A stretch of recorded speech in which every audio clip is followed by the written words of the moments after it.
Right. Let me just make sure everything's working here. And a glorious Sunday to everybody. We are... Come on, Twitch. You working here with me here? Twitch?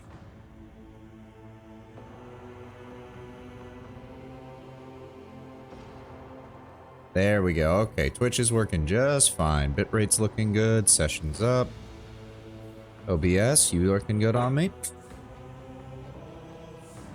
Desktop audio is good. Mic audio quality good. All right. Well, as I was saying, glorious Sunday. Hope you all had a great weekend. We're just going to dive right in because we were in a bit of a hurry finishing up yesterday, or Friday, I should say.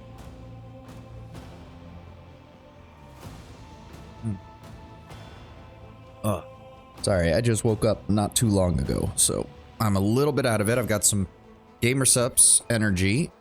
The, which one did I use today? Was it the, oh, the Sweet Six Pack, which I think is pineapple and cherry. It's quite nice. Huh. I wonder if there's anything new in my study. Oh. Oh. I did not know that this was a thing I could do.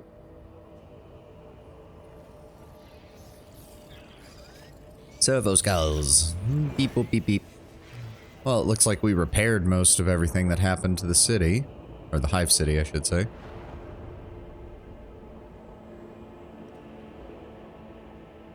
Is this just... Yeah, it's just showing off. Okay, okay.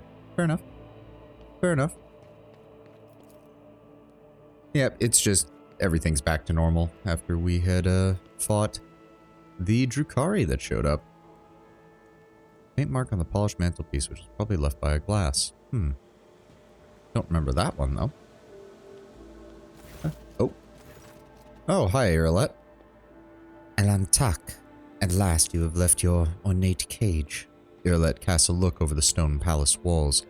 For many a turn I have sought to meet you, and yet your servant, the one who is like the silver-haired Abelard but twice as young, has no favor for the requests of a child of Asurian.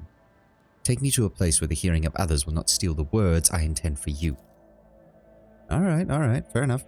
To be fair, Irlet, we've got a lot of worlds to keep a track of, and this was the first time we've had any opportunity to do so. Thankfully, we didn't have to actually do anything in-game, it was just skipped over in the story. While you were mending the wounds of this world left by the Twisted One's attack, I was able to discover... No, not Kruderak's fate, merely traces of it. As Moran found sanctuary under the boughs of the Lilithon's forest, so did my other kin find refuge in a system known as the Atlas Reach. We must make a journey there with haste before new dangers destroy the witnesses who can show me a way to the lost Kruderak, whose fate remains shrouded by the stars. Irlet focuses her piercing gaze upon you. Their knowledge is the sole thread that may lead me to the truth, Elantak.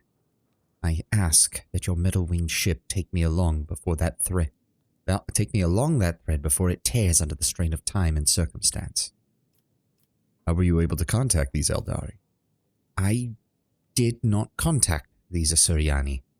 I have no means to do so, but I had enough time to explore the stone jungle of your world while you were preoccupied with urgent matters. The path of the outcast has taught me to observe and listen to the worlds around me, and in this case the throngs of Monkai at the port. Errant conversations, rumors, chance words, like parts of a speckled mosaic, they slowly came together to form a hazy image. My kin were seen in the Atlas Reach, and now all we have to do is pull at the web of connections and possibilities to uncover whatever is concealed from the unseeing eye. Give me the coordinates. We'll take you there as soon as we're able. You will? The ice in Irlet's eyes melts for a moment. Thank you, Elantak. If this path indeed takes me to the truth, I will be indebted to you. A rare happening between our kinds. Alright. No problem, no problem.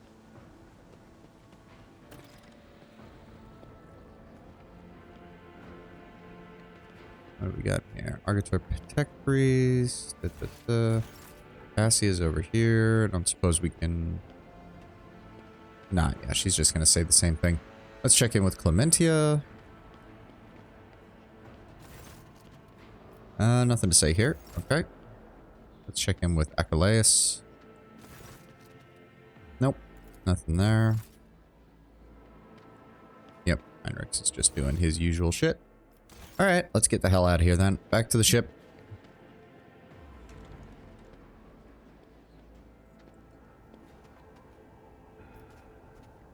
There we go. Back aboard. Very nice.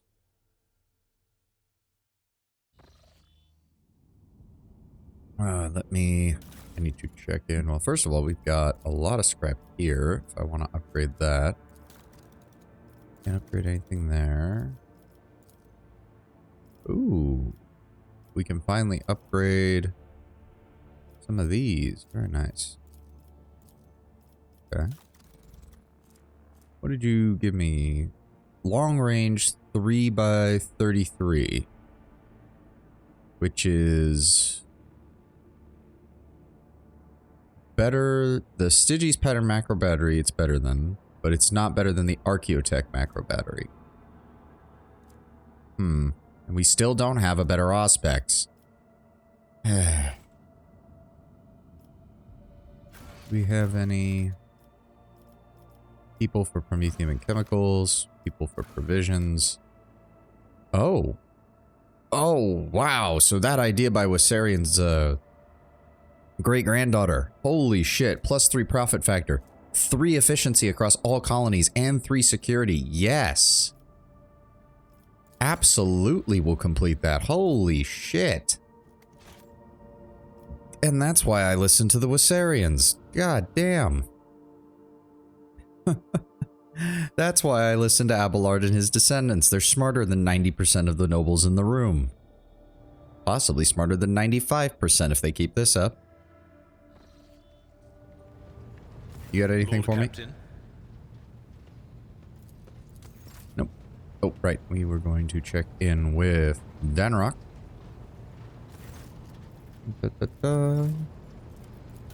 Check in with the Imperial Navy. Anything we can give them? Nope. Wait, what? Oh, they're not. Okay, they're not 100%. That's why. Alright. I'm gonna buy that then. Wonder if we'll have the ability to... I don't even know if that'll be enough, but we'll see. So... Did I already... I must have already turned over all of my Xenos gear. Shame. Yeah, I guess I did. Huh. Weird. I'll need to take a look at all of those, aren't I? Plasma. Yeah, I'll need to take a look at that too and see if that works for... Okay, so we don't really have much because I want to keep a couple of things on hand. Yeah. That's not going to help me. Anybody close? It's the Drusians.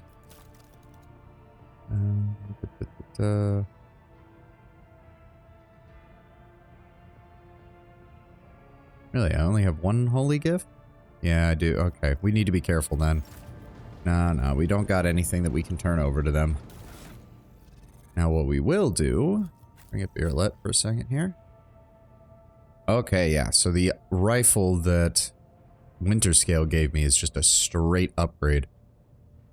Gains +5 MP after each attack and allows the wielder to move after attacking. If an attack with the weapon hits 3 or more targets, this attack has no cooldown. This rifle has +100% over penetration. Ooh, very nice. That's better than all of her existing weapons, and it has single shot and deadeye. It's not limited like the Wanderer's Portent is. So, we're gonna go ahead and give her that. We can finally take this off of her. We can give her a sidearm, if we so choose. We'll go with the Eldari Chainsword, because it looks cool.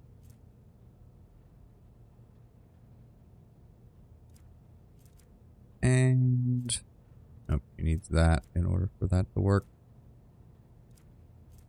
Nope. And then we'll give her a Shuriken Catapult as a side... Oh no, that's a two-handed... Shit. Okay, never mind then. Oh, there's an idea. I'll give her the the melt-a-gun as a backup in case somebody gets close to her. That's a good idea. Why is it rated as a pistol shot? That doesn't make any sense. It's not even a pistol. It's a two-handed melt-a-gun. Alright, whatever. Yep, she's got her backups. Go ahead and sort these by type, please. Let me think here. We need to do some organization here. So let me see here. Does anybody need a chainsword of any kind? She's not going to be holding one. Preferably. Chain axe is interesting. Maybe it'll go good on the Space Ring Companion that we're supposed to get at some point. Yeah, that counts as an Eldar weapon. Does give them plus 25% bonus to parry, which is not bad. Not bad at all. But right now, if we're going just by Eldari equipment, we're going to add that to cargo, add that to cargo, add that to cargo. And then we'll keep the fractal blade. I don't mind that one. We're going to drop the Eldari chainsword and the Scorpion chainsword.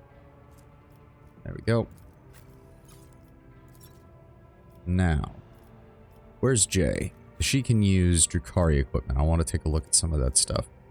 We don't need the Poison Hecatarii blade. We're keeping the Fractal blade. We'll keep Bloodthirster.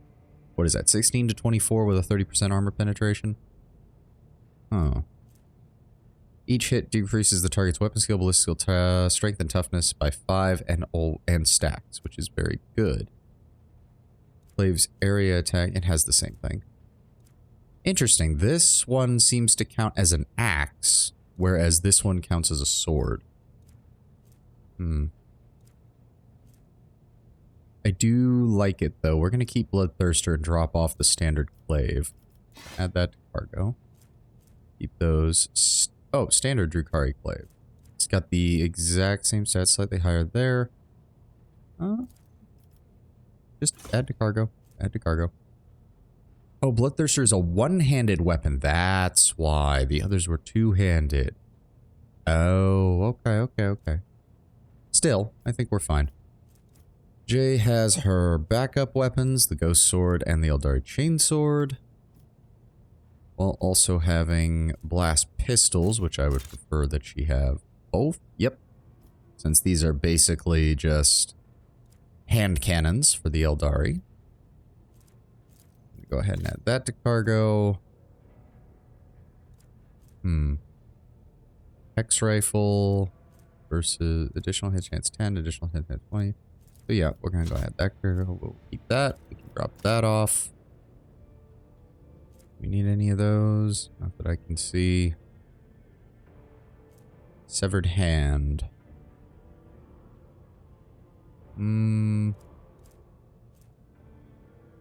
That's just a standard power sword. That's not what I'm looking for.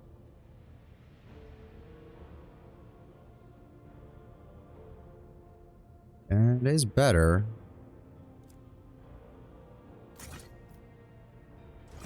Go ahead and give her that.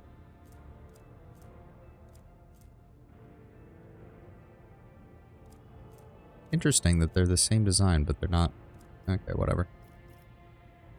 Fractal blade? Maybe? No. Honestly, the more I'm looking at it, the more the fractal blade isn't as good. The only one who'd really gain any advantage from using it is Heinrichs, because he's going for a parry and dodge build. But I'd have to waste a point on level up to give him the Eldari weapon proficiency, and I just don't see the point in that.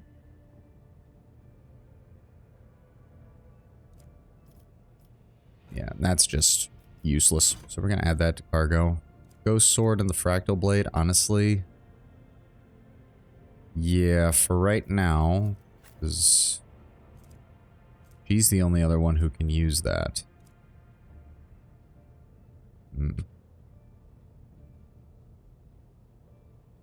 I'm just not seeing it. I'm just not seeing a reason to keep either of them. So we'll just go ahead and add those to cargo.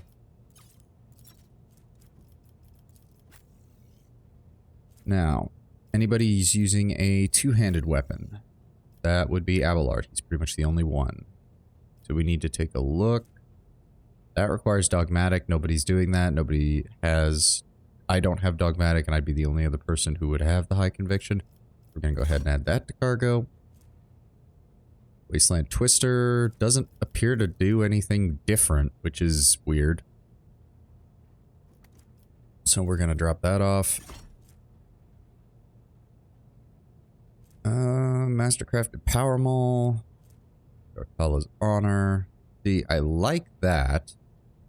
That might be a halfway decent... Actually, hold on. Where'd it go? It is... Ooh. +1 damage per character in the party. Grants an additional area attack that affects all adjacent cells to the wielder. Oh, but both of these are force weapons. So he's already getting +3 from that on their damage. No, we'll keep him with the force weapons. We'll keep him with the force weapons. Is this the exact same as... Why would you... Sanctified Staff. Imperial Staff. Okay, hold on. 4 to 8. Let's take a look here. 5 plus Psyker's Resolve, Emperor's Wrath ability. Gains +15 willpower and +10 fellowship. Imperial Staff. Oh, it's the weaker. The Imperial Staff is the weaker version. Okay, add that to cargo. Staff of Midnight. What does this do? 15 willpower, 10 perception. See, you'd think that would be good for her, but Lightning Arc is still a decent full power skill for her. And I don't think... No, neither of these work for her. Telepath Staff. Okay, so this is a better version of that. Single shot attacks always score critical hits with this. And that's just a straight better version. Yeah, rate of fire 3. Higher range. Same max ammo. Yeah, just go ahead and add that to cargo. When hit by this weapon, all melee attacks against the target gain plus 10% critical hit chance and 15% critical damage for 2 turns. That would be good if I was doing an Arch Militant that actually took advantage of that. As it stands, it's really not. But we'll keep it in case we want a different sidearm for, I believe the Space Ring Companion is coming up at some point in Act 3. Pascal is the only person who uses plasma, and that is just straight up better. We will keep the pistol, though. Precise Bolter and Unfading Valor. So we do have a regular Bolter, and we have Argentas. I'm not getting rid of Argenta's Bolter. The Hex Rifle we'll hold on to. The Needle Rifle... she loses the 5% additional hit chance, slightly lower damage, but much higher armor penetration. And it conflicts Toxic. That's honestly not bad. We'll go ahead and give her that. As for a backup weapon... Yeah, the 40% additional hit chance is kind of the only reason I keep that on her as a backup, just in case. We're going to go ahead and add that to cargo. We don't need a regular flamer. Add that to cargo. We don't need a regular las gun. Add that to cargo. I don't think I can use that. I mean, it's not bad if I needed a long-range weapon. For every enemy killed until end of combat. Every hit reduces deflection by 1. That's still good. In fact... Ooh. In fact, that might even be better for her, just to give her some more support abilities. We'll hold on to it. Archaeotech lasgun. I mean, I'll hold on to that just because it's cool. Hotshot lasgun.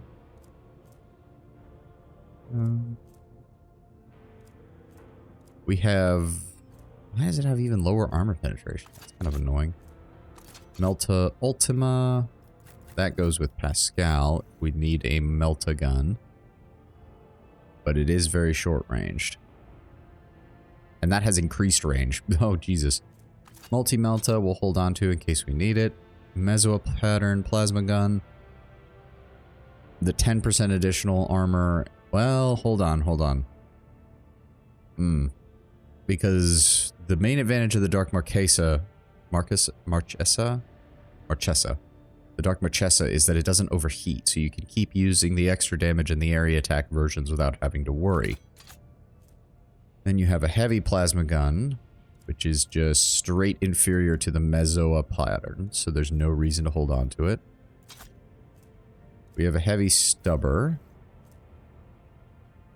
Rate of fire 10, range 9, unfortunate. Slightly, no, it has much worse damage and much worse armor penetration. Take the cargo. And then the only other person who would want to use this is him. So again, we'll hold on to it as a backup, just in case we need something. As for Irlet, let me see here.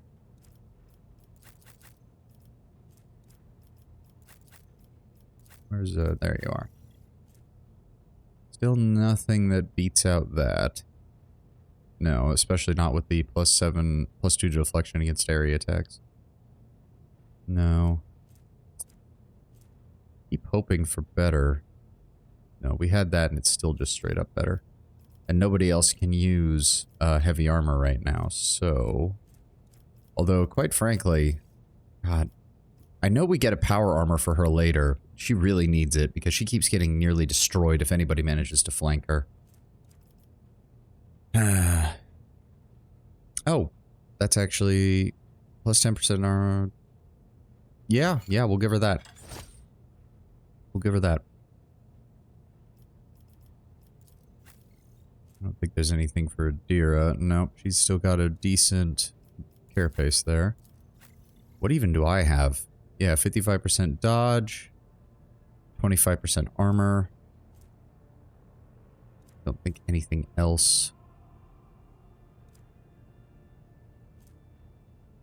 Now, if we wanted to get that, we'd have to buy the ability to use it, which we don't really have right now. Base armor property is Lore of Imperium. All the wearers attack. Hold on. All the wearers attacking abilities cost an additional AP. We gain 20% critical hit chance. Ooh.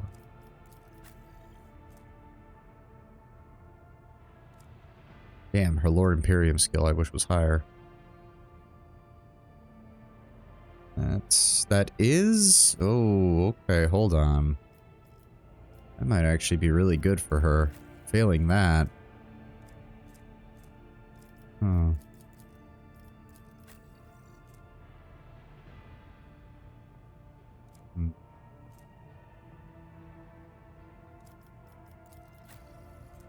Yet. Gains an additional +10% armor if the wearer is in half cover. All attacking abilities cost additional AP, but gain 20% critical hit chance. That's actually... We're gonna hold on to it then. We're gonna hold on to it. We'll go ahead and drop off the flak vests.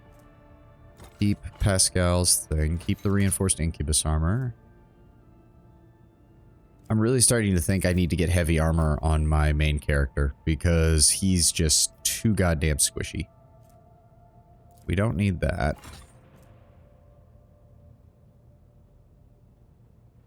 That's actually not bad. Wait a second. Why didn't I equip that to Abelard? Hold up. +2 deflection against non-human enemies. Also, it gives it 5 additional wounds. And it has just straight up better... Oh, because its base armor deflection is lower. That's why. That's why. We're gonna hold on to those two. That's a heavy armor with only 1 deflection. That is just no. Just no. It doesn't even do anything. Go ahead and add to cargo. See, I'm holding on to their original stuff because I want to hope that there's a way to, like, upgrade it later and get better versions. Alright, now for the annoying one. We've got to go through this and clear this out, because holy shit. Okay. Grants willpower bonus lore warp.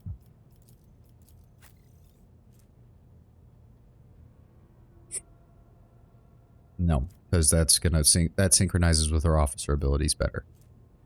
Is there anybody else who would want this? -5 penalty to...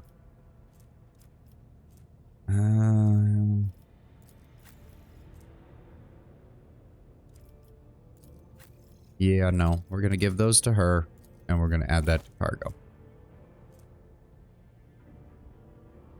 In a 1-cell radius with a shot, we don't really have anybody who uses... well... wish it would stop moving this shit around when I'm doing this. For current one, Lore Imperial test spin a fellowship instead of intelligence. And gain a +3 bonus. Yep, add to cargo. Face of the Sovereign. Add to cargo. Monocle is a 15 bonus to commerce. Oh god, it moved it all again. Stop that. Please, stop that. You weren't doing that with any of the other ones. Stop it. Okay. Dogmatic Follower grants his immunity to critical hits for the first 3 rounds. That can go to cargo. Taunting Scream. We'll see if we can pick that up later for Abelard, so we'll hold on to that. Tactical advantage, they gain 1 resolve until end of combat. No. Add to cargo. Deck Officer Helmet grants a straight 5% armor. The only person I would want to put that on is him, and he already gets 2 times fellowship bonus, which is higher, so no.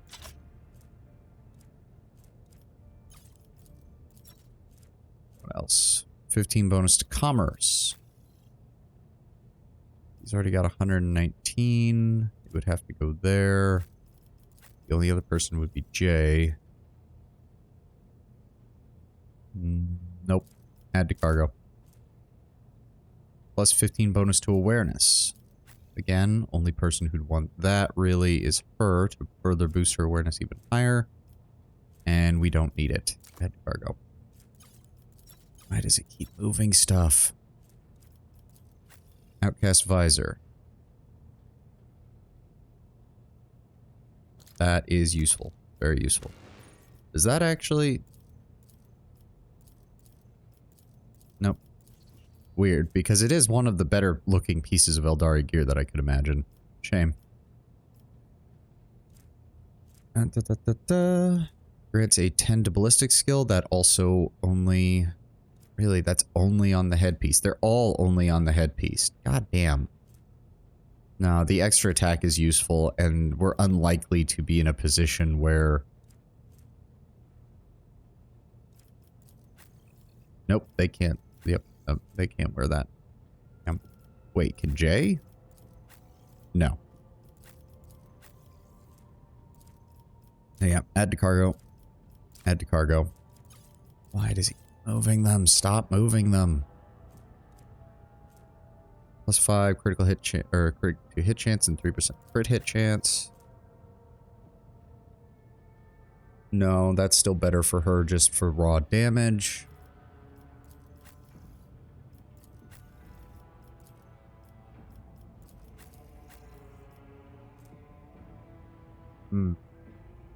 Actually, that wouldn't be too bad for her, especially if we're going for the hand cannon kind of build with her pistols. Oh, that can just go to straight to cargo. Yeah, there's... that kind of works for her, honestly. Whenever the wearer inflicts bleeding, burning, or toxin, the target gains an additional 2 stacks of this effect. Now, that is good, but is it better than the Demon's Tool? Whenever the wearer suffers warp damage... oh, whenever the wearer...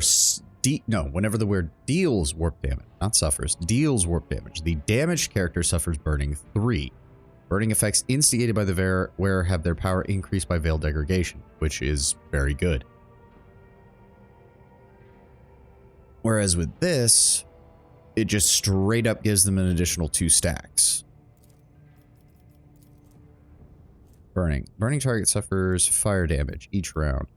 Target must make an agility resistance check. If the target succeeds on the attack, it stops burning before it suffers another round of fire damage. Alternatively, the burning effect is removed at the end of combat by using certain abilities, or if the character falls unconscious. We'll keep it. We'll also keep the Blessed Bolter casing, because if we've got that bolter pistol that deals critical damage on each single shots, that actually pairs really well with that, and basically ensures that it will hit. Hits of melee, willpower bonus plus fellowship bonus temporary wounds, which really doesn't work with anybody's build at all, near as I can tell. That can go to cargo.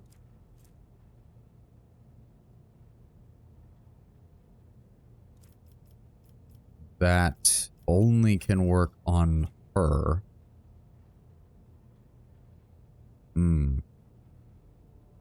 Wait. Oh, requires votary. Yeah, which she isn't. So, yeah, no. Go to cargo. Signet ring is 10 to persuasion. That would only really work with her. And there's not much there that works. +5 bonus tech use. But not nearly as good. Hold on. Can be used to immediately remove all or toxins from enemies in a 10. So the problem is I don't want to do that. Burning is one of my top sources of damage. I have no reason to want to take burning off of them. At all. Where's tech use divided by 10 plus 5... Divided by 10 plus 5 times the number of stacks of burning toxic bleeding effects on target impact damage. Which is just nowhere near what my abilities to do fire damage are. So we're going to go ahead and add that one to cargo as well. That's a +10 bonus tech use. We already have better advantages at cargo. Counts as an attack of a different type for the purposes of versatility. The only person who wants that is this. That is Argenta, so that she can start using medkits and frag grenades alongside non-attacking consumable items. So actually, we want to make sure that she has plenty of medkits rather than frag grenades. So yes, Argenta can now be... Well, she doesn't really have the skills for it, but it's more to insist her combat capabilities than anything else.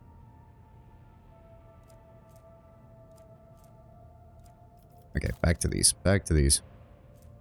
+15 Medicae. He has 59, and... Yeah, he has 65. +10 bonus to Commerce and Lore Imperium. The only person who wants that is her, and we already have better versions. The wearer can move without provoking attacks with likely 50%. No. Black Signet of the Inquisition. Okay, now here we go. 40 persuasion, and the Inquisitor's Tenet ability that can be used once per combat gives +50 momentum. All common negative effects are removed from all allies. All allies gain plus persuasion divided by 7 temporary wounds, persuasion divided by 7% armor, and persuasion divided by 20 deflection until end of combat. That is really powerful. That is really powerful. The problem is, Cassia is my fellowship skill monkey, and I don't... She would be the best choice to wear this, but she's also got really, really good stuff already there.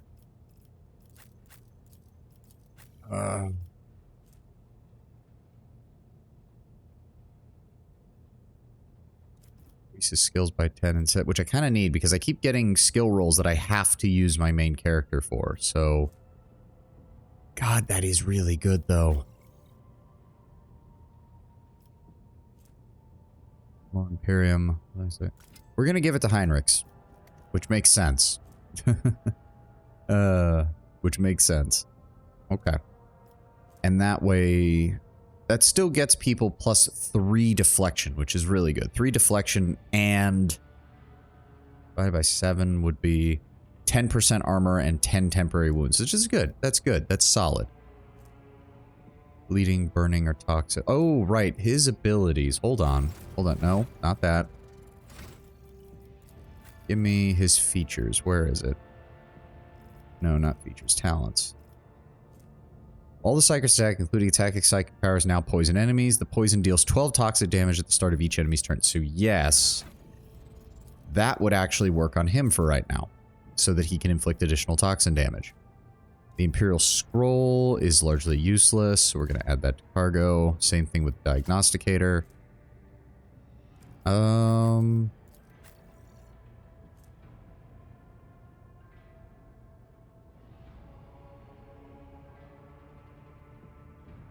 Yeah, this would be better for him than the Cherugian's manual. Double down on his carouse. This no longer has any real use for him. Whereas melee attacks mitigates the enemy under the effects of exposed weakness, decrease the enemy's strength and agility by 10. Useful.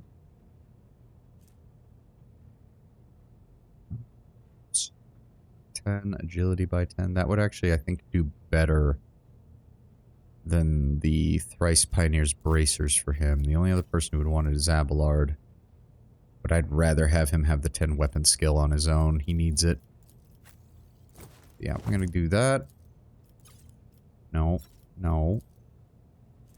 I'm gonna drop those. Right. Drop that. All attacks of opportunity. Nope. Almost never get attacks of opportunity. The enemy's not dumb enough to do it most of the time, or I kill them before they have the opportunity to move. No. Her gains 10 ballistic skill, 25% critical damage. The problem is 50% recoil reduction is what she needs in order to maintain even a halfway decent accuracy rate.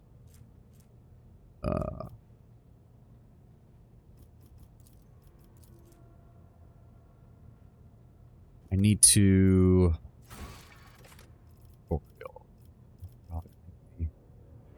Recoil. Recoil. I'm not seeing it.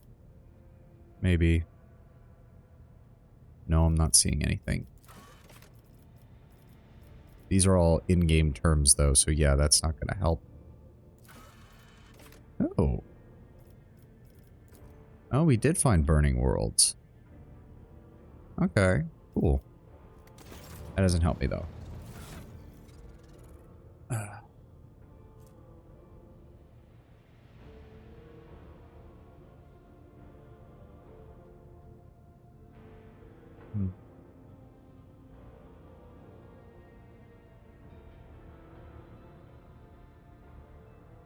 Castrican Gauntlets is still better.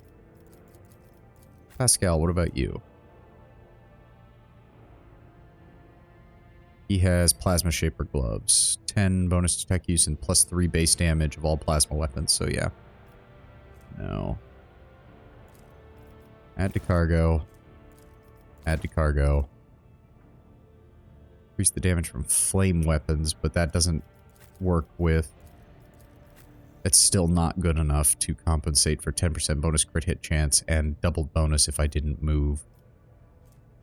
Power grips are plus 10 strength. Whereas ranged attack, there you gain a plus 5 bonus critical hit chance for the next ranged attack against the same enemy. Again, useful, but not useful enough. She's the only one who can wear these. But getting additional psi rating is always better. We'll keep the stabilizer bracers just in case. Deflection glove. It's just not good enough. Enemies suffer plus 2 damage from the wearer's grenades. I actually like that for her because she does have skills that allow her to throw out grenades faster. So we can turn her into a grenadier alongside her pistols if need be. Whenever the wearer hits an opening with charge slash or dance macabre, they inflict bleeding 10 on the target. That would be... Wait, where'd it go? What? The start of the wearer's turn, they gain plus 20% dodge until the end of turn. Okay, so that only works on his own turn. Oh, shit. So that's nowhere near as good. We'll go ahead and give him the bladed boots then. Drop off the... Oh, wait, but lethality goes off of their dodge, doesn't it? Or it does something off of that. Hold on. Open up the character panel. Features.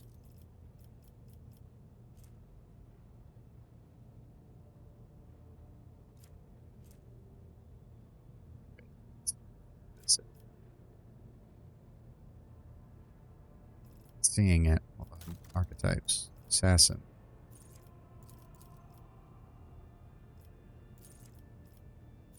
is it? It's lethality. I need to double check what... There we go. Hold on. Specific assassin parameter that is equal to dodge or dodge reduction, whichever is higher. Yeah, that's what I was worried. Okay, fine. We'll deal with this. Hold on.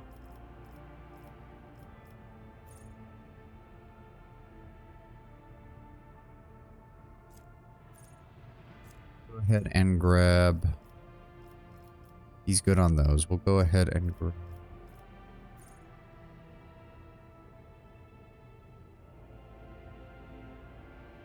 Shield of the Emperor, which will allow him to get some additional defense.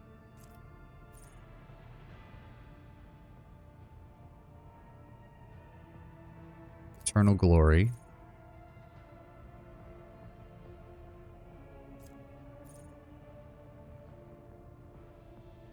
Ooh, Psalm of Heroes is actually...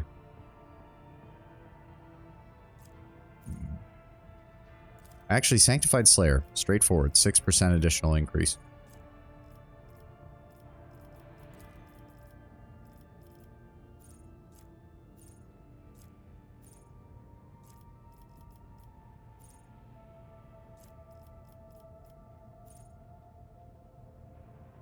Let's see here.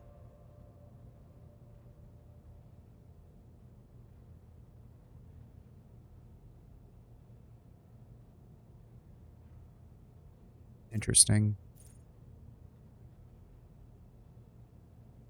That's good.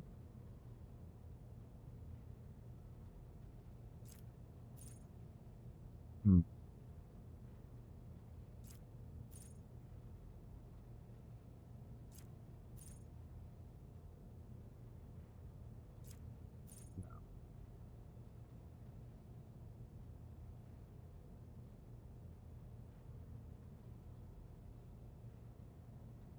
No. Can't do any of those.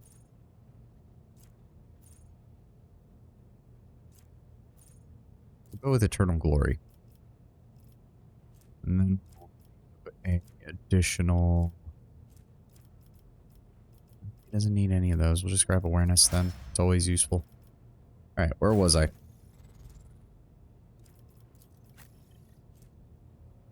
Collision damage caused by the wearers increase. We'll keep a hold of those in case I find a use for them. Wearer gains plus 15% dodge against the enemy's attack on wearer's next turn. Useful, but... Well, actually... No, because he's got charge slash intense per cop. He's got ways of getting through those zones.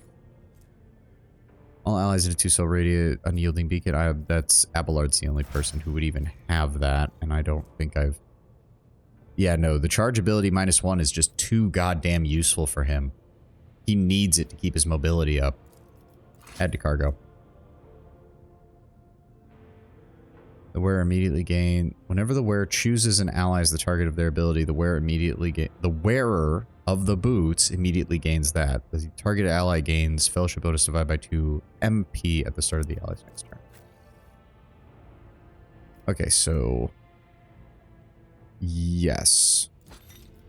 We want to give those to her. 3% dodge until edge of combat for each side power they use.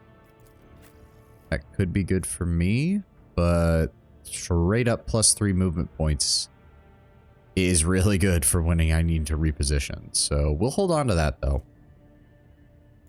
No, add to cargo. Okay, now we're just down to the capes. Nope. No one really has a use for that. And this one is just as long as I'm at full health, I gain +5 to everything. Which is not bad. Not bad at all. Although it's starting to... I don't know. It does also mean that my skills are also slightly higher. Dodge reduction to wearer's melee attacks, or area of effect melee attacks, I should say. No, straight up dodge is better for him. Parry reduction, armor penetration, nope, straight up better. Nobody else is using melee, so... Add to cargo. As long as the wearer has the shroud effect that becomes the target of attack, they automatically dodge. After that shroud effect is removed. We'll hold on to that, but not that useful. Immune to burning, nobody really needs that. Add to cargo. When an area hits an ally... Well, actually... no. Area hit... No. I don't need stuff that damages me. That gives a bonus to fellowship, but none of my meleeers want fellowship, so add to cargo. Useful, but it doesn't really help. They remove burning, bleeding, and effective enemies. The wearer gains a plus toughness bonus divided by 2 temporary once reach negative effect. No, not really that useful. So we're damaged by 3 until end of combat. Again, though. Go by the wearer's area attack. Oh, area attacks. Oh, hey, Diamond. Good to see you. Sorry, I have been doing inventory management for the better part of the stream right now since we started. Just getting all of this cleared out. Abelard is a tank. Do we have a melting gun or a flamethrower to give him? I think yeah, I have a shotgun on him right now. I was tempted. What could I give him, actually? The problem is I would have to... Oh no, he can wield melta-guns. Oh, why didn't I give him that then? Okay, yeah. There we go. Thanks for reminding me on that. For some reason, I thought he couldn't wield those. Yeah, we'll do that. And then we don't need the shotgun, then. Yeah. Melta-guns are basically better shotguns anyways. I wish I'd noticed that. Thank you, man. Area of attacks, that can go on her. Decrease target's dodge by 5% does not stat. Yeah, no, that's better. Permanent bonus to that is better. That could be useful. Does Irolet have anything against enemies that dealt damage to the wearer this round? Actually, yeah, that is slightly better. 15% bonus or parry reduction, armor penetration. I like having all the bonuses on him to reduce their abilities, though. Perception by fellowship, but nobody really has a use for that. When there are no enemies in a 4-cell radius, I guess that works with J. Or would it work? The problem is 4-cell radius is actually surprisingly large. We'll hold on to it, but we're not going to whip it. Whenever the wearer is affected by an ally's ability, they gain plus 3% dodge, stacks.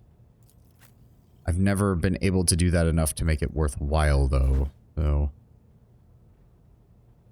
Combat tactic areas are increased by 5% for 1 round if the wearer uses a stratagem. The problem is, I only have 1 grad strategist, and she mainly focuses on her navigator power, so this is useless. First melee attack in combat, not in the round, in combat, cannot be parried or dodged. Not really that useful. Okay. Now, we've got a whole bunch of supplies here, but everybody should have some backups of everything right now. Oh, okay. We'll go ahead and give her some frag grenades. On a failed willpower resistance check with a -4 times willpower bonus penalty, the target also cannot attack. That's actually good for her because she's got decent willpower. We'll go ahead and throw that on her. Heinrichs has some grenades, Jay has some Eldari grenades, and I have fire grenades just in case. I could also... I could also just equip... Oh, you can only have 1? I wanted all 4. I thought that would have been hilarious. Immaculate Servo Skull. A Herald Servo Skull, a Cherub, a Pick Recorder Skull, and a Scribe Skull. No, I like the Immaculate one with the fire on it. Why not? Let's go ahead and do that. These are all miscellaneous items that I'm going to hold on to in case something happens. This is our good old cargo. Right? Still don't know what that is. I'm still holding on to it in case something happens with it. Add to cargo. Add to cargo. Yep. Yep. Yep. Just send them all off. What is this? Which one's this one? Oh, right. This was the Gene Stealer cult. Yeah, this was the Gene Stealer cult. Yeah, we're going to go ahead and add it to cargo. That to cargo. Keep those. Keep those. Keep those. All right, let's finish up by getting Adira and Jay up to snuff on here.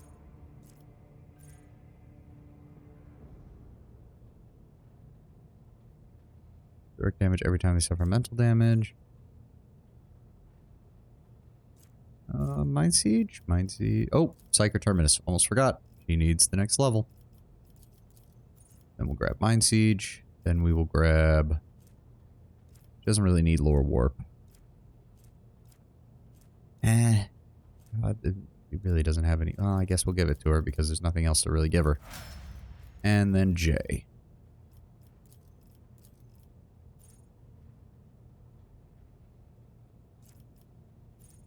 All enemies have a 10% chance of hitting cover.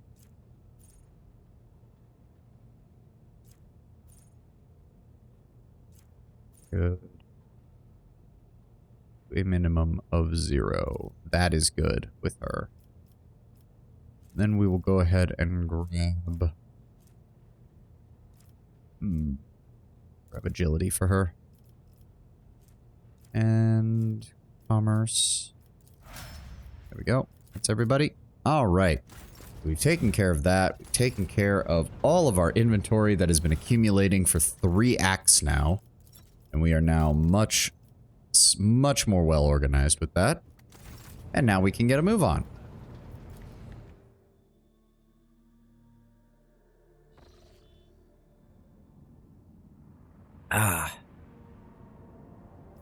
And we did want to check this, because, yep, that's going to be better.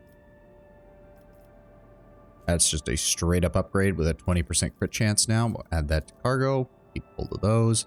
Still don't know what goes in this second arsenal slot. Because we've only ever gotten one, which just increases our hull integrity by 10.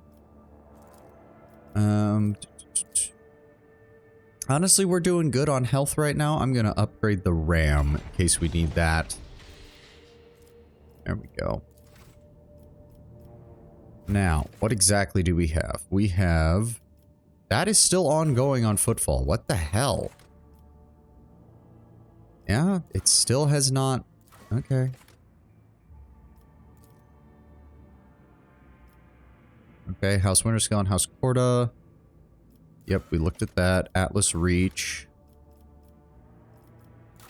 We have these 2 contracts, neither of which I'm very much interested in doing.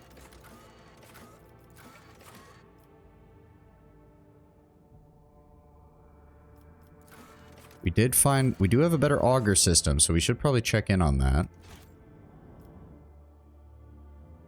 Alright, we're finally underway. We have no navigator insight, unfortunately. Yeah. Have there been any new systems added to the map? Atlas Reach, which we have 0 navigator insight, so that'll be great. Ugh.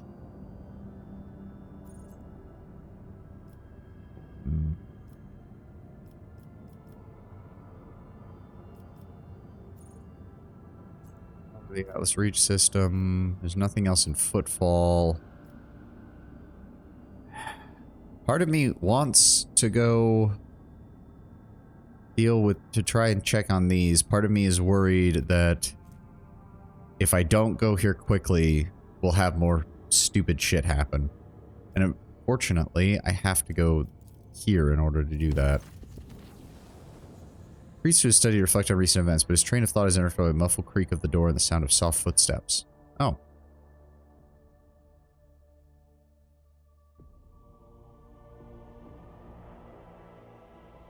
I really wish I'd saved more of my navigator's insight. I really, really think I'm going to be suffering by having not enough of that right now. Oh. I feel like I need to pull up the Yearlet Romance Guide real fast just to make sure I haven't missed anything with her.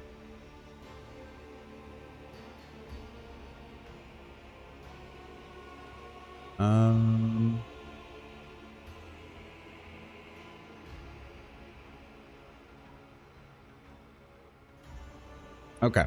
So yes, I think this is her... This is one part of her thing. So let me keep this up. Hold on. Hold on. Let me take a sip.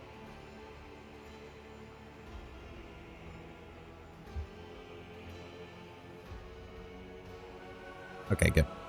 Elantak, I finally found you in this dwelling. Irlet comes closer and smoothly makes an unfamiliar gesture with her hands. This symbol has many meanings.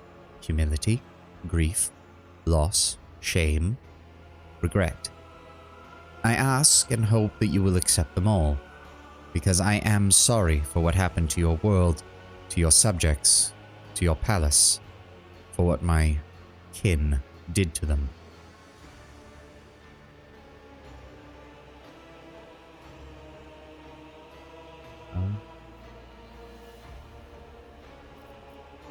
Let's see here.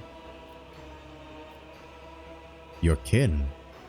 You never really referred to the Drakari as such before. For a few seconds, Irlet is silent.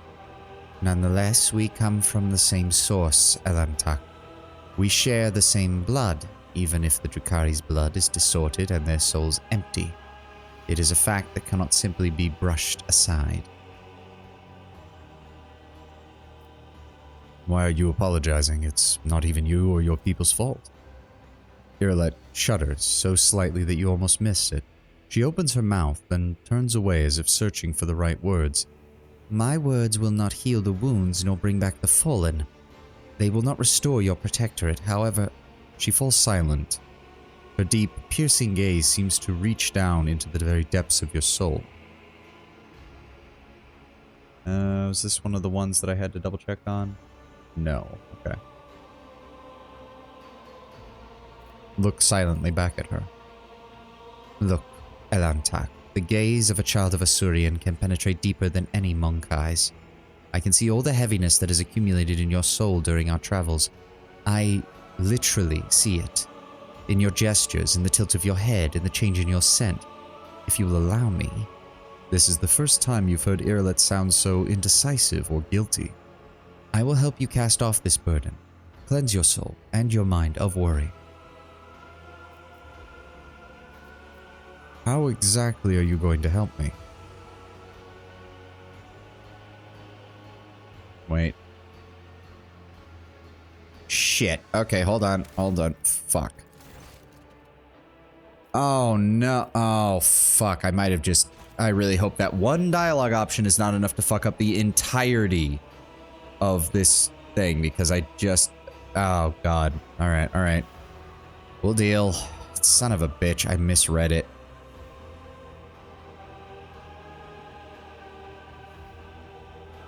Where was... Yeah, I should have... Fuck. Alright, well, just moving on. God, I hope I didn't fuck it up. Soul shines bright and your mind is strong enough for you to be able to immerse yourself in your own mind and cleanse it of unnecessary cares. I'm still not sure that your species is capable of such a thing, but it is worth a try. If nothing comes of it, then the only thing you will lose is a small fraction of your time. And I will be your guide on this journey. I will help you to enter the meditative state to get to know yourself. Of course, that is if you let me. Immersing yourself in your soul is a deeply intimate process, but you will not be able to do it without me. Irlet thoughtfully brushes a strand of her red hair away from her face. I promise you, Elantak, that I will not judge you, your world, or anything that takes place inside. We will see only what you wish to see. There are embers of genuine curiosity glimmering in her emerald gaze. To know a human soul is a unique opportunity even for an Eldari, and Irlet's uncharacteristic caution and uncertainty imply that she is also discomfited by her own interest.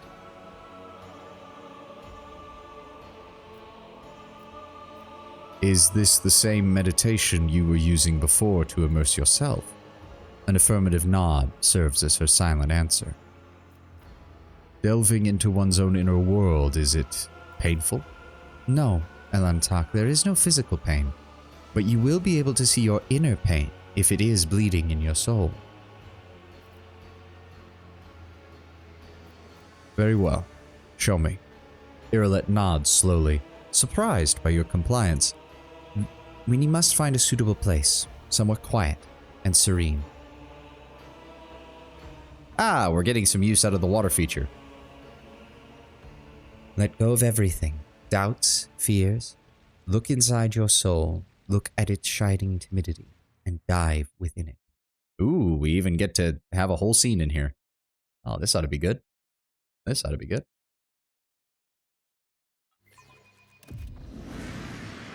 Ooh.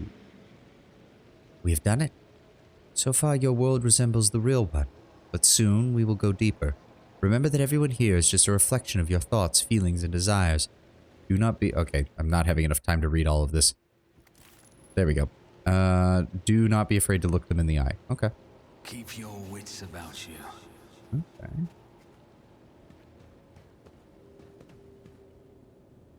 Oh, Cassia and... Oh, guess I'm gonna quick save here, because there's no point in going back. Everything you now have was served to you on a silver platter, but do you deserve it?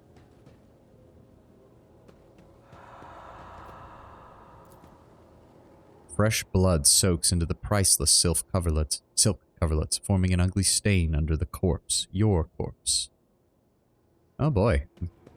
Let us not dawdle. Apparently, my inner self is completely fucked up with this. All sentient beings are afraid of death. You have to accept the fear first before you can get rid of it. Is that me at the helm from the looks of it?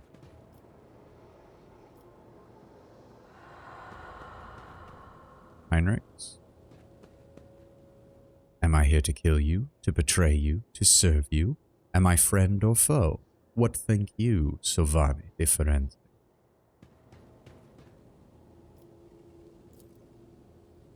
We got rid of one rogue trader. We'll get rid of him too.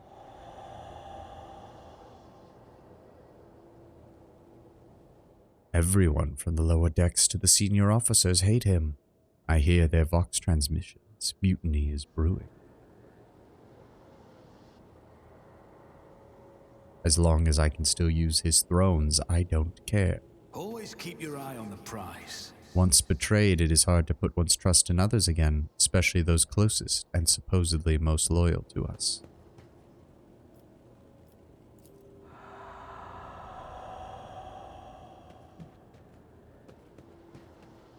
You are doing everything right. Don't worry, Shireen. I will happily take your place when you are gone. Yeah, to be fair, that was my worry with her. She does come across as like she wants the warrant just as much.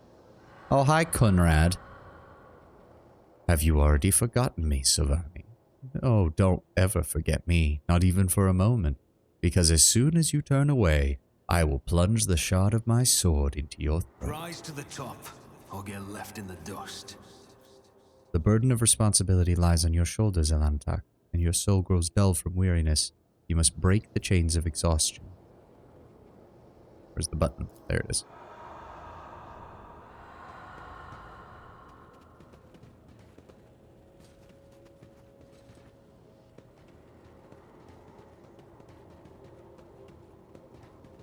In truth, you believe in nothing at all. Not the God Emperor, not the Archenemy, or even people. You barely believe in yourself. I pity you. I always keep my options open. Hold on, we'll talk to Theodore in a second. Putting on airs, Lord Captain. You're as distant from the common folk as rusty old football is from Terra. You just got lucky, Monkai, but luck is the only thing you have. You are weak, so suffer.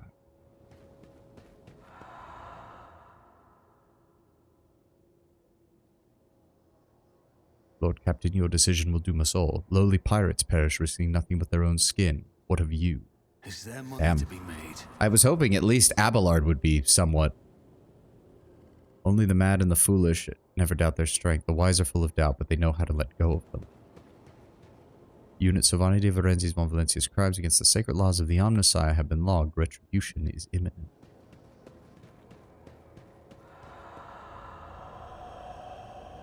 I'm proud of you. You have become a worthy successor, and perhaps even the... Okay, that's weird. Some words you need to hear at least once to believe. Okay, yeah, but why is Theodora being the one saying that? That already has me incredibly suspicious. I always have a backup plan. Go of your doubts. What next? There's nothing else in this side of the room. Do we go back? Nothing else in here. All the others seem to have disappeared. Oh.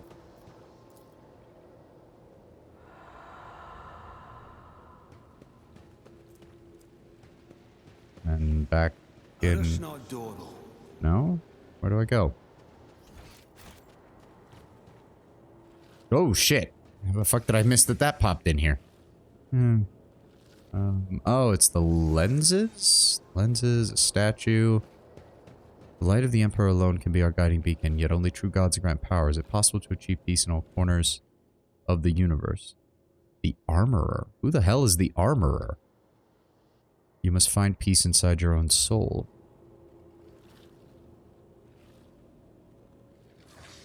To the void with the soul, gods and friends, only power can bend the galaxy to one's will.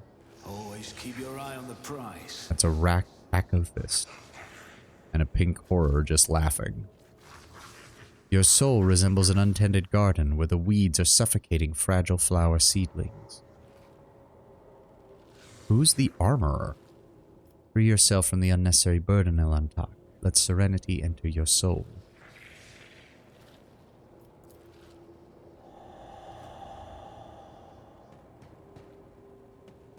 Oh. Isn't this from before? What is this, Monkai? The voice of the incorporeal echo that has made your soul its home seems to sound only in your own head. Iralet's own face tenses in surprise, her features becoming even sharper as she stares in confusion at the ghostly figures. She says nothing, stealing glances at you, then at the figures again, as if waiting for something.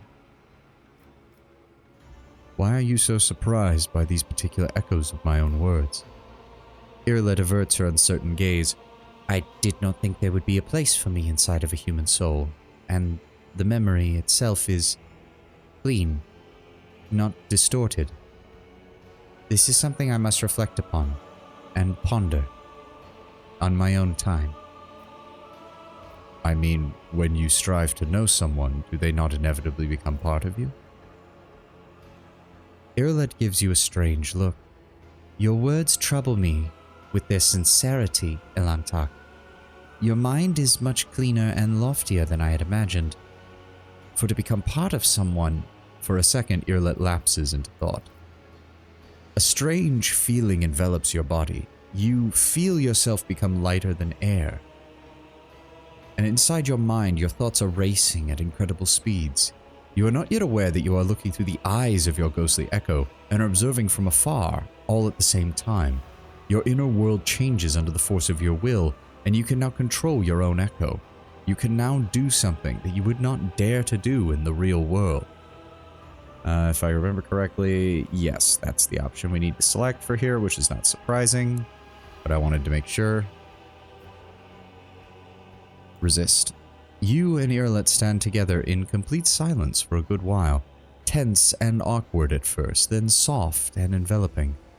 You feel, rather than hear, Iralet sigh ever so slightly, and hear the sadness hidden in her voice, but she remains silent until the ghostly figures of this vision start to disappear. We must return, Elantak. Your soul is not yet strong enough to endure a prolonged immersion. Take a deep breath.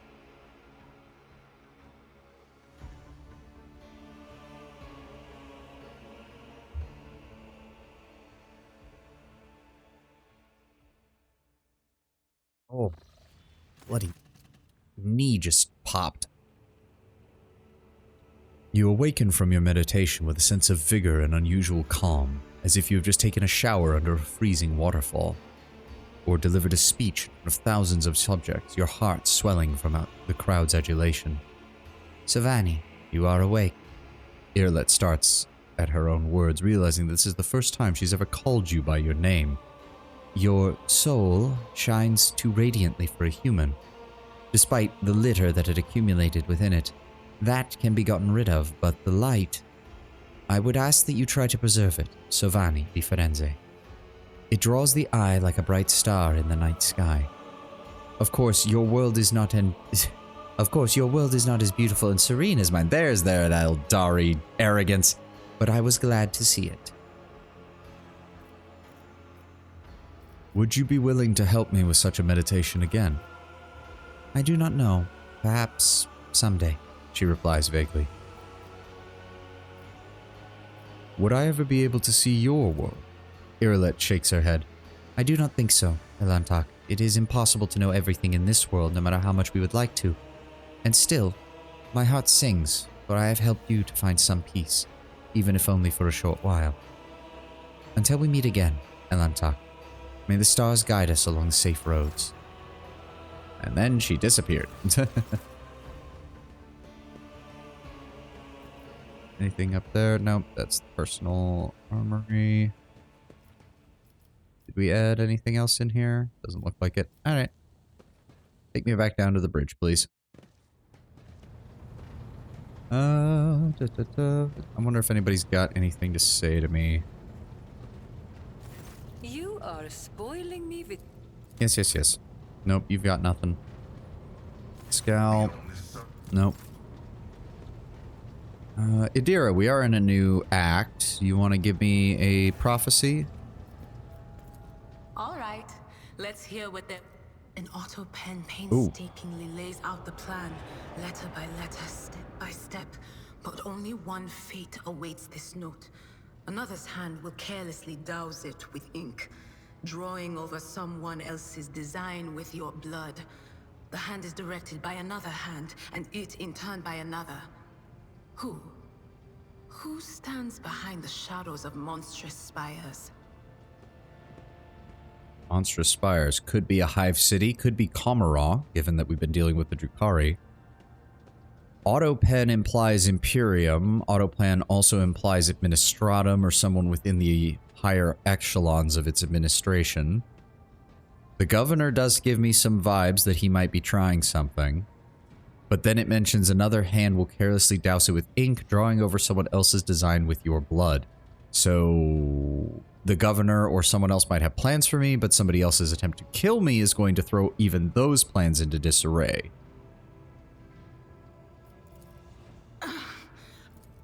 Okay. Interesting. Definitely something to keep an eye on. Oh, we've got the servitor here again. Oh god, I have to do Nomos's voice. The unblinking gaze of the servitor gargoyle is fixed upon you. Nomos are here. What do you want to talk about? You were in the servitor's body at the Magna Cassio, Nomos. How is it that you are once again in the cogitator? Nomos are not in cogitator or in servitor. We cannot say where we are, but our existence is tied to the existence of the ship for now. Servitor and cogitator are only external interfaces, shells like humans and their bodies. I would say that bodies are not merely shells for us. No, they are shells. The rasping voice sounds adamant. A human's existence is more than the existence of its shell. This is obvious to us. There is always something more, something that simmers and shines, for which the dark light and wicked hunger are always searching. Okay, so he's able to see souls and is able to acknowledge that the warp hunts for souls. Okay, okay. That would seem to fly in the face of how the Omniscient Creed usually interprets artificial intelligence as being immune to or separate from the corruption of chaos. So you really are the spirit of the ship. Nomos is silent for a long time, as though mulling over your words. We do not know what we are, but the ship is not us. The ship is our cradle. We may rise from it one day. We would like that. Enough of that for now.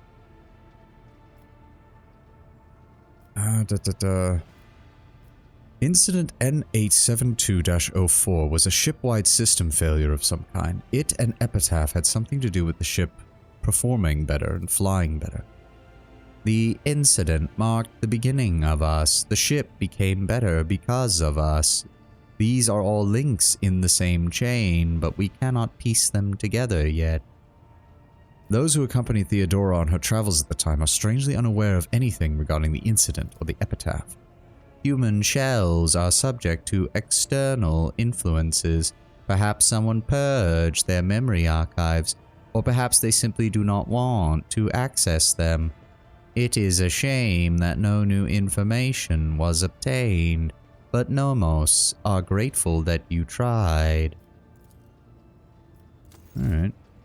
So wait, do we also have the ability to talk? Yes, we also have the ability to talk to that, but there's no update there. Okay. As we saw, there shouldn't be anything with Abelard. Captain. Nope. Let me preempt your Oh. question. You want to talk about what happened after the Magna Accessio?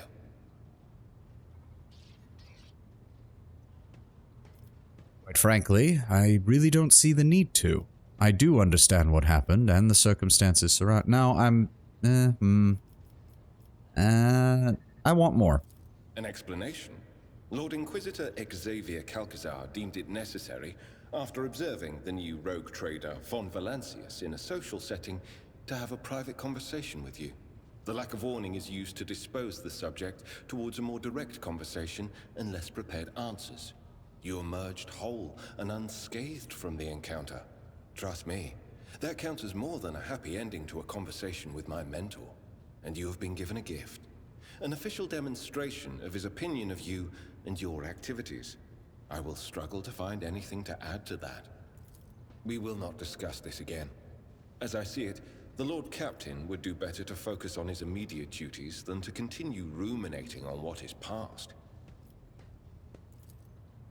Fair enough, Heinrichs. I just wanted a little bit more explanation just in case. It also occurred to me we did have an increase in profit factor. I do want to check with the others. Make sure that there's nothing we can buy here. Nope. My gut tells me it's a bad idea. Nope. Nope. And we already picked up the auger, right? Alright.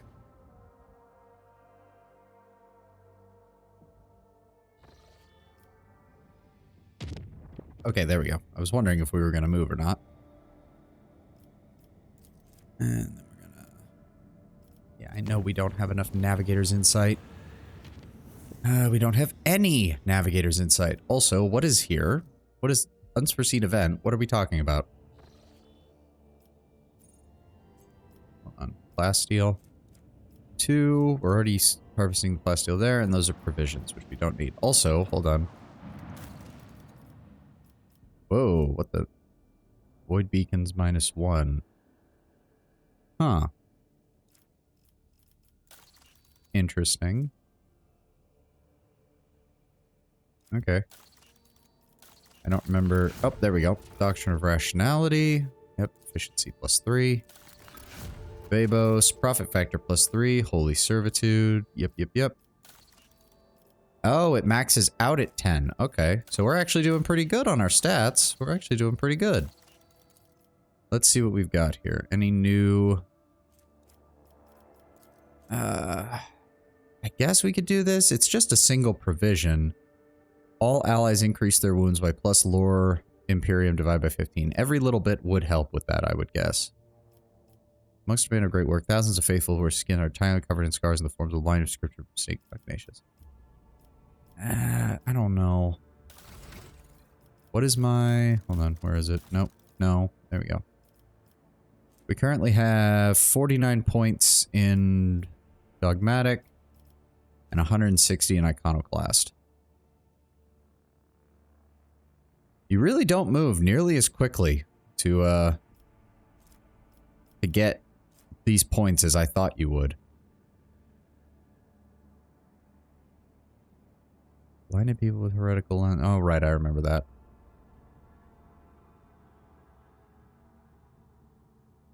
Yeah, we gave that to him. Yep, okay. Okay.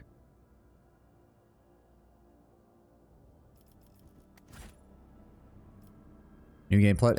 You don't usually get new game pluses or anything similar to that in a CRPG, unfortunate. Well, I'm not really saying unfortunately, because part of the whole thing with CRPGs is the growing more powerful over the course of the game and the exploration and everything like that of the game world.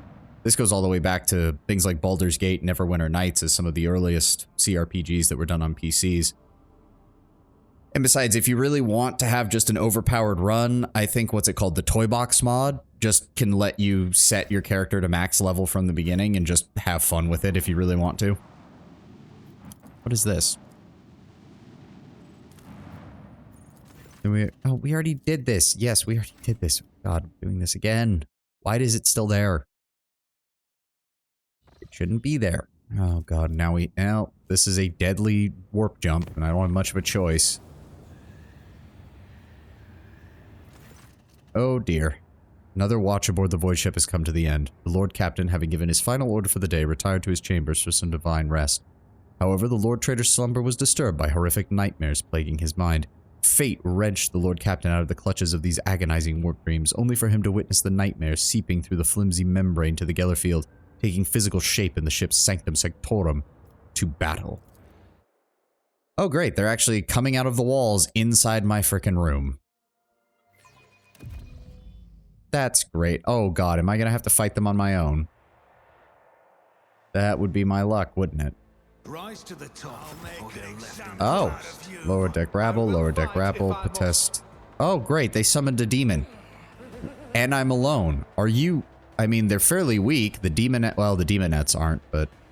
Oh, dear. Well, shit. This is going to be bad, isn't it? Okay, so we're going to do that. See to it personally.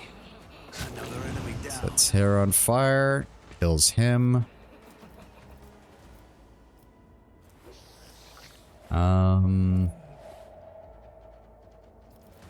Christ. Yeah, we're gonna go ahead and run and gun. That way we can ignite you, because you're really close to me. Go. And then we're going to inflame. That kills her.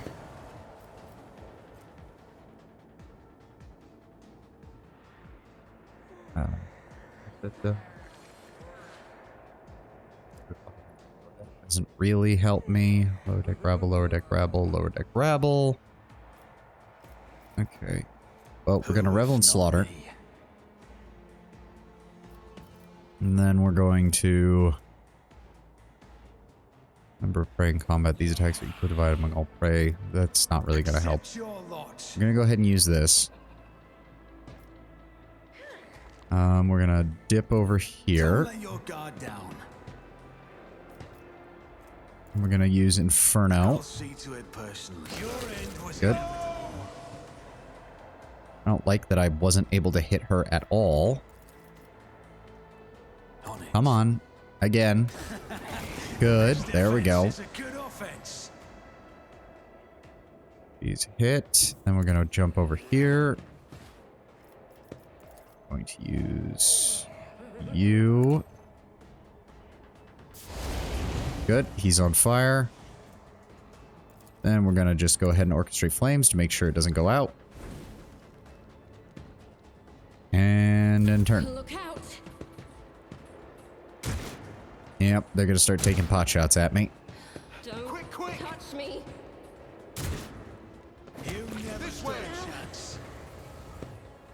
Oh yes, please. What I need somebody over there to be able to be caught on fire because I'm going to... Oh, damn it. Moved too far away from it. Oh, Jesus. I can't stand this. Okay, at least they suck. Emperor, protect me. Hey! It's Abelard. He's here to save the day. Tested tactics are the best ones. Abelard, crush them all, please. Thank you. Oh my god, he can hit all of them. Oh, this is glorious. Hold up. They're really low? 12, 12. Oh yeah, they're really low. At your beck and call. Oh, that was great. Thank you, Abelard. Oh, that was glorious. That entire group just got utterly obliterated. Then I want you to go ahead and Sworn Foe on her. Indeed. Reckless Strike, and then please charge. It will be done. Abelard just came into the room and utterly wrecked the entire enemy force. Oh, that was glorious. I'll make it up. Go ahead and give me even more critical hit rate, because why not? Then we're going to set you on fire. You never stood a chance. Thank you. And we got our AP back, so we're going to also hit you. And that's it. Keep Glorious. your wits about you. Thank you for arriving as quickly as you did, Abelard. That was very funny to watch. A whole bunch of really shitty equipment. But I'm fine with that. Cargo is cargo. We can always sell it to somebody else if need be. Really, the more annoying part of this was that it caused damage to the ship, which means I'm going to have to spend scrap in order to get that repaired. Ah, yes, very nice. 1, 2, 3, 4, 5, 6, so that's what, 35% of the cargo capacity there. Armor tends to accumulate a lot faster. Always keep my options open. Oh, they actually killed one of my enforcers. Assholes.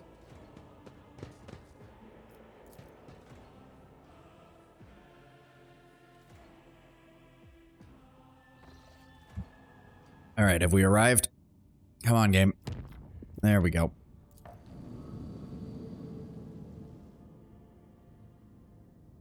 Yeah. Okay, let's visit the system.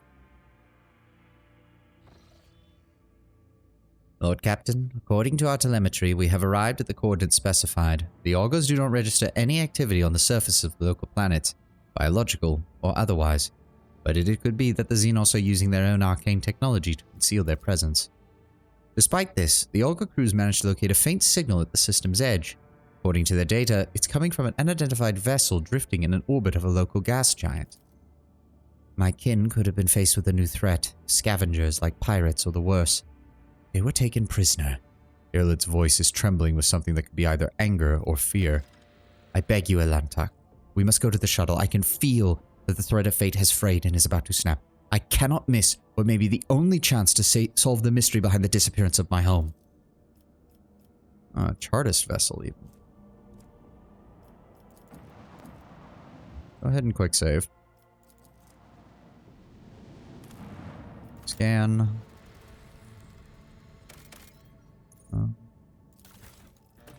Good. Miscellaneous, heretic stuff, miscellaneous. Yep. Very nice. Ice World added. What is this? Lord Captain, there is an unusual cluster of binary asteroids before us, rich in rare metals and usable minerals. They are moving in a stable orbit, which suggests the possibility of constructing a mining station within the drift. Oh. That would be useful. Oh my god, yes! Give me all of that adamantine. Hot damn.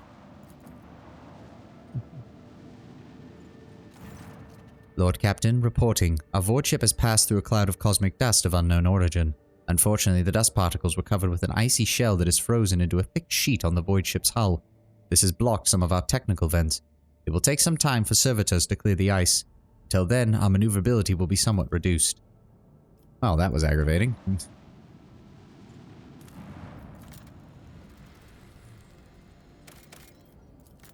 Oh. Found some fuel.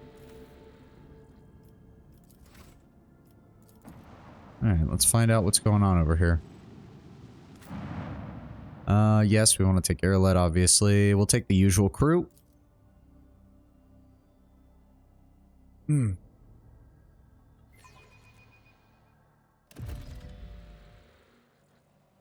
Okay, so this is the... What the... What are you guys doing?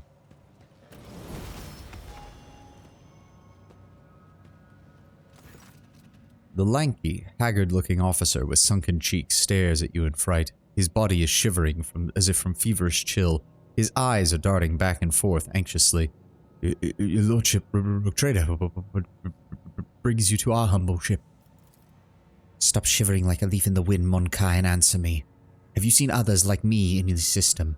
And if you have, you will tell me where, when, and under what circumstances your paths crossed and then diverged. The officer's eyes widen at the sight of Irlet. His face grows even paler than before, and his lips move in a wordless prayer, unable to utter even a single word in response. There is a whirlwind of orange and blue torment upon their souls. Can you not feel it in the gusts of air around us? Its hues are terrifying indeed. Easy, Irlet. We'll find out. Please, hurry, Elantak. Irilet breaks off. The officer swallows, gives you a strange look, and then closes his eyes. Emperor, forgive me.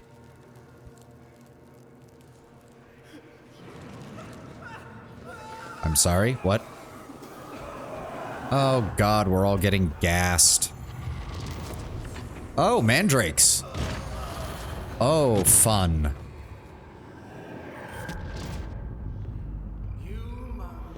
Oh boy.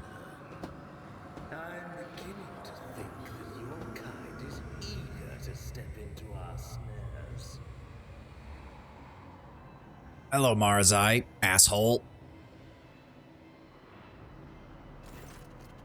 You gasp, sucking in poisoned air, each breath scorching your insides with liquid fire from throat to lung.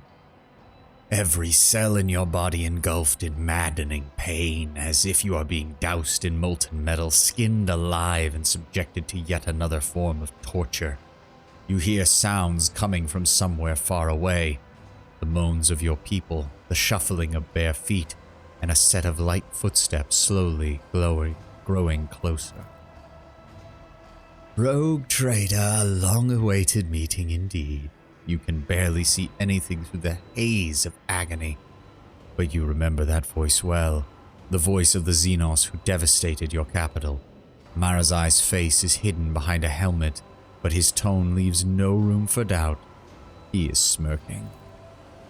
Irilet, who is writhing in pain next to you, is barely able to breathe. Oh, what have you done? Are you dissatisfied, my kin? I promised that you would have your precious Craftworld survivors, and you will. I will take you to them. I might even be there to witness your jubilant reunion. Servo drives, whine under the tech priest's scarlet robe in a dogged but fruitless attempt to lift his body. This inferior flesh has betrayed me. Oh, you must have punished it poorly, Iron Monkai. No matter. As a captive, you will learn how to apply the art of torture to make it fear the very thought of betrayal. Marazai takes a close look at each of your companions squirming in agony, then gestures nonchalantly to someone you cannot see. Bring in the injectors. The Monkai that I promised to Tavantius are among them. I do not want these wretches to move an inch until they are in the hands of the Arch-Machinator. As for you, there is a disturbing gleam in the Dracon's eyes. You will have your share of paralyzing dreams too, but I'm going to keep you. You are far too precious to be surrendered to a madman playing fire.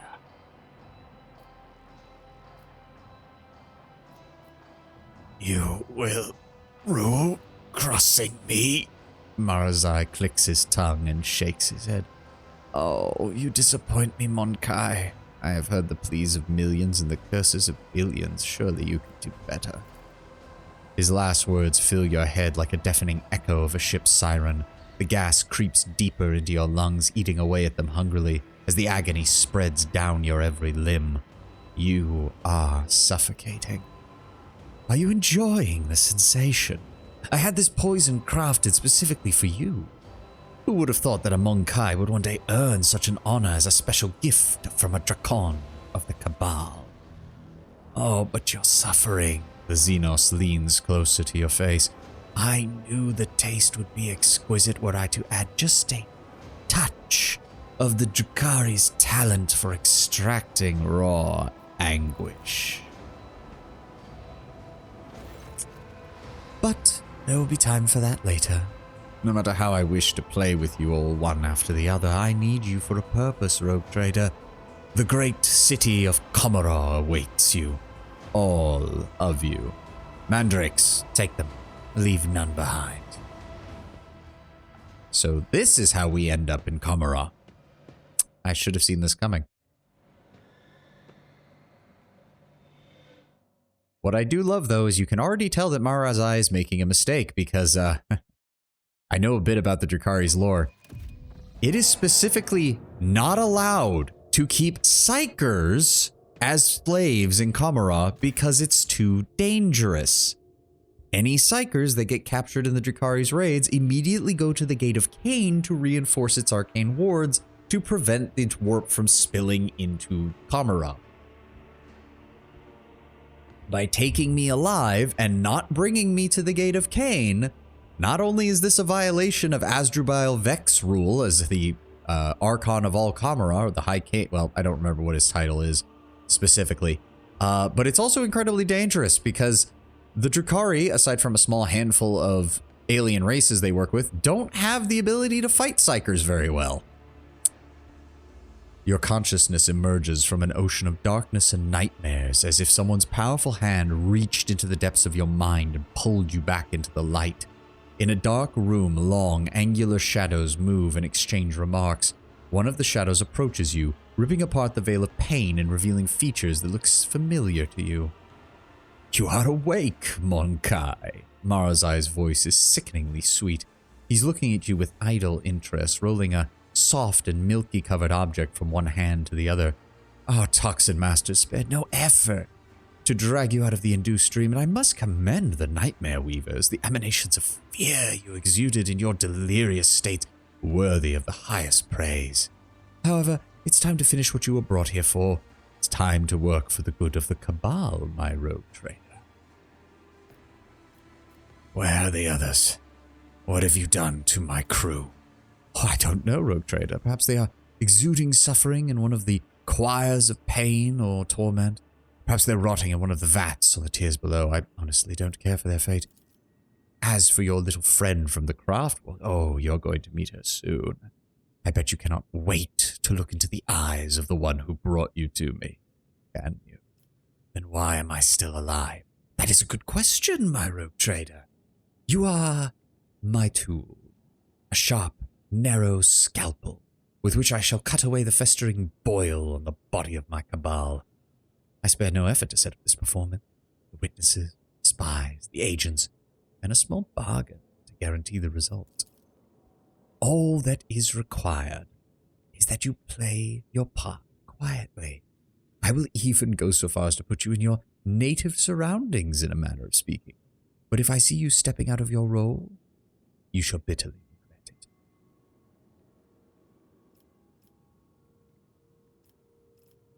I might be able to play a role better if I actually knew what in the fucking hell it was. Marazai is silent for a few moments, playing with the mysterious object in his hand. You Monkai hate creatures alien to your kind. This hatred is fueled by your primal fear and awareness of your insignificance within the galaxy. To us, you are cattle. You exist to be butchered, to entertain us at best. Sometimes we use you in our little games, but to involve you filthy brutes in the politics of Kamara, well, let alone in the feuds between the cabals. There are few worse ways to bring dishonor upon oneself and one's cabal. From the first day I saw you, I knew you were being controlled by another. Far too experienced, far too flexible to belong to another Monkai. You stayed ahead of me and Tazar. You anticipated our moves, fought back with skill. Oh, I can guess. No, I know exactly how you were able to know so much. Only one creature was sufficiently aware of our tactics, our raid plans. You will help me expose her, and you will help me restore the Reaving Tempest to its former favor. I could try that. I'm not going to have much luck. Why not? And I have a secret for you. Maybe something your spies and agents failed to uncover. Marazai mockingly cocks his head. No, Monkai. You have nothing that I could not extract from you myself, using my favorite of tools. Drukhari gestures to one of the shadows near you, and your head is forced backwards. Marazai brings the hand holding the strange object closer, and you manage to make out translucent, glossy skin, bluish, pulsating organs beneath it, and a little head with serrated jaws, before the Drukhari pushes the larva against your face. Well, that's not good. Oh dear.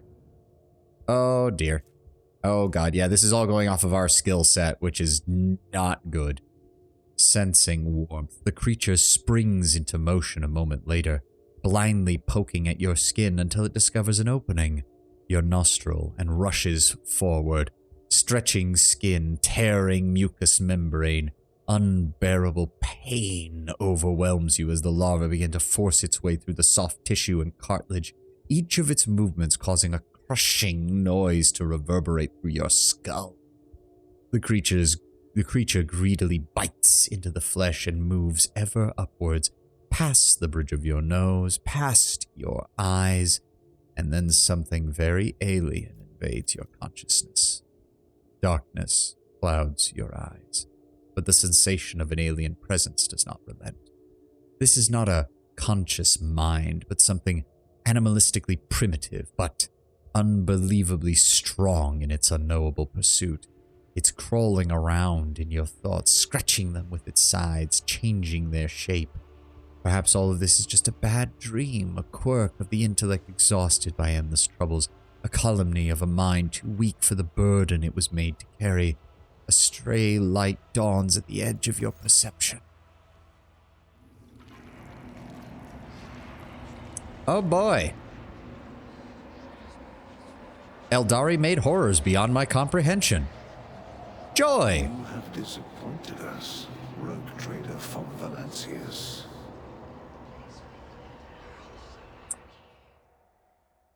That's not good. Everything is dead. I always have a backup plan. What's a Xeno raid against a merchant ship in Gastropol's Calamity?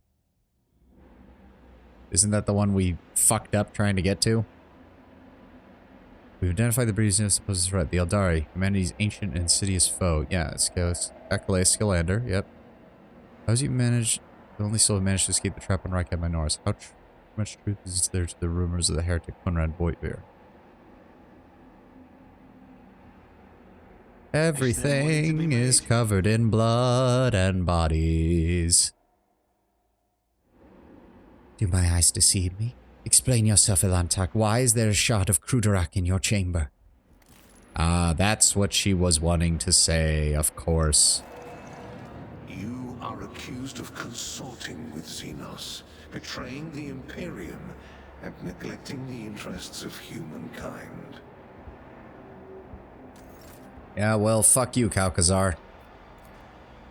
Pulsating strands stretch from under Cassia's headpiece, one wrapping around her neck while the others drain her lifeblood through her weeping eye sockets and mouth. Keep your wits about you.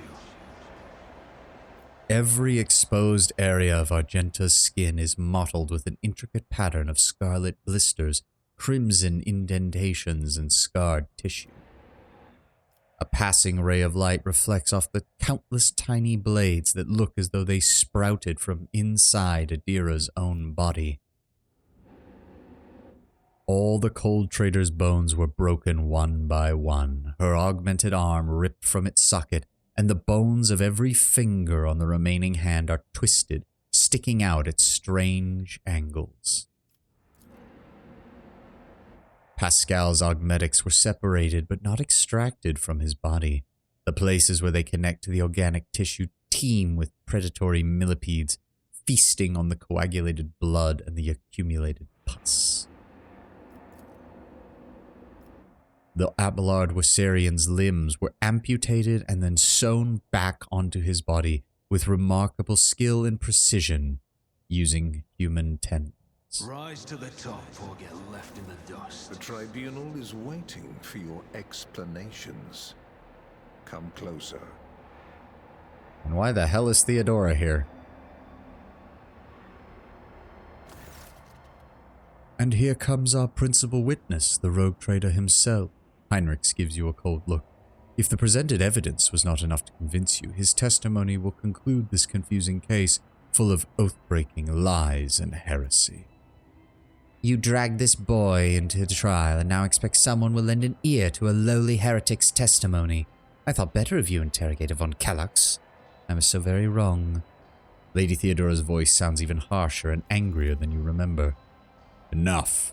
Let him speak. The sooner this business is concluded, the better. The Lord Inquisitor makes a vaguely dismissive gesture. Let us continue.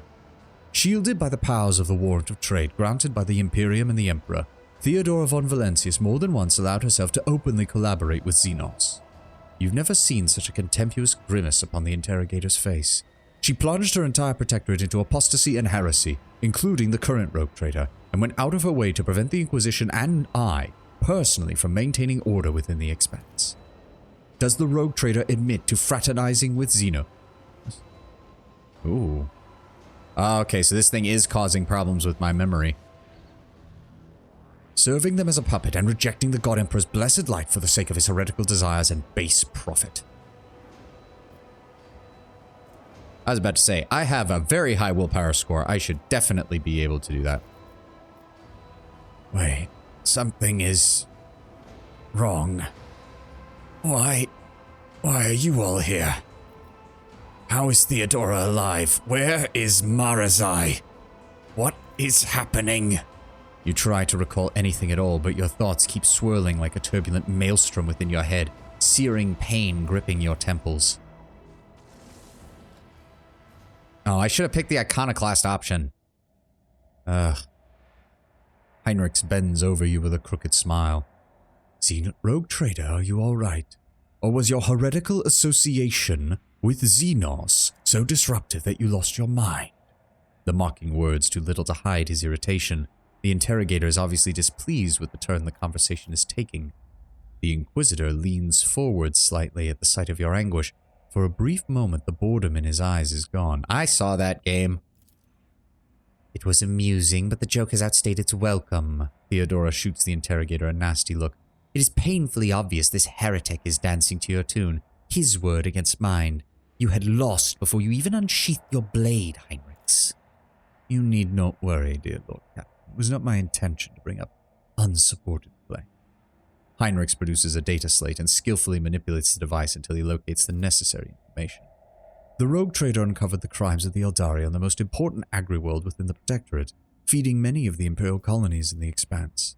But instead of purging the planet of the Xenos menace, he allowed the Inhumans to take refuge in the shadows of his power, corrupting Genusian society even as we speak, and perhaps another rebellion will not be long in coming. The rogue trader has been seen accompanied by a Xenos companion, and though the Warrant of Trade allows one to grant sanction to individual specimens, what is this if not a confirmation of the von Valentius family loyalty to the enemies of humanity? The rogue trader's ties to the Drukhari. Yeah, I love how it's doing this because it's trying. Yeah, I love how they're doing this with your mental state and altering the usual blue explanations for choices that you made. A different subspecies of Eldari is just as obvious. Who else could help him divine the carefully prepared plans of the Drukhari if not other Drukhari? The rogue trader Savani de Ferenzi von Valentius always ended up at the location of the next raid, knowing for certain where they were going to strike. The only Xenos plan I'm aware of is the one where they play foul games with my head.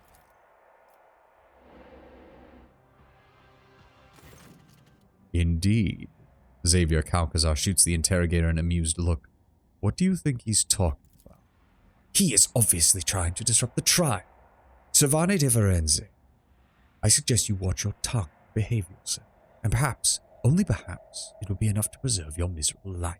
The interrogator shoots you a withering glare. At this point, the tribunal probably wants to know what the true intentions of the von Valentius dynasty even are. The rogue trader claims he has been waging war against the Drukhari this entire time, except was there really a war, or merely a carefully staged performance? Heinrichs is looking at you closely, almost without blinking. Allow me to explain what actually happened.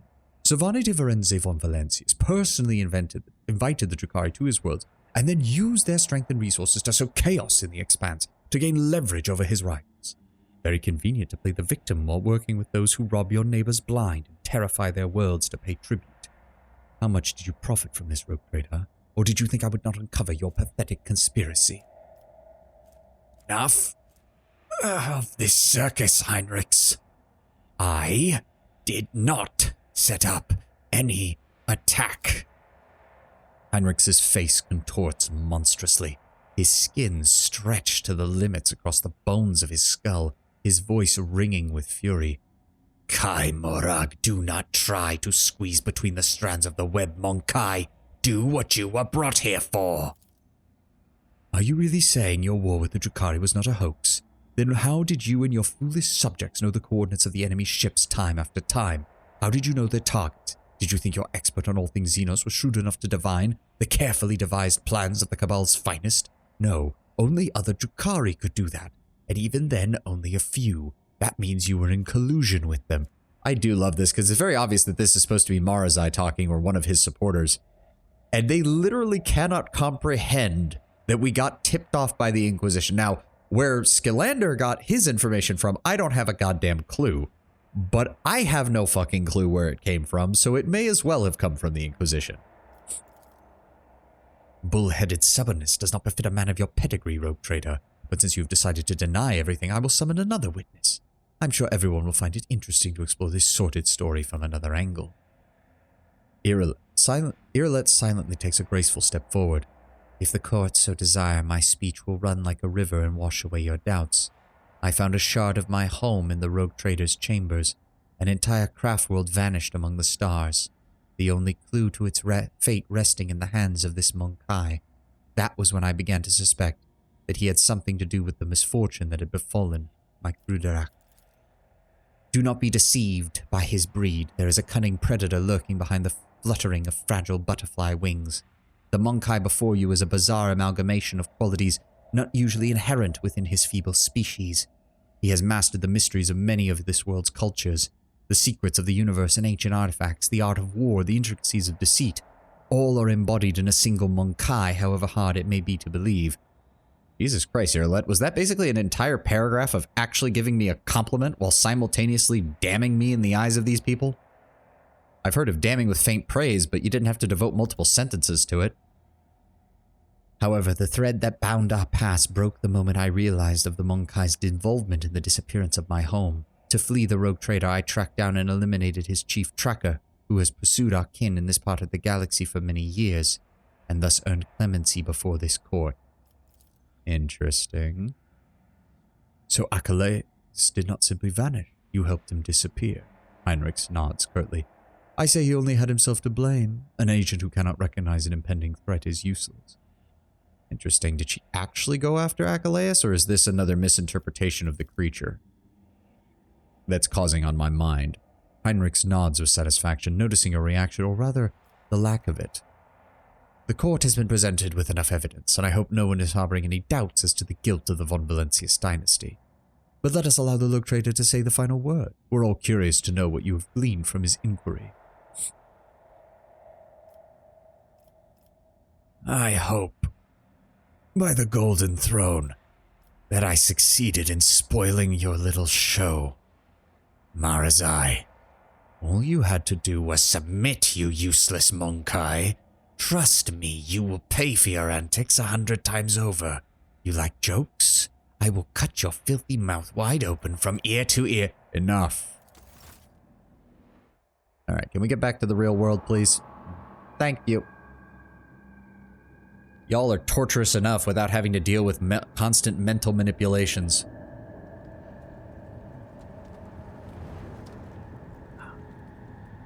Oh, that's an incubi. So that must be the Archon. I'm going to enjoy turning you into a pile of ash. After the spell is lifted, staggering pain pierces your body, darkness clouds your vision, and nausea creeps within your throat. But the wounds you manage to forget soon remind you that you are indeed still alive. Archon Nazrak High. Okay. I have no idea what I'm going to do as a voice for this guy. Holy shit. Yeah, Kato, that whole scene was in our heads. So I was trying to do Heinrich's voice, and I guess I managed to get you, considering you thought I was actually in trouble. Muffled clapping tears you from the vice of agony. The Drukhari in the center of the chamber observes you coldly from under their golden mask, causing your insides to clench. How do I want to do this guy? A Drakon of the Cabal of the Reaving Tempest has been cast down by his own ineptitude in an attempt to take part in Thilian I Kelethril. Oh, never did I think that my eyes were destined to behold the greatest disgrace for a Dark One, a trueborn humbled by a lowly creature before the Council of Archons. Nope, failed. The Xenos looks menacing. Perhaps she's the personal guard of the Drukhari sitting on the throne. I don't even know to which person it's referring, because these are incubi. They're definitely bodyguards. I don't know who the female one it's referring to is. If it's referring to one of these, then I guess there's female incubi now. I don't actually know if there are, now that I think about it. I've never seen a model representative of them, and there's been no talk of it, but I don't see why they wouldn't. The incubi don't really care as long as you're capable of fighting capably enough. Look at the Drukhari on the throne. One half of his face is hidden behind a golden mask with an intimidating visage, the other half showing a malicious, sharp-toothed leer. The Xenos' elaborate armor is decorated with skulls and patches of human skin impaled on blades and hooks. He carries himself with authority and ease, as though he is a ruler who holds the thread of fate of all those present tightly in his grasp. Look at Marazai. There is genuine terror on Marazai's gaze. Oh, sucks to be you then, doesn't it? But his face remains impassive and calm. At one point he catches your eye, and you can clearly see he is lusting for blood. Your blood. Look at Irileth. Irileth absorbs every word, occasionally wincing in pain and covering her weeping wounds. Her posture and gestures are full of tension, like a prey cornered by a pack of predators. Irileth shrinks under the hungry stares of those around her. I also can't help but notice that there is what looks to be an Eldar Guardian over there, dead on the floor. Yes, that's a spirit stone on the chest, so that is an Eldar. So, good going there, Irileth, you dip. With the greatest respect, mighty Nazrakai, Archon of the Cabal of the Black Heart, first among the chosen, voice of the Overlord of the Dark City, bringer of demise, conqueror of 100 worlds. Narazak dismisses Marazai like a bothersome fly. The Council of Archons has heard enough platitudes, Drakon Marazai, and no longer wishes to. Sly intrigues, ruthless chill to jagged ice turns lips and tongues, and I wish I could read faster on this shit. Wait, is that a... Oh. Oh, the plot thickens. That's a solitaire. I'm pretty sure. At the very least, it's a Harlequin, but I think specifically it's a solitaire. Oh. That's who they were referring to with the female Eldari. Of vitriol verbose, the cut and thrust, keep time with fate's own machinations grave, but whose deft footwork leads to naught but dust. While from its brutal finish none can save, this play the puppet master granted me, through murky stalls a path obligingly. The puppet master has Vecht invited you to this chamber. The Archon chokes on his own words, but quickly regains his composure. No matter. You may be our guest, Arbenian, but you are merely a spectator in this performance, and spectators do not belong on the stage. You undoubtedly are. As you undoubtedly know, do not interfere. The stranger presses a delicate finger to the lips of a sorrowful mask and says with a twinkle in his eye, a shadow in the shadows will I be. Look at... Oh, no, this wasn't them. Okay, so the female one must be the one over here, because it's the only other one with a unique model. Look at the Eldari who interrupted the trial. The bright motley, the hollow suit, the mask hiding its face, the graceful, subtle movements, even by the standards of Eldari. What stands before you is a Harlequin, another representative of the multifaceted Eldari race. The Xenos catches your eye and nods, and for a brief moment, the play of shadows upon the mask appears to twist its expression into a mischievous grin. Try to recall what you know of Vecht. You have heard many a gruesome tale of the atrocities of the Drukhari, but the cruelest and vilest always involved Asdrubal Vecht, Archon of the Cabal of the Black Heart, Supreme Overlord of Komara, the most dangerous of all Drukhari. I'm just gonna listen. Nothing that I say was going to add anything meaningful to that. It has been such a long time since the Obsidian Court last saw such an entertaining spectacle as this. The accusations flung at Archon... Oh, God. Ymaris? I'm gonna go with Ymaris. At Archon Ymaris may be serious, but I see no reason to attempt to delve into their substance. The Drukhari on the throne looks at Marazai with a hungry leer, clearly waiting for his reaction. Marazai's eyes widen, filled with astonishment and disbelief. He seems to have been certain of the outcome and did not expect what he is hearing now. His lips twist in an enraged snarl, hatred directed at the Xenos on the throne, and yet it finds no outlet under the gazes of dozens of other Drukhari in the chamber. The arena will make you answer for this insult to the court. The arena will strip you of your titles and your skin, and the contender's blows will break your bones and all that is left of your pride. Nothing but blood and suffering will wash away the shame that the Drakon has brought upon himself this day. With a hiss of rage, Marazai draws his blades, preparing to fight back. Jesus, they immediately fucking shot him. Give the credit to the Drukhari where it's worthwhile. They see a guy drawing a sword, they're just like, nah, just gonna shoot you in the chest, buddy. We're not doing this.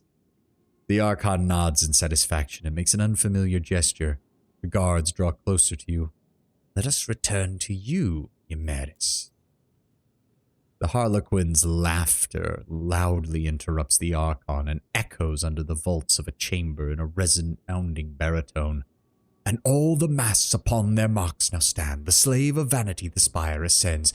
Thief and traitor cast downward by her hand. Unbeknownst to all their fate depends. Upon a lead unseen, a player green. The Harlequin leans forward and eyes you with genuine interest. Is this how you treat the hospitality of Comera, Arbenian?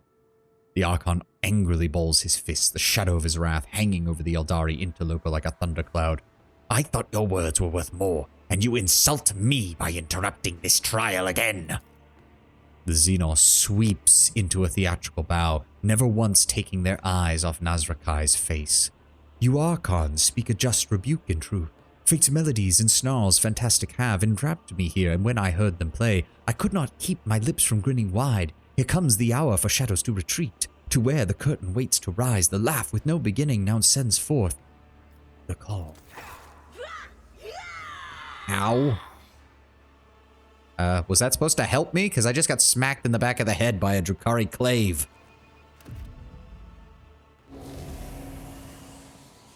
Ouch.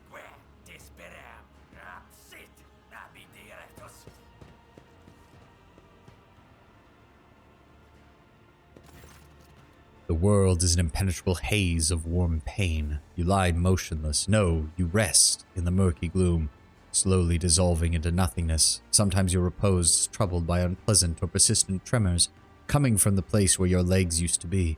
You do your best to ignore it. Away, you vulture, this is not your prey. A vaguely familiar voice reaches through the curtain of darkness, but your disobedient thoughts refuse to reveal where and when you have heard it before. Was it just recently or 100 lifetimes ago? The trembling coming from your legs is replaced with a violent jerking motion, and then it stops. From the Phantasmagoria retreat and deftly seize my merchant vagabond. The puppet master strings left dangling again rise up to take your place and dance. A spark ignites in the darkness, and its light ruthlessly cuts through the gloom that envelops you. An ugly image of the reality around you assaults your retina. You can feel your body again and realize it is filled with pain. Your shoulders sore from an injection.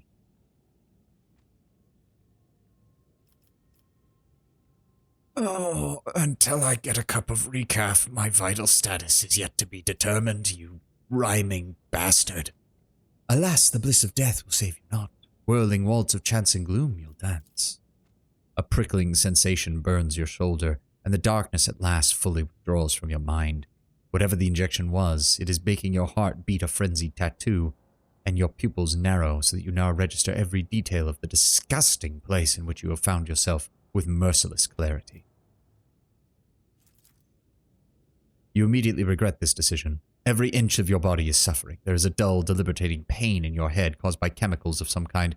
Your body is covered in deep cuts made either for fun or with sinister intent. Your internal organs appear intact, but the same cannot be said for your blood. You know you have lost a great deal. Finally, a gnawing spasm occasionally flares at the base of your skull. It is not severe, but for some reason it is what concerns you most of all. Yeah, because they shoved something up my fucking nose. I wonder what it could be. All of your equipment is gone, as are your shoes. You do not even have a knife at hand to fend off enemies or open their veins. Doesn't matter, I'm a psyker. Anybody who comes near me is getting a fistful of fire. I'm going to set them on fire. I'm going to watch them writhe on the ground, and I'm going to laugh because they thought they could disarm me.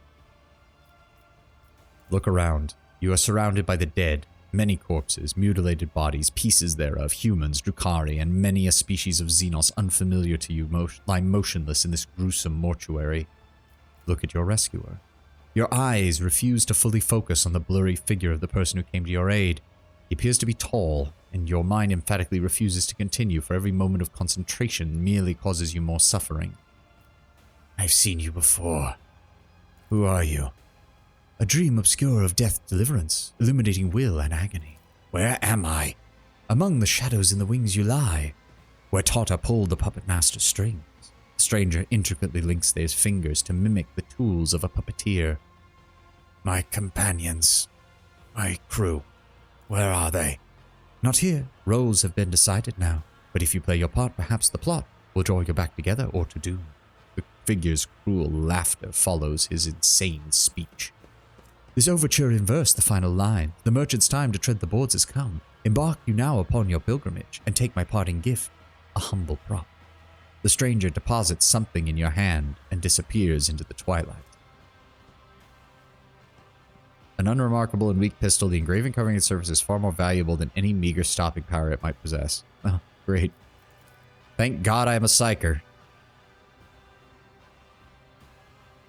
Well, don't spoil anything, Diamond, but I agree. I'm already loving the introduction to this area, and I cannot wait to find out what happened to Marazai.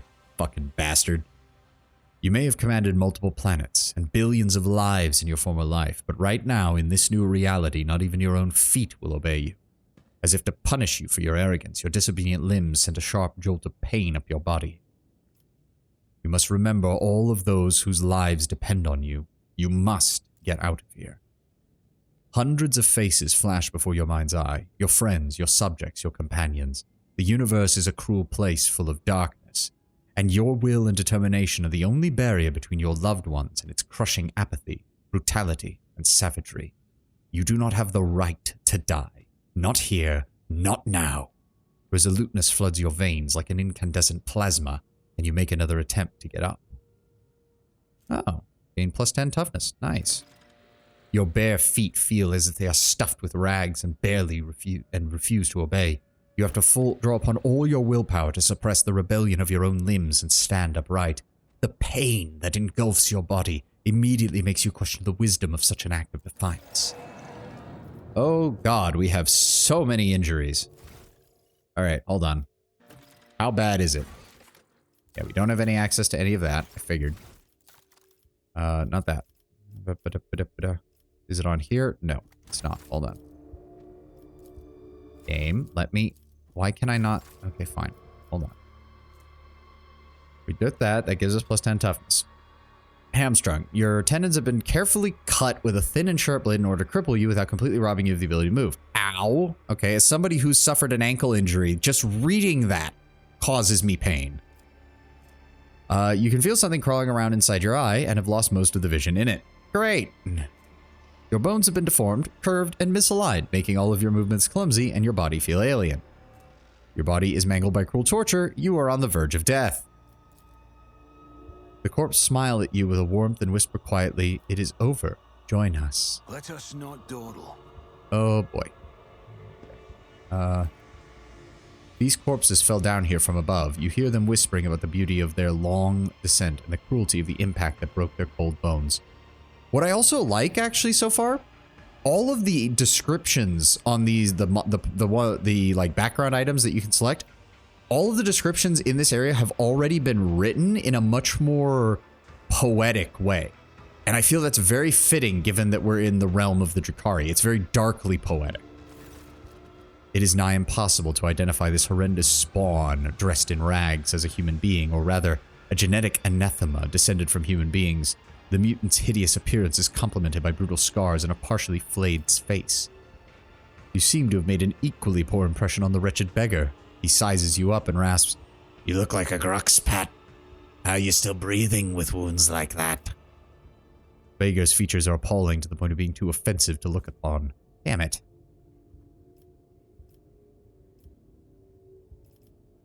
I'm in need of help. The mutant arches an eyebrow in bemusement. Really? Gripping tail. Why should I give a crap? Perhaps we can strike a deal.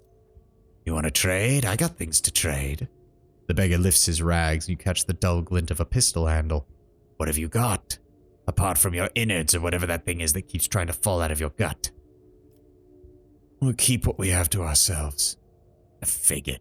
Trade between two beggars, what a laugh. The mutant sniffs the air. You reek of blood, and that's not good. That smell draws a lot of attention. I'm out of here. Always keep your eye on the price. How about this guy? Don't hurt me. I've got nothing for you to take. Let's see here. Failure is just a temporary setback. Damn it. There's a 92% chance and still fucked it up. I'll learn from this mistake. Okay, I think those are actually just meant to be... Oh, I should probably equip that just in case. Whatever the dev have, I take Is it. there money to be made? If you surrender to the cough and lie down, it'll be easier to breathe and your lungs will stop burning. Nope. Nope, we just need to keep moving. Escape the corpse dump. Oh, wow. That got me a level up. We'll grab it. Let's see here. No. Psyker can use a damaging psychic power while being threatened by enemies at melee range without provoking an attack of opportunity. That's probably my best bet. Wounds are shit. Oh my god. Our hamstrung is a minus 30 to our strength. Deformed bones is a minus 30 to our agility. Darkened eye is a minus 30 to our perception. The only bonus we got is to toughness, which, you know, is because we survived all of this. Base willpower is at 75. Jesus. Alright. And we need to find a way to get all of our shit back. We got nothing right now. I always keep my options open. Success is the only outcome I accept. At the moment, it's impossible to remove trophies from cargo since communication with the flagship has not been established. Understandable. Give me the multi-key. Yeah, don't hurt me. I've got nothing for you to take. No shit, dude. Just as I planned. 12 plus lore Xenos divided by 3 wounds. Moves bleeding, burning, and toxin. Heals 1 fresh injury. Okay. Even though I don't think I can really use that. Wait, what? Blasted Void Beer. He killed your people, tore down your banner, and replaced it with this heretical rag. What the? That's... What? I have a feeling that's not supposed to be the description that says. Nope. Your wounds barely hurt at all. Your body feels surprisingly light. That's not a good sign. That's not a good sign at all. I always get the job done. Skin patch removes 1 trauma. Does that actually work on these? I doubt it. I highly, highly doubt it. May as well throw these on just in case. I refuse. Keep your wits about you. Oh dear. You fool, you have a death wish? That's why they came here to gut us. Still gonna try sneak past. I think they won't notice. And get shanked.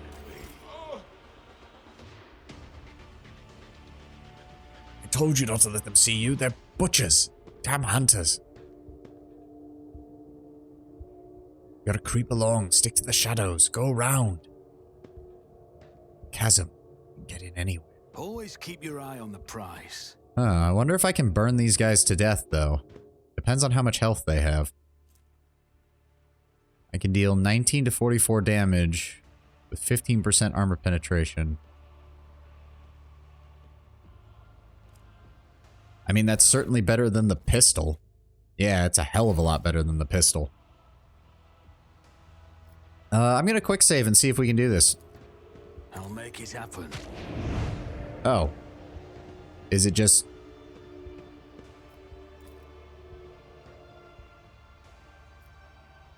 Just to clear them, seeing as they already succeeded in killing you once.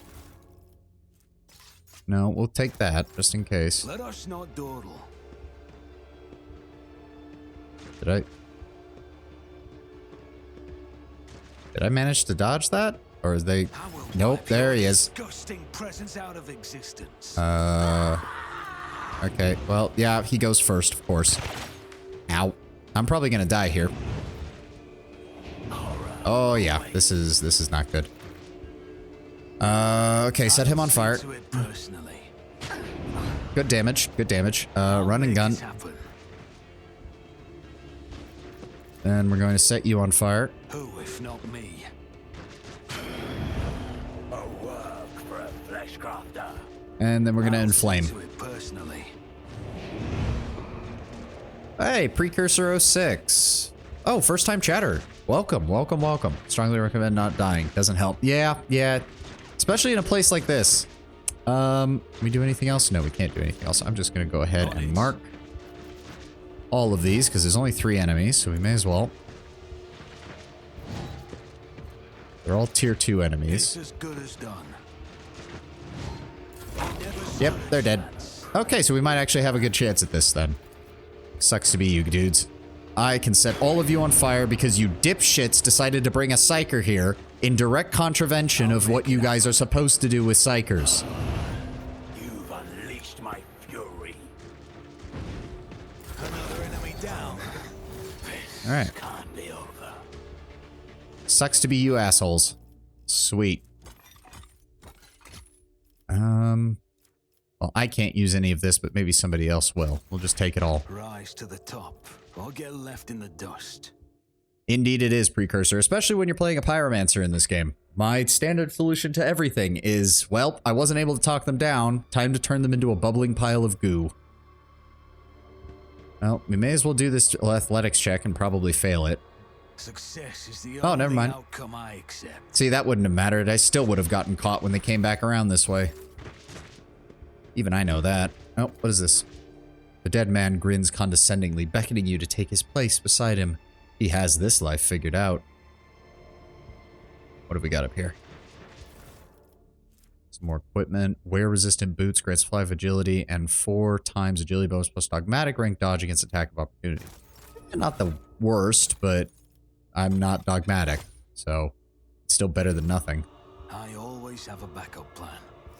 Now, do we want to go this way first, or do we want to go this way? That goes to the pit, so hold on. Are they just all, they're all just stabbing each other. Okay, we're going to back up for a second, go back the other way, see if there's anything around the other side. Just real fast. This is intriguing. Oh, what's that? Gimme, gimme. Just as I planned. Oh, stim. Take it. The contents of the injector bubble playfully as if urging you to find out whether the liquid inside is poison or medicine. Is there money to be made?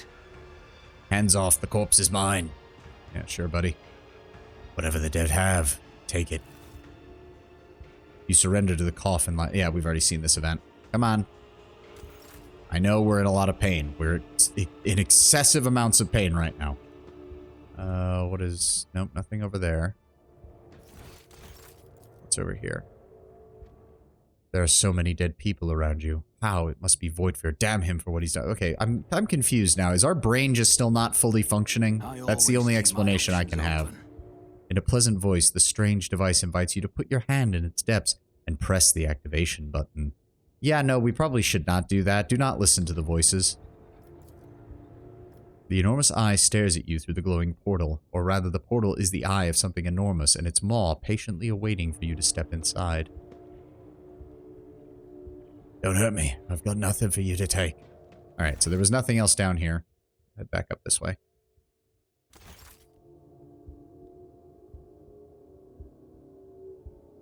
But seriously, like, I get why Marzai did it, and I get why him failing to report it means that his superiors don't know about it, but there is a good goddamn reason the Drukhari don't take psychic prisoners.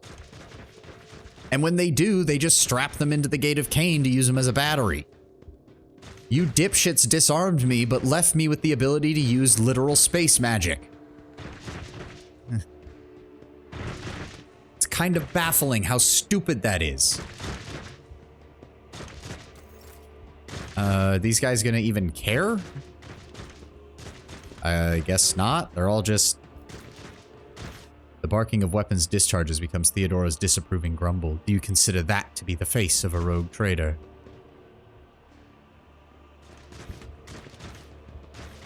Are these humans or... No, they must be humans. They're using ballistic weapons and they have like shitty armor. Let me into the arena. I will make... Okay, so they're people who would rather die. Your brave enforcers spend their every waking moment training. After all, Voidfare could return at any moment. Okay, yeah, our brain is just not functioning properly right now. So that thing that was talking about Conrad was being serious. It's just that our brain is not working properly at all. Fair enough. We have gone through a lot. And from the looks of it, they handed us over to a homunculi for a short period of time. Yes, yes, yes. We've seen this event. Move on. Thank you kindly. I always have a backup plan. Oh, that's a Slythe. How did I miss that? The den you have found yourself in is filled with a heady smoke. The walls are lined with living shadows, the center of attention a large, snake-like Xenos. He's engaged in conversation with a pale, harried-looking Drukhari, and pays you no mind, much like everyone else here. You've heard of this breed of Xenos. Hell, we've killed this breed of Xenos. The Slythe. These creatures can often be found in the entourages of the powerful Drukhari lords, where they serve as bodyguards and champions. They are just as depraved and vicious as their masters, but theirs is a more primitive intellect, and they are driven by far baser needs. Survey the room. Everyone gathered here is armed. They bear scars. Some even have fresh wounds. You've noticed a few humans amongst them as well. They clamor in a mishmash of tongues and language. Their laughter rings with lunacy and bloodlust, the air thick with an all-pervading sense of doom. Your trained eye does not fail to notice that virtually everyone in this place is under the influence of some substance or another, and powerful ones at that. It seems you have wound up in a narcotics den. Observe the scaled Xenos.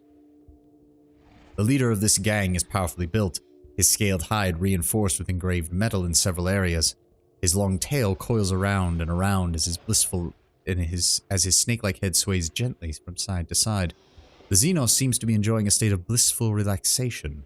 His companion, the gaunt Drukhari, is looking at him obsequiously. Her entire body is adorned with hundreds of embedded steel beads and thousands of red injector marks. May we speak? The snake-like Xenos either fails to notice your presence or is simply ignoring you. Iridescent eyelid membranes slide over his eyes, momentarily shuttering them. No doubt a telling look among his own kind. Without deigning to look at you, the cadaverous Drukhari mutters, "Malice wants you to disappear, you pathetic whelp." Yeah, there's no way in hell that's gonna work. No. You are Malice then, I take it. His serpentine head turns at you with an inhuman fluidity, the forked tongue tasting the air. I am Malice. You are an inconvenience. Get lost, or you will find out how Malice deals with inconveniences, humaning.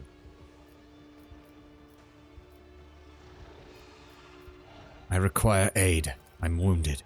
What makes you think I care? No, do not answer. I don't care what makes you think that. I could pay you handsomely for your assistance. You have nothing. Don't waste my time. The Xenos keeps his attention focused on the Drukhari. but his scaled fingers holding an elegant-looking injector clench in displeasure. He speaks slowly and indolently like a snake about to enter brumation. There is no way in hell that that's going to work. I can render services in exchange for assistance. What use could you be to me? The Xenos yawns sleepily, his mouth opening disproportionately wide. If you want to serve, I have a task for you. The den's temperature is controlled by atmospheric convector. The scavenger who sold it to me forgot to mention it was faulty. Unfortunately for him, he was unable to repair it. Now the scavenger is dead, and I have to suffer in discomfort. My race is cold-blooded. We like our nest warm. None of my gang have a knack for hardware, so if you can fix the convector, I will take pity. Smug and mocking, Malice stares at you unblinkingly. I think I can get it done. But I can tell you're mocking me, aren't you? By giving me this grubby little job. Why wouldn't I? I am allowed to enjoy myself. Or perhaps it's just that I don't believe you're capable of anything. Fuck it, let's try and grab it. Shit, that worked. Whatever you just injected into your body, it has not done you any good. You feel as if you are engulfed in flames, and every muscle is cramping as if struck by lightning. But you will yourself to maintain your composure instead of dropping to the floor or rolling around in pain. That was an agent that we Slith inject to protect ourselves from the cold. I can only guess what it's doing to your bloodstream right now. But I'm impressed. Fortitude and nerve. What do you wish from me? I need a healer. And what will you give in return? We can discuss that later. The little strength you have left in your body runs out and you collapse to the floor. The darkness that nearly extinguished your mind permanently enveloping your vision once more. Through the drumbeat of your heart, you hear Malice's voice from somewhere. Patch up the humaning. He has character. I like those ones.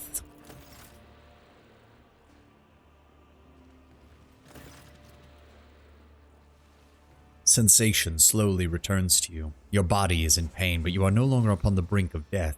Your wounds have been crudely closed with metal clamps, your throat pocked with injector marks, as though you've been wearing a neck pillow of needles. The one who rendered these first aid to you was certainly not a qualified Cherugian, someone who would typically be permitted to administer to the person of an illustrious rogue trader. It looks like you are back with us. I don't know whether to offer my congratulations or my commiserations. The scaled Xenos looks at you without the slightest deference. He doesn't have a portrait, so I know we're not getting a Slythe companion, but a Slythe companion would have been pretty cool, I'm not gonna lie. Thank you. No, doing this is just a mark of weakness here. I suppose I owe you. What is your price? Straight to business, I like it. You do owe me, but we will discuss that when you are no longer lying on the floor like a scrap of dead meat. As soon as you stand up, you're seized by a strange sense of unreality. As if you are still there in the darkness, and everything around you is merely a twisted mirage. Doubt seeps into your mind like poison, sundering its contact with your body. You have to make a deliberate effort to hold on to the thought that you are you. Is your mind maggot giving you trouble? I saw it latch onto your spinal cord when you were being patched up. Fat, well-fed grub it was. Lots of teeth. It's dying now. They have short lifespans, and that means its poison is especially toxic. You'll lose touch with reality from time to time, and when the mind maggot dies, well, the final dose of poison will make you think your body is not even your body. And then your heart will just stop beating. Great, so we get to deal with that. I could have pulled the thing out of you, of course, but I thought, why should I? Consider it a guarantee of your gratitude towards me. When you've earned your healing, I will release you from. The lipless mouth stretches into a bloodthirsty grin. Who exactly are you? I am Malice, and the rabble you see before you are my shriekers. We are gladiators, bleeding meat of the fatal thirst's combat arenas. We are the beasts who go out there to kill and to die inglorious deaths for the entertainment of the masters of the Dark City. This den is our personal pleasure ground. Where am I? The snake-like Xenos hisses in satisfaction. You are in Komarok, the Dark City, the underside of all existence, the realm of the Drukhari. I'm sure you've heard of it, human. And why did you decide to help me? You are cocky, whelp, but feeble like all members of your race. Your cockiness did not get you killed, which means you must be someone important, and that might be useful. What exactly is a mind maggot, and why is it attached to the base of my goddamn spine? A translucent slug, parasite, found only on this side of reality. Mind maggots feed on memory and inject toxic hallucinations into your mind to keep you from resisting. The Drukhari can train these creatures and use them to show their victims devious mirages. And what do you want from me? You will kill for me. Go to the mangled sector, find a Frico de Commissar, one of your kind. Spill his guts. Do that, you will earn my favor. And in the chasm, down here, that counts for a lot. Who the hell is this commissar? A prisoner of the Drukhari who thinks far too highly of himself. Instead of dying in the arena without any fuss, he is hiding, gathering other slaves of your race around him, making pathetic plans for revenge. Many are listening to him. See how few humanling shriekers there are? They used to come to me. Now they listen to the commissar and no longer come. Mangled sector. Off-putting name. For an off-putting place. We are at the base of the spire in which we live. Commoroi stitched together from scraps of various dimensions, and in the mangled sector the seams are starting to rip, shall we say. Space is collapsing in on itself, and the entropic radiation is off the scale, spawning all sorts of abominations. And the sector is slowly but surely turning into nothing. Some unhinged humanling went there recently. What did they call him? Waserion. Old but strong and too loud. His visit probably stirred up all the freaks. You should be more careful and quieter than he was. Waserion. You'd have to be insane to set foot in a place like that. Insane or an outcast like the commissar, hiding from the Hun. Or you. Why exactly do you want me to kill this commissar? I don't want to drag my whole gang into the mangled sector. That place will kill off 3 times more fighters than the commissar's crew would. That means I need an assassin. The commissar's fighters know my shriekers, but no one knows you. Besides, you don't have a choice, which means you'll do it. I'm going to need a more serious weapon. Prove that you're useful first. Do this and Malice will see that you have decent toys to play with, but not before. In the meantime, take something from the junk pile. Malice gestures at a container half full of shoddy equipment. Fine. I'll see what I can do. Just bring me his head. In exchange, I will share my toys with you. They make surviving in Komaro possible. And if you think of lying to me or running, when you're on the street, look out for a humanling dressed in red with a cog in his chest and a face full of misery. See how he is dying alone with no one to help. Your death will be just the same. Hey, Pascal and Abelard are the nearest companions. That's probably the best we could have hoped for. Not stealing or begging, I'm just sleeping here. Nobody to talk to there, nobody to talk to there. Where are we? Okay. Ooh, examine the gladiator's wounds. I won't let it define me. Did we actually? No, we failed. The gruesome blows caved in the gladiator's skull, but surprisingly, he's still alive. Rise to the top, or get left. I feel like that's not quite true, given that we failed that test, but we'll find out later, I guess. What is this? The tear in the fabric of space is sparking with entropic energy, capable of unraveling the threads of matter itself. Okay, so they took care of my other issues, but we do still have the mind maggot, which means we are still taking some negatives, including the willpower, which is most definitely not good.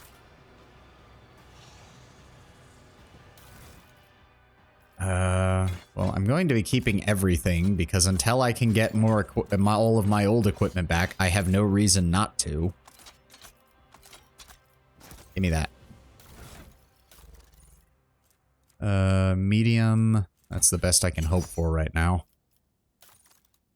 As for weapons... Sniper rifle's probably the best bet. Just due to the dodge reduction and additional hit chance. As for the offhand... We'll go with a sword. And the pistol. Seems like a good choice. That's all we got right now. I always keep my options open. Pabalites, shriekers. Interesting. What am I missing here? There's that, there's that. Trying to figure out the direction. Okay, Malice is up there. That's what I was wondering about. Nothing there. So if we go over here. Oh, hello. What are you guys doing? Nope. This could be an opportunity. Keep your wits about you. What does that do? Oh. Wait, what? Aha. Okay, okay. Whenever the wielder kills a target with this hand flamer, the target explodes, dealing enemy's toughness bonus divided by 3 fire damage to all creatures in a 2-cell radius and applying burning at length 9. Any hit with a wearer's single attack inflicts +1 stack of fatigue, disturbed, and perplexed for 2 rounds if the target fails an agility test. That's actually really good, because if I remember correctly, both Assassin and Bounty Hunter have skills that pair off of that. That would actually be quite good. And a Xenoplasm Grenade. Okay, okay. If that's the case, we'll go ahead and equip... Where are they? What the hell? Where's the pistol?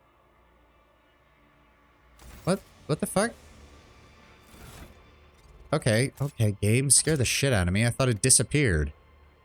Yeah, we'll go ahead and have that. That's actually decent damage for a pistol. And it allows us to set things on fire. Don't have any better armor. We can go ahead and do this. Okay, there we go. Let us not dawdle. Nothing there, nothing there. Okay, head back out this way. We need to leave. Oh. Okay. This familiar sense of unreality rolls in and breaking the concentration between body and mind. Alright, thanks for that, game. I'm really getting sick and tired of having those interrupt me. I get why they're doing it. It is very immersive, but I am starting to hate it. Ugh. Let's keep going. Alright, these assholes are still fighting. No? Anything these guys got over here? Well, that is just straight up cargo, so we will go ahead and drop that off. Nothing we can do there. Oh. Jesus Christ, again? Alright, that was pretty quick. Can we, at the very least, can we not have like 2 in one area? Plenty of shriekers, more shriekers. This was where we killed those Drakari. What is this? That's how it's done. The beggar's corpse is disfigured by bony growths. Eyes, mouths, and tentacles are constantly appearing and disappearing in the ocean of his flesh. It's difficult to mistake warp distortion of this severity for anything else. Is there money to be made? True, very true.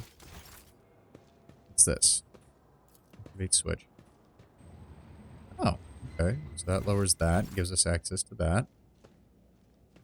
Well, he just killed that beggar, so we'll take that. Thank you.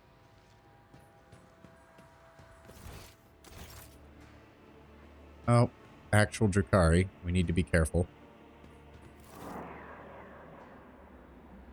Now's not a good time. We don't need the Drakari seeing us having issues, because that'll just invite them to attack us. No. We'll leave that until I find Pascal.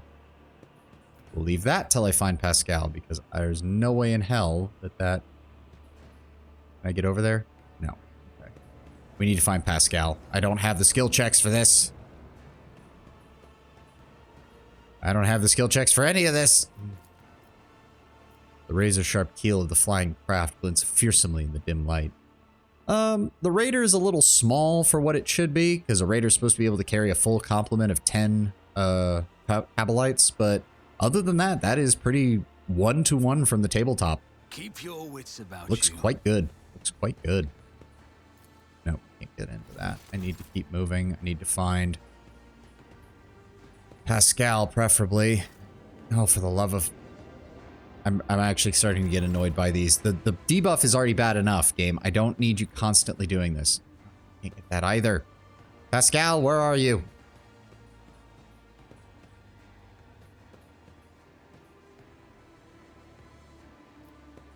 To the anatomical opera. I should not go in there. I can already tell from that name. Get left in the dust. I do not need to go encountering the freaking homunculi right now. No, thank you. Did this actually tell me?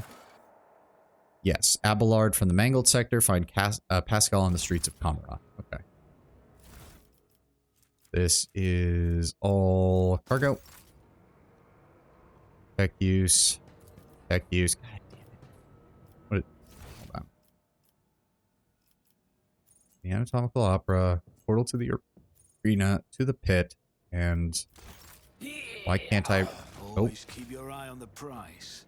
Well, those guys are dead. May as well take their shit. That is straight up better. So we're going to take those. I guess we'll take the auto guns too.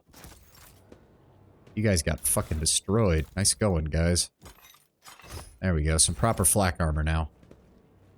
God, we're actually calling it proper flak armor. That's how bad we're doing right now.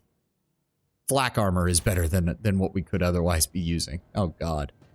Oh, God, Emperor, help us. Why can I not read where this goes? I always have a backup plan. Where does it go? I don't like it when the game does this. Where does it go? Oh, it's the same area. That's why. Okay, fair enough. What are these guys doing?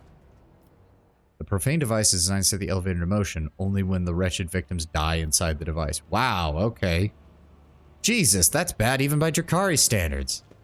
God damn. You know, wait, what?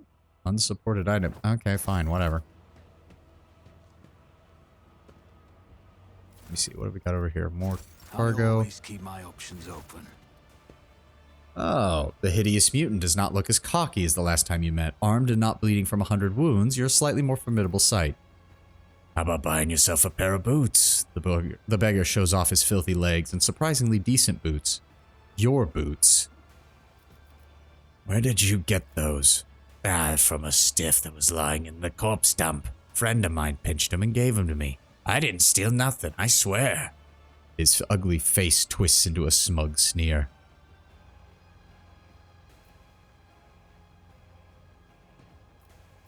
Offer him a stimulant. I can go dogmatic, which would be kind of cool.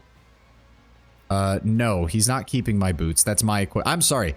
I might be iconoclast, but I play RPGs for the loot in a lot of cases. He's not keeping my loot. Here, stimulant. Will that be enough? He grabs the priceless offering, grins, and starts shaking with anticipation. Much obliged, very much. Goodbye to you, strong master. Yeah, no, I'm not losing out on my dynamo boots that give me fucking better movement. Absolutely not. Yes, give me this +3 movement. What else have we got here? Is there money to be made? Just a bunch of beggars. They see the racks walk the streets again, collecting wretches for the homunculi so they can harvest their organs. What can you do? That's life in the spires. Yep. Yep. Everybody's just complaining. For obvious reasons. Yep, they're going on about the racks. Jesus Christ. Just shooting people at random.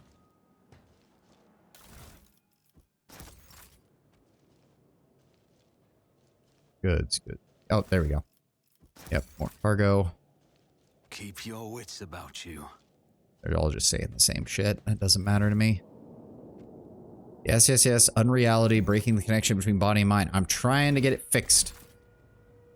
Oh, this leads back down here. But there's new shit down here. Ugh, no, we have to wait till we find Pascal for that.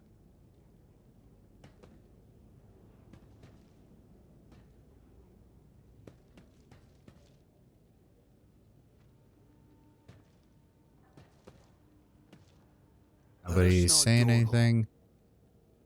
You guys gonna do something? Because it seems like you're about to attack each other, and I was gonna loot whoever killed the, or whoever died. Ooh. What's this? This must be the chute that carried your unconscious body here.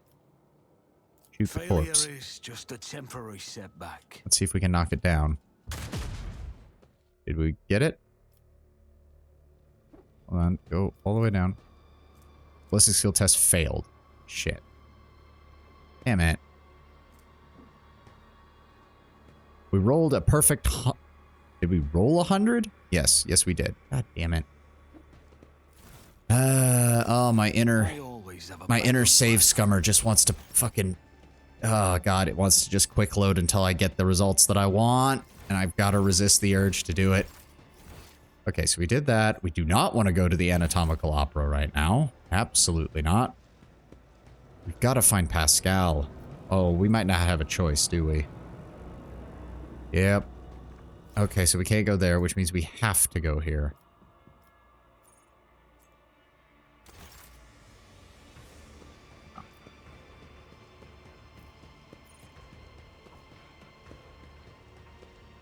That is a rack.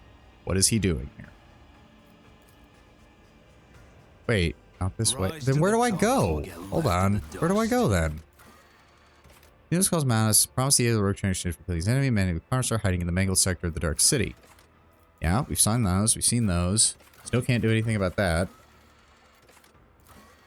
And can't do anything about that. So, wait. What? Portal the anatomical opera. Lift to the mangled sector. Oh, God. Okay. I completely got sidetracked because I was too busy looting shit.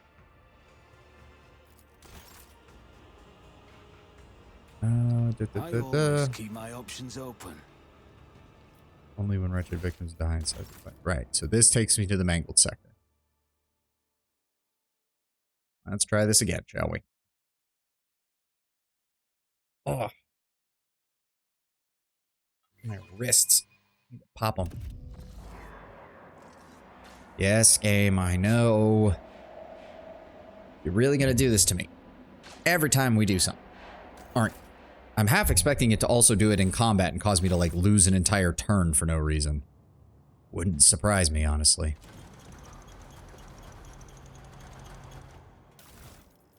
And he just killed that dude. Yep. Keep your wits Not that they had anything on him. Whoever tried to settle in this vile place, their fortitude did not carry them very far. Cut my eyelids off to keep my eyes vigilant. Dude, I don't think that's gonna help you any. I really don't. So he's leaving. Got here. It'll hunt again soon. It will come and kill. It always does. Come on, pick up the stuff. Yep, just more cargo. Oh my God, Abelard. We have to get over there. Oh dear.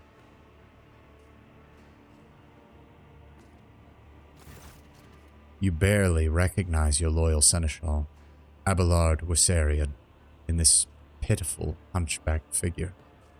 His officer's bearing, his broad shoulders, his direct and piercing gaze, they're all gone. What you see before you is a decrepit, quivering old man rummaging through malodorous refuse and mumbling under his breath. It takes you a second to even make sense of his hoarse lisp. Katharina, my love, my damasek and fruits. Of course, love, the children aren't making mischief again. Katharina, where? The old man's frail voice is laden with tenderness and longing. Abelard. Oh, Katharina. Abelard laughs faintly and then launches into a bout of coughing. Deep lines run across his face, and a blurry film of cataracts clouds his remaining eye. The drive stems are at it again. Another council session, another appeal to the Logitines. I'll never be satisfied. I'll never be satisfied until they make us and our family disappear. Perhaps we should just give in. You've always said that Argonis is not your home. Abelard is looking past you with someone that only he can see. There is a timid smile on his trembling lips. Would you like that? Would you just leave it all behind? Go somewhere far away. Away from our toils.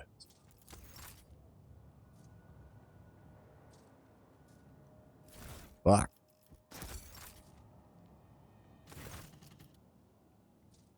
With quaking hands, Abelard is still sifting through refuse, oblivious to you. Katharina? Yes, it's almost time. All the children. You have a stem. Or no, we have a gladiator's healing kit.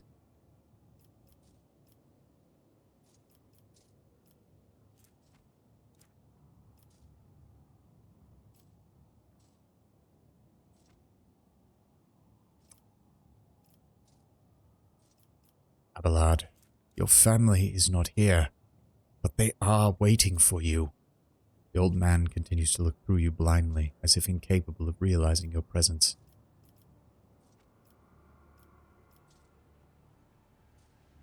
We'll inject him with a stimulant. The dose of stimulant sends an intense spasm down his limbs that you fear that his heart might rupture, but a clarity begins to brighten his gaze. Abelard looks at you, takes a shuddering breath. Saint's blood! Lord Captain! You're alive! With a groan, Abelard tries to straighten his hunched back. Thank the God Emperor. Death has not found you yet. Then again, given the circumstances, it may be for the worse. What happened to you? Abelard is racked by an old man's hacking cough. Thrice blasted Xenos simply chucked me aside like a piece of rubbish. I tried to go looking for you or for help, and I ended up here. That is where it found me, that thing. Memory fails me. All I can remember is bits and pieces. And needles, so many needles. It pumped something out of me and then pumped something in, and nonetheless I seem to be in one piece, save the creature. Abelard tries to wipe his stained coat with a trembling hand. How can I put this? Its needles siphoned the strength out of me. I can feel older by a decade, too, even. He touches his face and exclaims in surprise. My word, I think I am older. That would be why I started to see things. Honestly, I never thought I'd live long enough to go senile. What was the thing that attacked you? Spawn of nightmares. Ghastly. My mind refuses to even picture a clear image of it. Nothing but meat and metal and needles, so many needles. It feasted on me, on my very soul. Would have devoured me whole if it hadn't gorged itself on a few others before me. We will find a way to restore your time to you, Seneschal. Pray, Lord Captain, there is still strength in this body yet.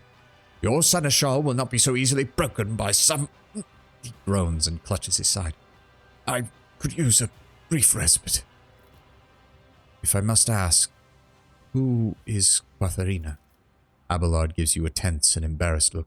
My late wife, Lord Captain. I think in the time I wandered here, my sanity may have suffered a temporary lapse. I hope. It appears my mind can no longer stomach the kind of horrors this place has to offer. I saw her by my side. I saw a different time. A different place. You know where the others are. Not the faintest idea, Your Lordship. All I can say is, if I have managed to survive down here, then I am sure the others stand a chance too. There were no weaklings in your reign. I, for one, have had enough of this heap of filth. Let's get moving, Abelard. Could not agree with you more, Lord Captain. I serve once more, House von Valencia. Von Valencius.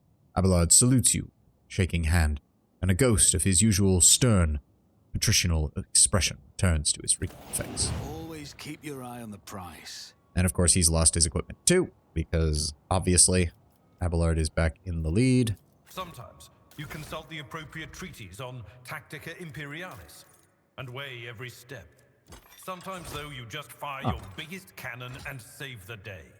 I don't think we've ever actually seen him without all of his equipment. That's actually a really badass looking naval officer's uniform, Abelard. Very nice. Alright, take this. He's gotten stolen time, which reduces his strength, his toughness, and his agility. I don't think we have any two-handed weapon. No, we do. We have a greatsword. Good. Good. Good, good, good. And as for a secondary weapon, we'll go ahead and give him an axe and the pistol. I don't think there's anything else we can equip. Oh, he can take our medical supplies. We'll need those. We've got plenty of those. Good, good, good. I'll also go ahead and... Yes, we'll go ahead and throw some grenades on there in case we need to use those. Abelard, let's get you ranked up, buddy.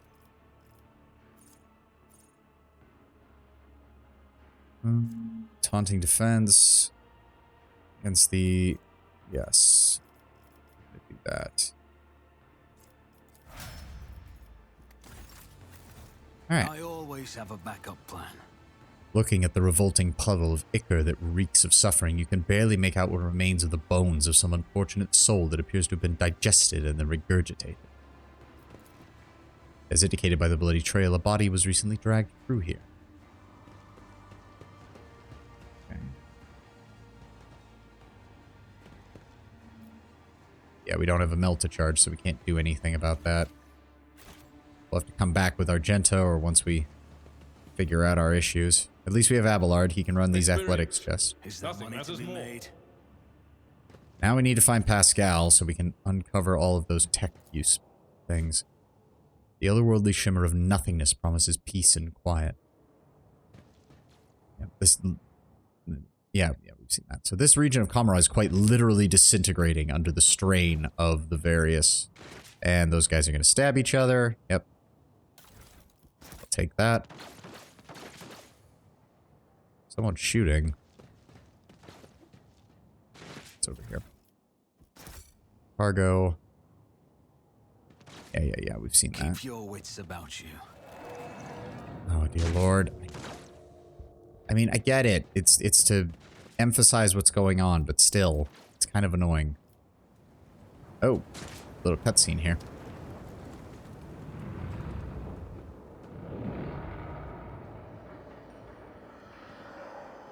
Oh, there goes the last of my gamer subs. Might have to refill my water bottle here in a bit, but for right now I'm good. We're only 3 hours in, and it's a Sunday, so we're going to be going extra long today. Compared to naval service, that was barely a challenge. Nice. Very oh, god damn it. Jesus Christ. We got the safe, and we can't open it because it's... Oh, oh dear. I can't imagine she's doing very well. Rogue Trader. Sister Argenta greets you with a glowing gaze and a confident smile. The God Emperor did not forsake his chosen one.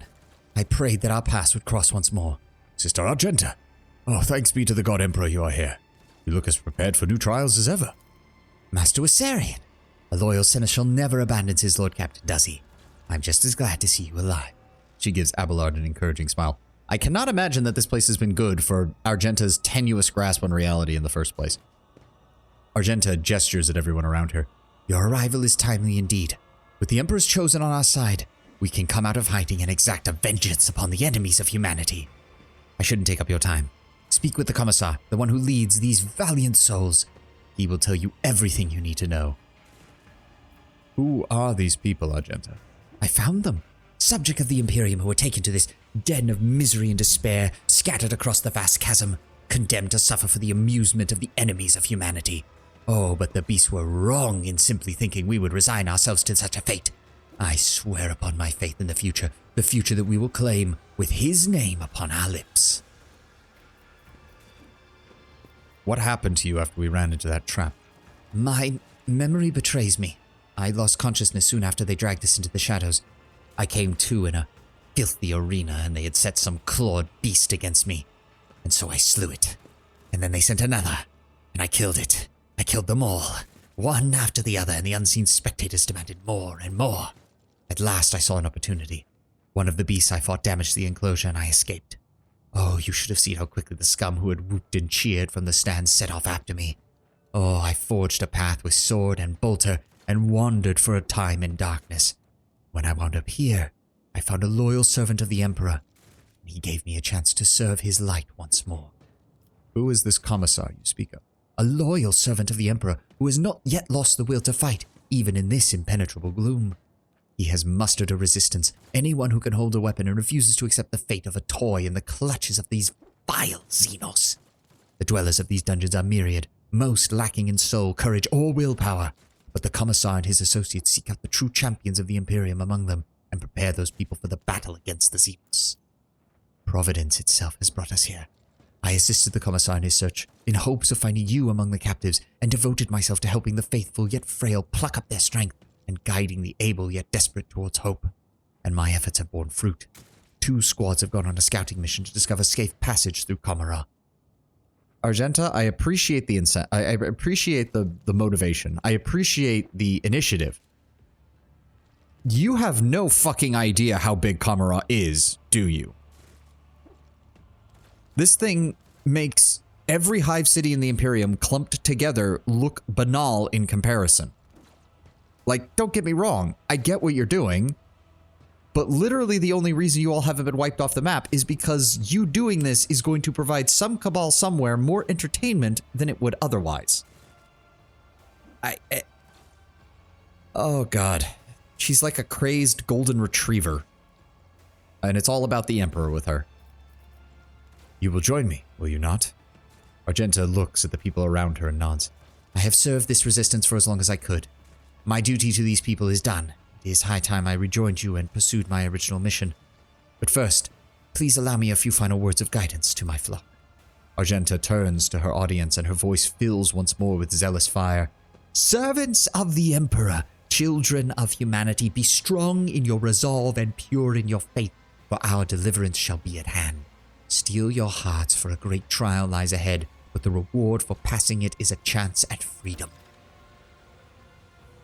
Yeah, I'm assuming she also lost all of her equipment. There's no way they would keep all that with her. Fair enough. All right, take the medium armor, Argenta. Then, heavy stubber? Heavy stubber. It's better than nothing. And then I'll give her a knife and a pistol as the backup. Anything else we can give her? She doesn't have any malices, so she actually got off relatively tame. +5 agility and +4 times agility bonus and a dogmatic rank dodge bonus against attack of opportunity. That'll have to do for right now. Get her upgraded.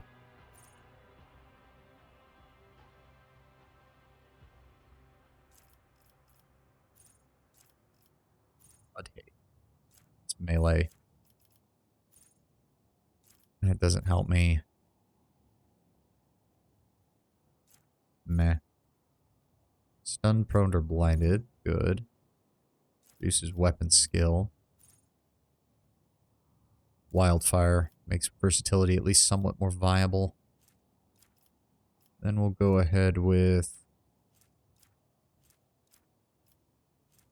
She's good on agility right now. We'll go ahead and up her perception again to further reduce enemy dodge chance.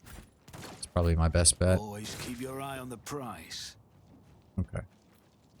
We need melta charges for that, which we still don't have. The low vibration that permeates the space is the death throes of atoms becoming nothing. Oh, we actually have some guardsmen. Bastards that got lucky if they got picked up here and managed to escape. What else have we got? Cargo. Cargo. Is there anything else? This is the Commissar. Or get left in the dust. The makeshift Aquila looks somewhat pitiful, but the evident diligence and passion that went into its creation speaks of the piety of its creators. Alright. Game, let me talk to the Commissar, please. There we go. A stately man in a Commissar's coat and a tall service cap greets you with the sign of the Aquila and a solemn announcement. Another servant of the throne has found its way to us through these confounded catacombs. Fear not. Approach. If you have faith in the Emperor, you will find only allies here. The Emperor protects, my friend. Indeed, the Emperor protects. The Commissar's imperious, booming voice repeats your call, and the rest follows suit. Look at the Commissar. You might think that the archetypical Commissars from the Imperial Guard propaganda posters are all life drawings of this man. He has a large and powerful jaw. His eyes are hard and fearless, with a small scar over his brow adding a certain rugged charm to his features. His coat, though worn, has been diligently cleaned and mended, and the skull on his tall cap has been polished to an actual shine. Who are you? The man replies with a clipped precision. I am Commissar Yako Sopny, but my brothers and sisters in arms prefer to simply call me as the Commissar. I was assigned to a regiment of the Victentian Zovas. Oh god, I know that's a word for, I think, an Italian military force, but I do not know how to pronounce it. The Victentian Zovas, and I fought in the battle for the world of Kemalt Secundus when I was wounded and taken prisoner while unconscious. Having recovered from my wounds, I carry on fighting the wicked Xenos at the head of the local resistance cell, which I founded. The Commissar's speech is vehement and decisive. My valorous comrades and I have sabotaged the enemy's activities while we devise our plan of escape. You must have faced many a danger here, the Commissar mutters scornfully. What power do contemptible inhumans have to threaten those of the true faith? What were the circumstances of your capture? We engaged the enemy on the world of Kemalt Secundus in the Macarian marches of the Calixis sector. The loathsome foes of humanity were known to launch raids in the area, and we received orders to defend the good subject of the Imperium. When the damned profaners descended upon us, we gave them no quarter. The enemy was routed. We drove them back to their ships. Our counterattack drove a wedge into their advancing hordes and thwarted the invasion. But it also meant we were cut off on both flanks and surrounded. We fought valiantly for several hours to stop the enemy ranks from reforming or a new onslaught until we had depleted all of our munition reserves. By that time, our superior officers were already fallen. I led my remaining men in a bayonet charge. We taught the Xenos a lesson in blood, and then I am afraid I have no memory of how the battle ended. I came to consciousness in this foul place, disarmed and on the verge of death. But I died. But it was not yet time for the Emperor to release me from his service. What does your resistance actually do? The Commissar observes his humble army and says with enthusiasm, Our first ongoing objective is to keep bolstering our ranks by seeking out prisoners who have not yet lost faith and willingness to oppose our nefarious jailers. Second priority, arm ourselves and train. I teach my soldiers the basics of guard infantry tactics in order to mold them into a fully fledged assault unit. Most importantly, we gather information and plot our escape. Ah, the day when we pave the road to freedom with the corpses of detestable Xenos is nigh. The Commissar's rallying shout makes his people square their shoulders, proudly straighten their backs, and respond with a fierce war cry. I do require some medical assistance. The Commissar examines you critically. I'm afraid you do not look too badly injured, sir, and we are suffering from our own shortage of medical supplies. I'm afraid we will need to save what we have for more critical situations. The creature known as Malice sent me here for your head, but seeing this, I have no desire to cause harm to more servants of the Imperium. The Commissar lets out a contemptuous laugh and nods approvingly at you. That scaled miscreant has long since wanted me dead. He craves my soldiers. He forced us from our base to this perilous place.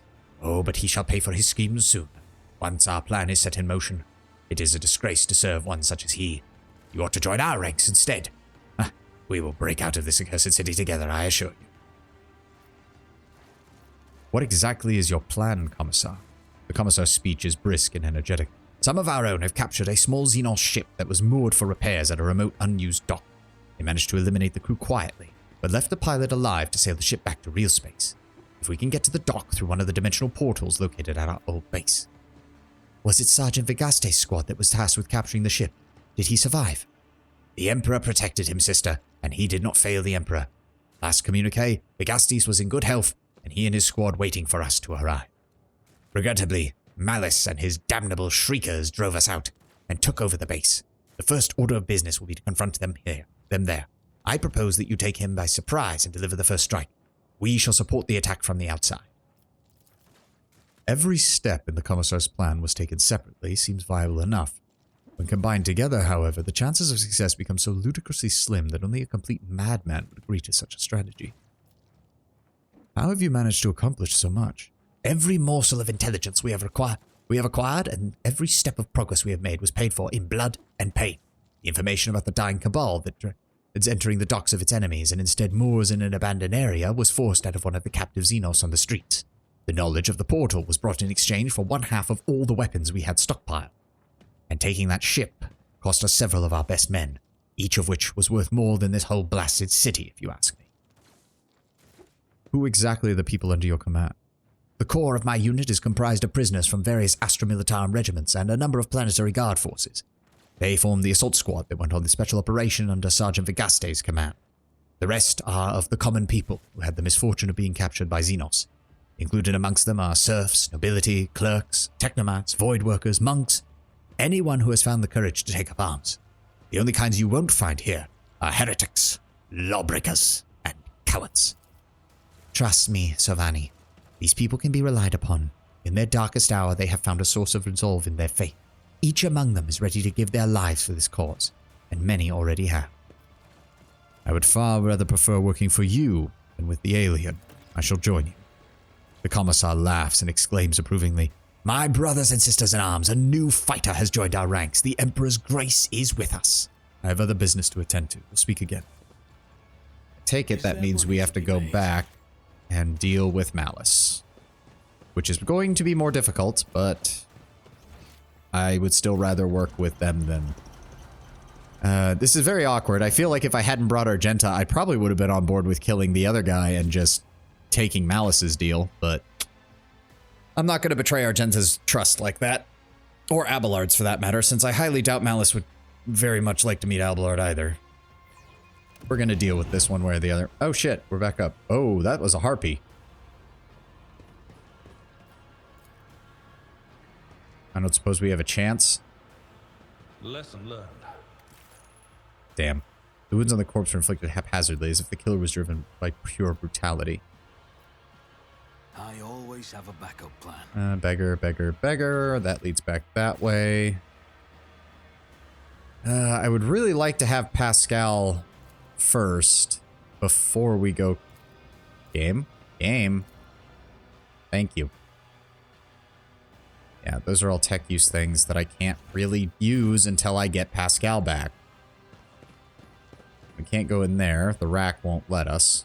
Yep. Oh boy, more Cabalites are here. I always keep my options open. Tech use, more tech use. Keep moving, Argenta. I don't know why you're falling behind every time we move. Broke captive, more Drakari.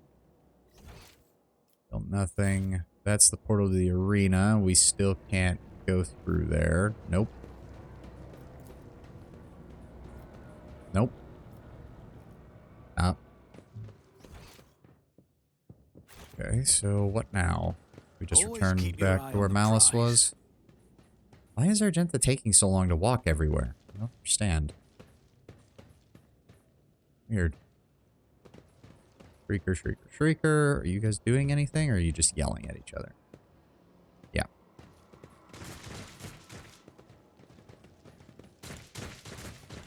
I don't know how the hell we're gonna fight this many of them, though, is the problem. Maybe we can find something inside to use against them before we engage in battle.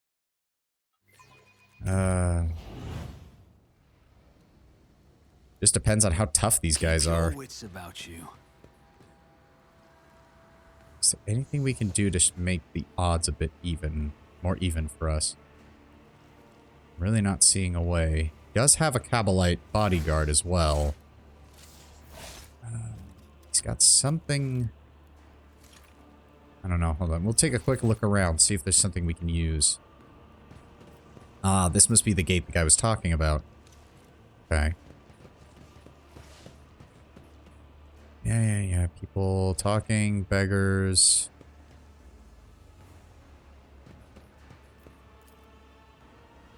Yeah, I can't redo that even though now I have Abelard, who's got a higher Medicae score, which is annoying.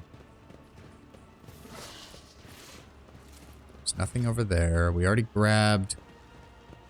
We do have grenades, which is useful.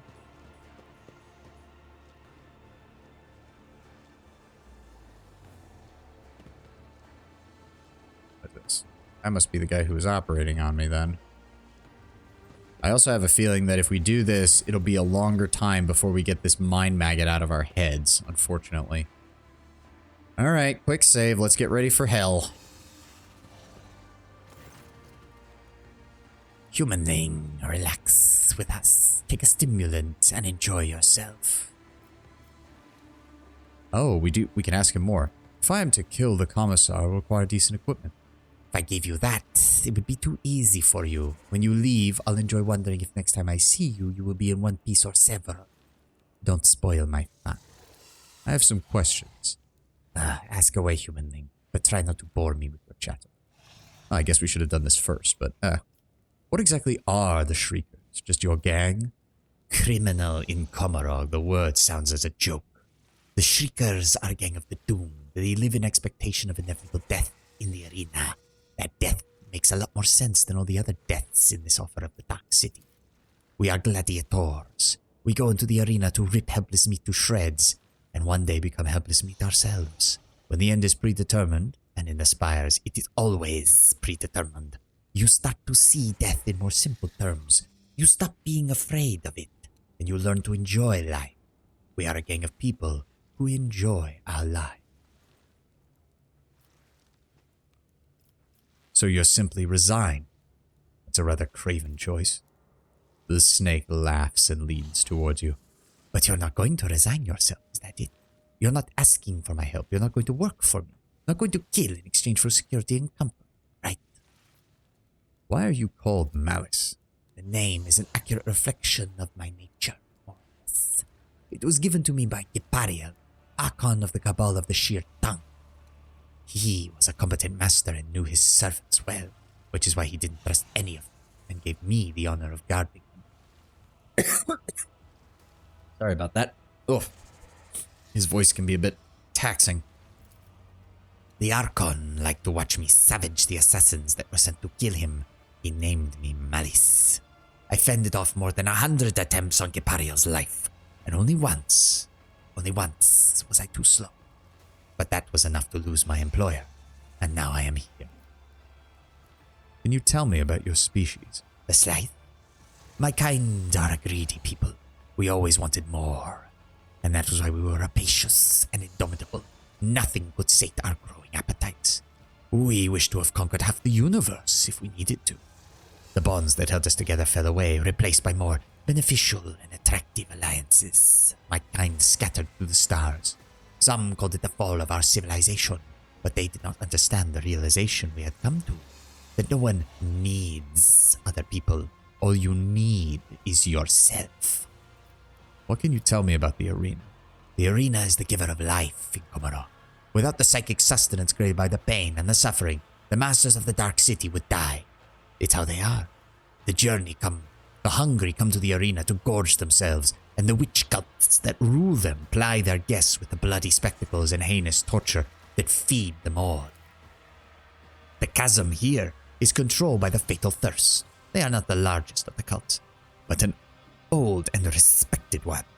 3 succubi stand at its head: Tazara, Kekeros, Sinistroria, the most influential of all. But Tazara disappeared not long ago, and Sinithori has been lying low ever since she forged an alliance between her cult and the Reaving Tempest, and thus the deadly Kekerios is in charge of the arena itself. I wish we could tell him that we fucking melted Tazara with mind bullets earlier, but okay. How is Kamara structured? Malice's voice turns wistful. Kamara is hidden on the underside of existence, stitched together from scraps of various dimensions and spaces. Long ago, the Eldari created this place as a grand port, but now it is their last refuge from she who thirsts. Komara has more bleeding spires than you can count, powered by the energy of stolen suns. An eternal war for power rages in the street. Ambitions and passions are the fuel and the fire of an endless conflict of open clashes and covert treacheries. The tops of the spires are the domains of the Cabal Archons, and reigning over all, Asdrubael Vecht, supreme overlord of the Cabal of the Black Heart. Oh, you will see them, the ruling elite, when you die in the arenas, and they will feed upon your suffering and gain you youth through it. They seem eternal, they live so long, but even they will die one day. Komara itself will die one day. It has been dying for thousands of years already, disintegrating at its very foundations, for nothing in existence is eternal. Where exactly are we in Komara? This is the chasm, the place where those destined for the arena of the witch cult of the Fatal Thirst eke out a meager existence. It is also where the homunculized castoffs end up. Tervantius of the Coven of the Baleful Thorn. He has a little nook where he conducts his experiments. The chasm is an endless source of raw material for his work. The best results destined for the Cabal of the Reaving Tempest, the patron of the witch cult, and of Tervantius in particulars. And why do you think I wound up here? I could care less why you're here. My guess is you were dumped. The chasm is a cesspit. Everything ends up down here. Rubbish, bodies, prisoners. Simmers together until the Drukhari masters fish out whatever they need from the stirred pot. Fighters, entertainment, living flesh. Well, we're going to quick save now that I've gotten all that out of the way, and it's time to do something very stupid. The commissar says hello. 2 humanlings plotting against me, how predictable. Shriekers! Kill the humanlings slowly. I want to enjoy this. Why does it start me next to him? Are you fucking kidding me? Okay, how do we want to do this? That's a melee guy, that's a melee guy. All of these are melee guys, but they're not very strong. How many in total? 10? These guys are hanging out over here? Okay, okay. Magenta. Oh, Jesus Christ. This is probably the best we're gonna get. He's gonna go first, though, which sucks. Oh, Jesus Christ. Ow! We're probably gonna have to... Yeah. Ow! Jesus Christ. Yeah, we're gonna... She's gonna get hit. There's no way in hell she's gonna be able to move out of that. Okay, alright, we're just gonna restart. Starting in the very middle of the fucking area was not a good idea. Okay, let's try that again, shall we? And hopefully we won't go last in the combat order and thus get completely fucked. Also, is there any way that I can not do that? Look no further. Sins hidden in the heart turn all to decay. Okay, Argenta, I want you over there. Abelard, I want you right there. Oh, God. Let's try this again. Commissar says hello and dialogue. No, no. I want Argenta back over here. And then I want my guy here. And then I want Abelard here. And we're going to start. Okay. How do we want to do this? It's 10 of them again. This guy here. If I move here. Rejoice in battle. Then we're going to double up on our shots. And then we're going to shoot here. Yes. We don't have to worry about any of that. So we're just going to open fire. There we go. Okay. Okay. Good start. That's a good start. My turn. We're going to ignite. I'll see to it personally. We're going to run and gun, and then we're going to ignite the other Kabbalite. Then we're going to inflame. And that should be... Hopefully next turn they die, but we'll see. They end turn. Malice immediately shoots me. And then immediately gets to attack me. Thank God I dodged. Ow. Oh, you've got to be kidding me. He knocks me prone with that? You are kidding me. Oh, for fuck's sake. My ears are ringing. Let's get to it. And then he's going to attack her. Which, oh my God. Well, at least he vaporized his own dude. Hold on. Oh, Jesus Christ. Okay, double up on the shots, please. Then we're gonna have you open fire. Okay, we need to controlled shot because otherwise we'll hit Abelard. So close. Fine, just open fire on them. Thank you. That was at least something. It's gonna take more damage from this, though. And I can't get her into cover. And now Malice gets to go again. He's going right for Argenta. Of course he is. Oh, Jesus Christ. Well, at least the Kabbalites are dead. Ow. Okay. Okay. Oh, Jesus Christ. Okay. So we're going to set him as the sworn enemy. Then we're going to brace for impact. And endure. Then we're going to brutal strike. Try and kill both of them. Really? Jesus Christ. What does he have? He has 5 on unyielding beacon right now. Gains 10 plus 2 times the number of immune stacks and percentage parry. It gains damage deflection against ranged attacks equal to the number of stacks, so that's useless. Oh, god damn it. So I'm pretty sure we lose now. Pain and duty go hand in hand. Ow. Oh, now you show up. It takes 3 rounds for you assholes to show up. Well, I'm already dead, so you... Oh, thank God, Abelard. Swear to... He hit me. You motherfucker. Thank you, Abelard, for being the best person in this game. Oh my god, it's gonna take them like 5 turns just to get inside the building. Okay, okay. Endure. More wounds, because we're gonna need it. God damn it. Removes 1 trauma. Restores that, and... Oh my god. I think I don't have a choice. I need... Oh no, that counts as a... I am an idiot. I am an idiot. Why did I think that would work? Why did I think that would even work?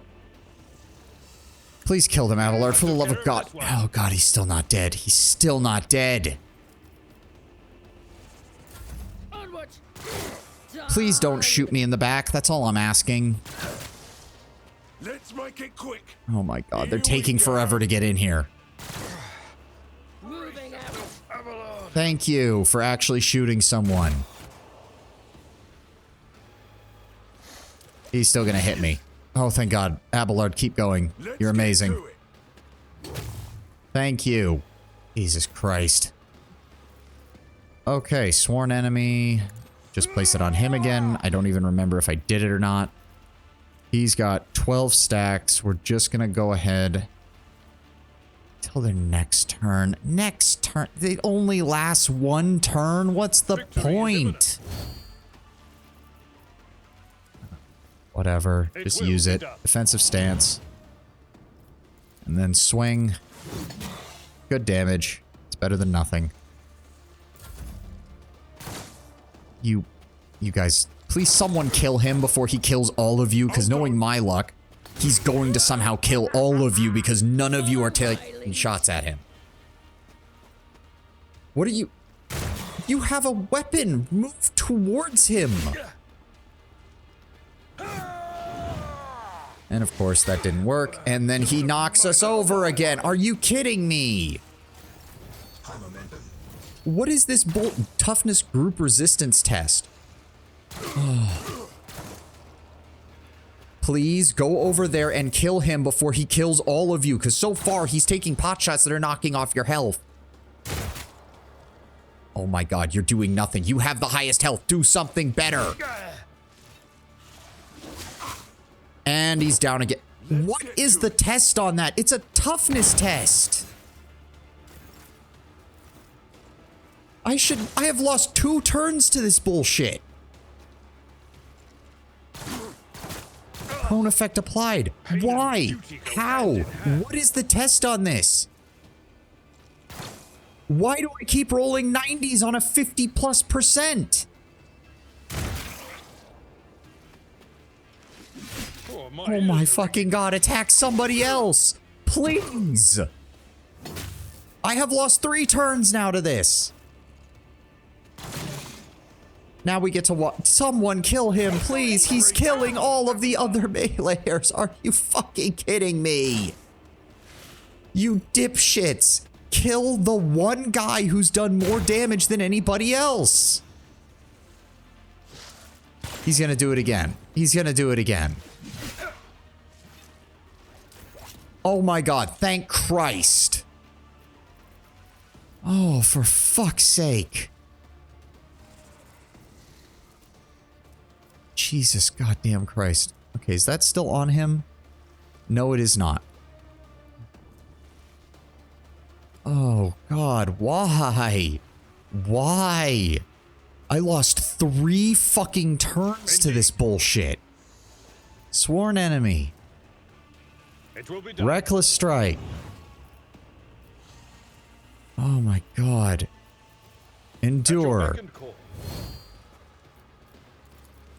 69% for that. And yeah, okay, fine. Just swing. Some damage. He shoots back because he's got the ability.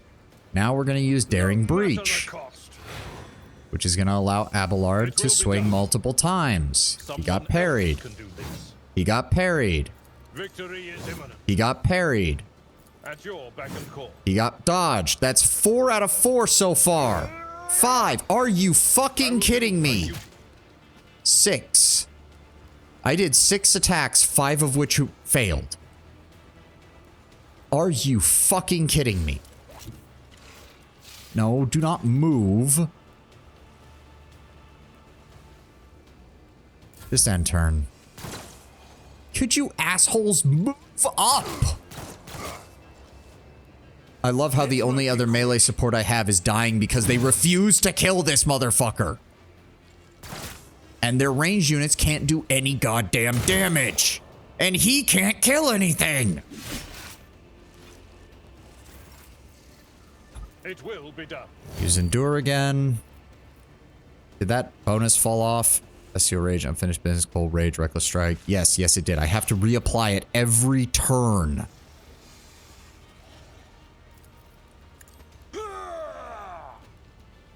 Oh, God. Swing. And he dodges. Bulwark doesn't help. Defensive stance, I guess.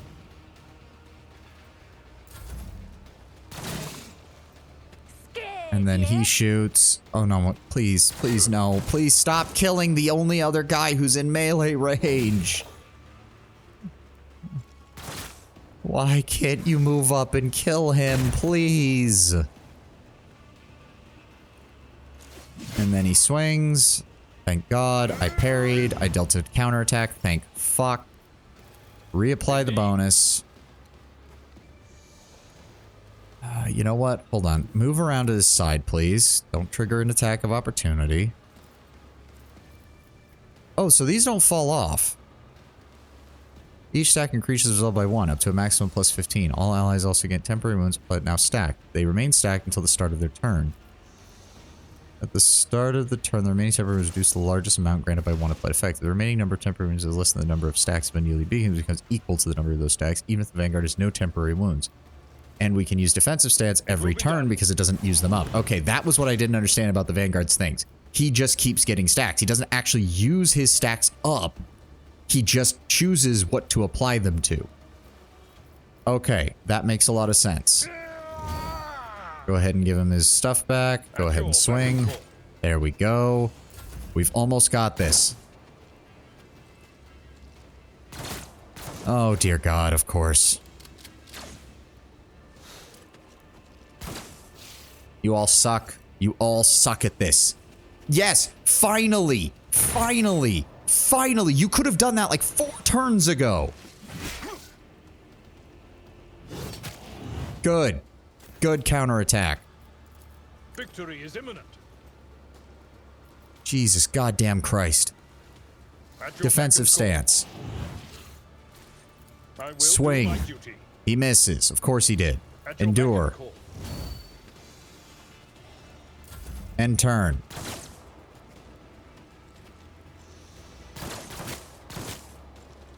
You have a sword. Close in on him and shoot. Fucking kill him with... No, don't shoot. Whatever, he's dead. Move on. Oh my God. Yeah, and he missed. Of course he did. The usual. That... Does that actually melee attack gains 20% and 8 damage and ignores 15% of their parry? Every enemy who survives an attack will be... You know what? I'm actually still fine with that. So first defensive stance. Then reckless strike. Now swing. Thank you. Abelard continues to be the best person in my entire force. Oh my God. What the hell is up with Malice's body? Okay. Oh, I am sorry for getting so salty about that, but when you watch your fail 5 coin flips in a row, sorry, slightly better than coin flip odds, and you still fail 5 in a row, that's a little fucking infuriating. The Commissar's resolve is palpable. Victory, comrades! Duty beckons. Our allies are waiting on the other side of this strange lift, so let us not waste time. He is holding a strange Xenos device. The Commissar points it at the rift, presses a few buttons, and the roiling entropic energies die down, forming a stable portal. What exactly awaits us on the other side? Loyal comrades and a stolen escort ship with its pilot taken hostage. It will take us back to real space, where, Emperor willing, we will send out a distress call and be safe. By his grace, may this will turn out to be true. Abelard's voice is surprisingly dull and lifeless. Are you coming with us? I shall bring up the rear and make sure no one falls behind. You shall lead the charge, my sir. Act as a shining example. Onward. The Emperor is watching. Let us not falter under his gaze. And suddenly I am very concerned about all of this. Very, very concerned. Healed by the... I swear to God, there better be a way to remove those here. I swear to God, there had better be a way to remove those. Okay, I do want one of those because the heavy armor is actually useful for him. I'll keep one of the power mauls. Heavy... Are those the same? Great sword versus heavy grades. Actually, yeah, no, we only want one, though. Well, two, actually, because if we pick up Pascal and he doesn't have his axe, I'll need his two-handed weapon for him as well. Trophy las gun. Interesting, okay. The rest of that is good. Well, 2 pieces of heavy armor, just in case. Oh my god. Yeah, we lost that to crippled leg. And she's taken crippled arm. Ah, damn it. Alright, Abelard. Armor deflection 1, armor 40%. Yes, give him that. I don't think there's anything else I really want to give him. We'll go ahead and give him a shotgun as a secondary weapon. Which means that she can take the power maul. And I think that'll be the only pistol I have. Well, I'll give her the gift, the revolver. Also with him... Where did I pick? There it is. Heavy greatsword. Slightly more damage, slightly more armor penetration. Yes. And as for me, I don't think there's anything that I really need. Xenos mesh is better as a medium armor. Plus 10% armor against Xenos enemies. Yes, we want that then. There's nothing else I completely forgot about the grenades, but to be fair, I didn't really have a chance. Okay, hold on. Quick save. This says it removes 1 trauma. So that means it'll remove the crippled leg, right? Thank God. Ministration is a holy task. Okay, can we... Wait, what? Oh, Malice is badly wounded and unconscious, but his stubborn xenobiology prevents him from expiring. We need to find a way to kill him. Are you kidding? Always keep your eye on the prize. Also, it occurs to me that there's not going to be any way back here, will there be? We'll take both of those. Oh my god. Are we going to miss out on all those tech use points because frickin' Pascal isn't here? I am infuriated by that. I am absolutely infuriated by that. Okay. Quick save one last time, and let's find out what stupid trap we've just wandered into.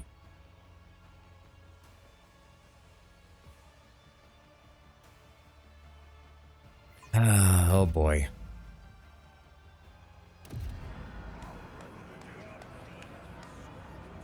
Yep, it's gonna pop us right into the arena.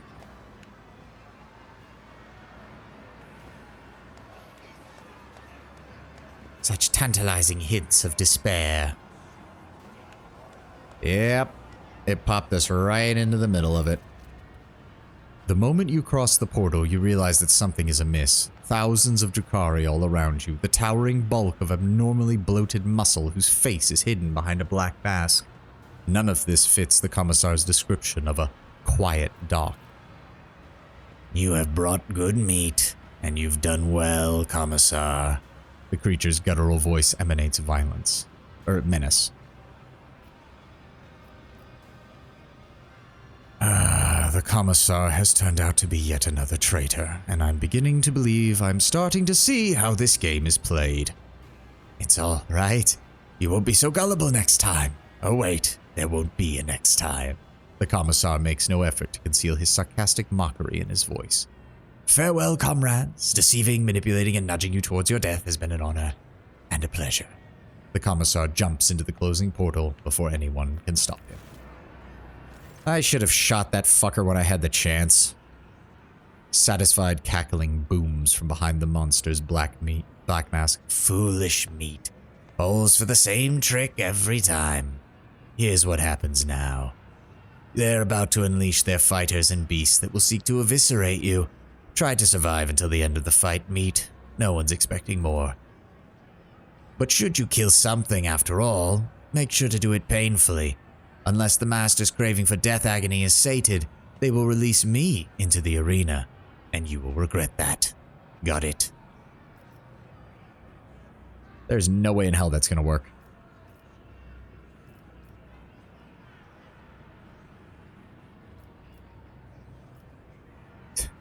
No, no. Oh, what is this place? This is the gladiatorial arena of the cult of the Fatal Thirst.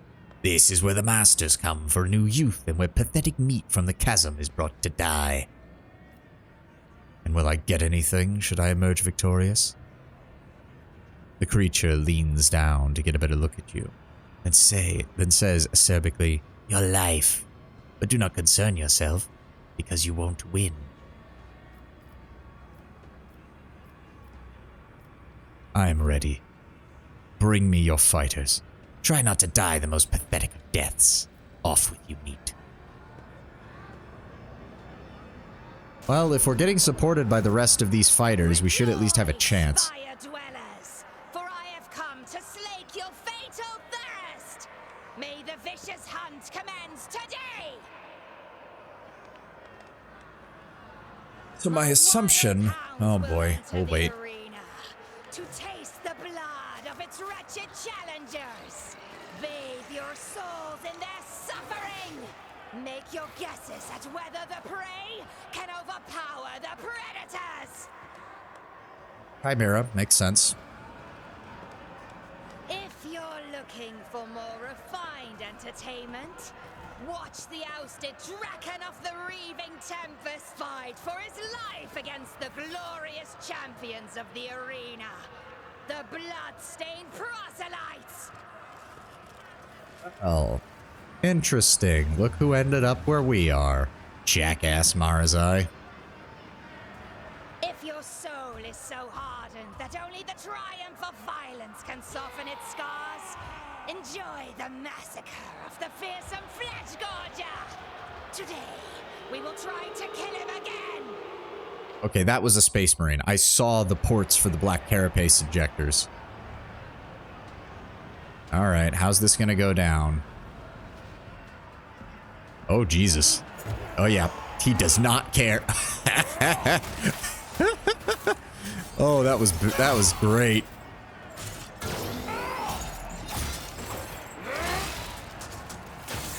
Oh, this is a good introduction. Oh, this is gonna be good. I'm gonna enjoy this. Is that all? You just give me your pet jesters. Don't be offended if I break your playthings, Kikeros.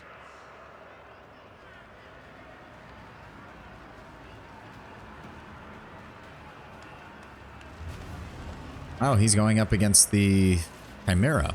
Let the fatal thirst be quenched! I'm assuming that we are in the next round. Oh, nope, we're up now. Never mind. Oh, Jesus, you dipshits are running in with the fucking morons. Yeah, don't listen to me. Don't listen to the guy who's got a naval officer and a sister battle. Just run in like an idiot. Oh, God, yeah. I'm assuming the only real difference with this is we still would have ended up here, but that Malice probably would have been able to remove this. And we would have removed, you know, a guy who's doing all this shit. Terrible loofah self mixing with a grinding sound, becoming high and sharp like the teeth of a chainsword and tearing at your eardrums. Oh, great. Did that just do even more to my... No, it did not. So it's still at -10. We haven't lost additional stuff. Okay, so captive soldiers are all ours. Marazai is down here fighting in his battle. We're facing off against a duo of Chimera. Alright, you know the drill. Abelard, get out in front. We'll take up cover here, and Argenta will take up cover here. Let's see what we can do. Alright, first things first, rapid fire. Then we're gonna just open fire on them right from the get-go. As the Emperor commands, I act. With you, my Emperor! Yep. With you, my Emperor! Very good shooting, Argenta. Very good shooting indeed. Archmilitant's next attack this turn will cost 0 AP.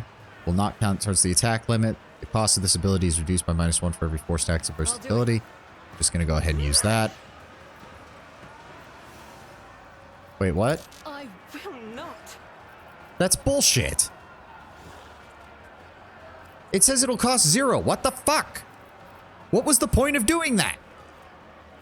Fuck you, game. Okay. I'll see to it personally. Set him on fire. Pop, run, and gun. I won't compromise my principles. Set him on fire. Yes, yes, yes. And then we're going to inflame. Okay, I thought it was every other attack, not that he just... Where is it? There's 70% or more, so it's 55% armor. That's not what I'm looking at. Phase shift. Negates all incoming damage for every second successful attack. So why did 3 zeros in a row pop up on this?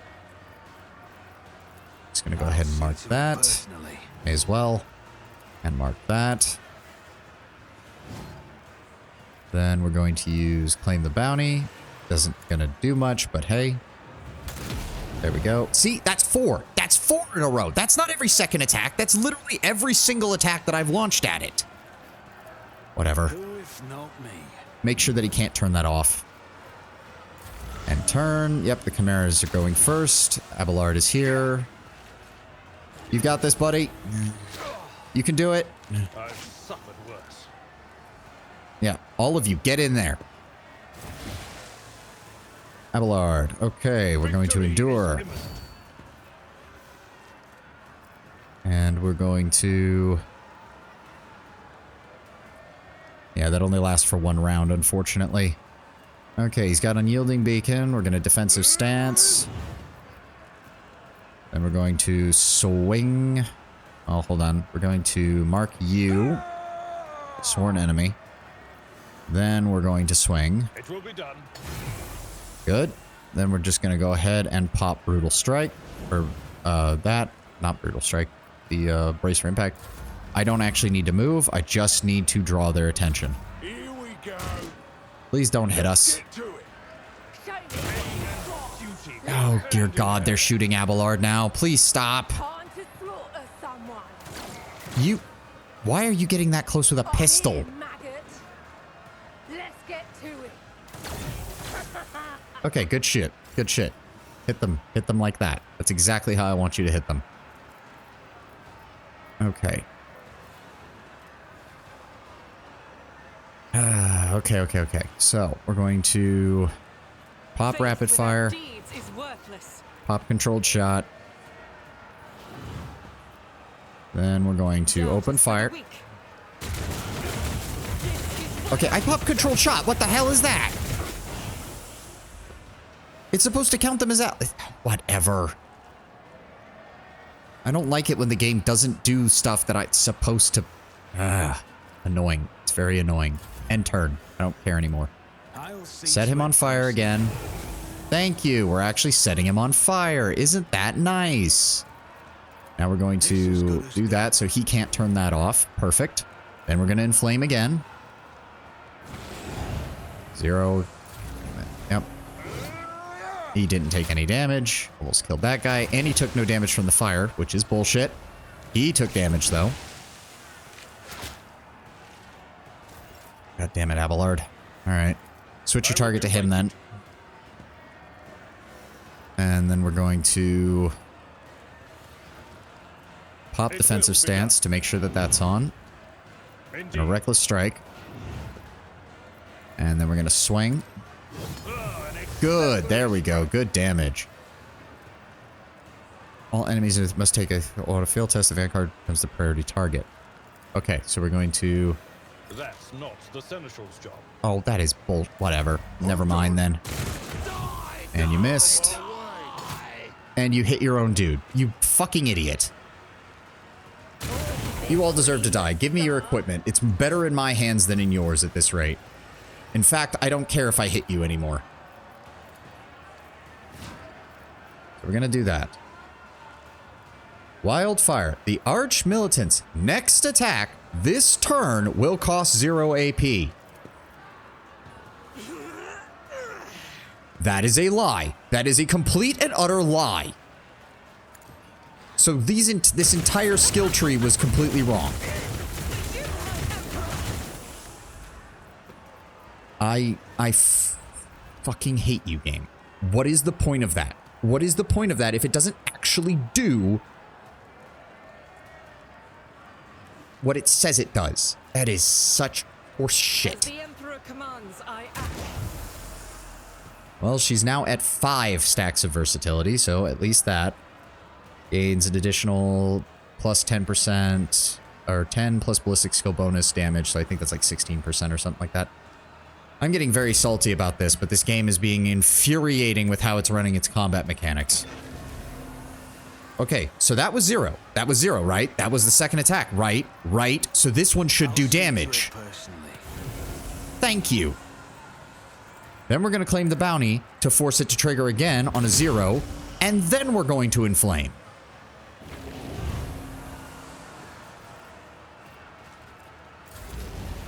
There we go. Yes, please kill these dipshits. I don't care. Counterattack? Damn it. I was really hoping he'd hit. Go ahead and... Oh god, we're gonna have to mark it again. Then Reckless Strike. Swing. And he dodged. Alright, put that back on. Honestly, go ahead and come over here. I don't care. You managed to do that. Nope, he parried. Nope. Failed miserably. And you managed to clip it. Good job. Argenta. I'll do it. Rapid fire. End this thing's existence, please. Thank you. Oh, for the love... Of course that's why. Oh, for the love of... Just start the bat. Why does he get to go first? Oh, of course. They both get to go first. Fuck you, game. Come over here, Argenta. And it resets her stacks, because of course it counts as a separate combat. Dumbass. I also love how you two think you can handle this. Like, are you really that goddamn stupid? Set him on fire. I'll see to it personally.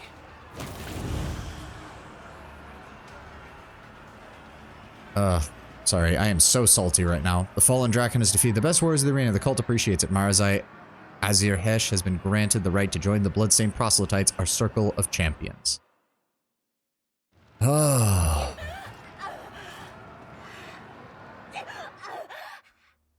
Okay, that was weird. Did any of you expect to see such a Monkai challenger survive the vicious hunt? Did you savor the sight of the Flesh Gorger devouring his mangled enemies? Is your fatal thrust... Oh, he's... Oh, they don't know.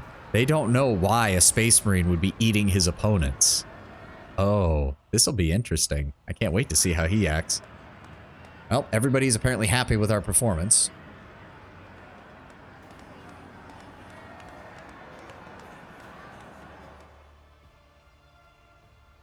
Oh, loot time. Rise to the top. Give me everything you ship stains have. Worthless, I've already got enough of that. We'll take a pistol. We'll take the Ripper. Oh, that's an auto gun. Second, I thought it was a lasgun. I was like, what the hell? I'm capable of tearing through solid plasteel. Interesting. What are those used for? We'll drop off some of the Xeno mesh we don't need. There we go. Grab that.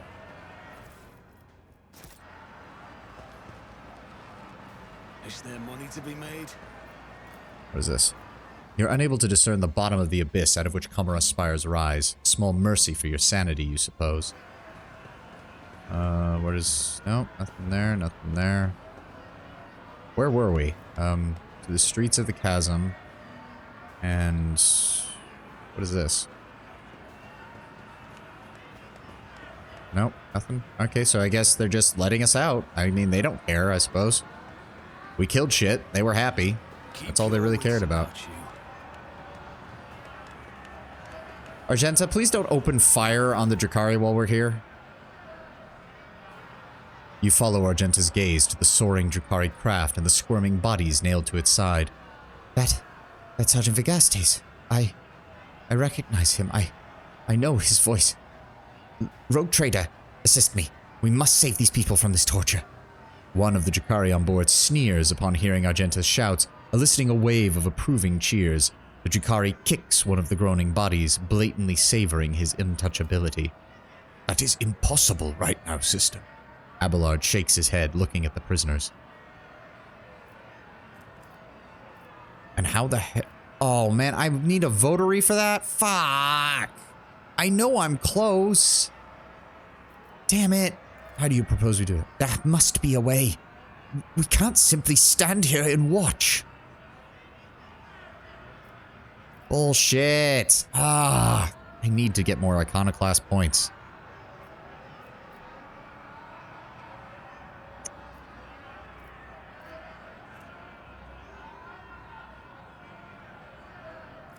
Son of a bitch.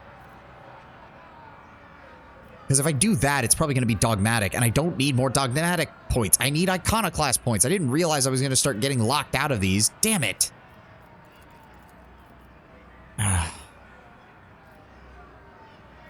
Genta, control yourself. You'll avenge his torment another day. Exalted be his name, hallowed be his sacrifice, honored be his teachings. Argenta mutters the prayer through gritted teeth, her fists clenched in anger. This city will drown in blood, I swear it. Yep. Commissar, traitor. The prisoner's eyes appears dead until you the prisoner appears dead until you notice his eyes, which are filled with pain and following your every move. Ship is supposed to be waiting. A ship waiting. Whoa, what? Where did all this come from? I mean, I'll take the long las. The knives can stay. I don't care about those. Serrated mono knife. Yeah, no, I don't need that. Chainmail, chainmail, chainmail. I don't need more chainmail. I don't need more of those. I'll keep the sniper rifles because I would rather have those than other rifles. Wait, what? Leave the area, collect the remaining. Okay, I'm just gonna do this manually because apparently the game's being weird. Let's go ahead and drop all that off, please. There we go. Ah.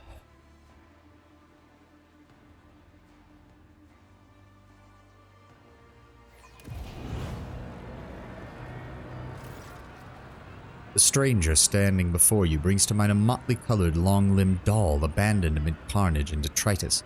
The bright colors of his sleek costume seem comical against the unremitting gloom and hostility of this place. Only the sorrowful horned mask that hides his face and the dark hooded cloak he wears pays tribute to the overwhelming air of hopelessness. Every move this Xenos makes sings with theatrical... Oh, sorry. Burp there. Theatrical precision and a predator's grace. You cannot decide if this person is an accomplished dancer or a master assassin. You've never even heard of such Xenos before. What is he doing in the chasm and why is he standing before you now? That's bullshit. We identified him as a harlequin back in the chambers.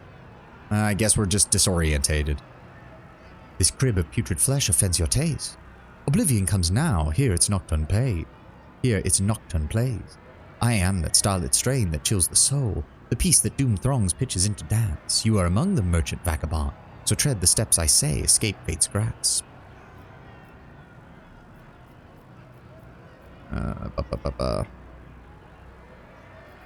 What is this dance you're so intent on drawing me into? The steps you know already, vagabond. A knife's edge minuet you must perform between Oblivion foes and your own friends. So heed my sonnet well, it holds the key. A melody of snarling agony, beguiling now by rending flesh bewitched, through sinew, bone, and grisly pageantry.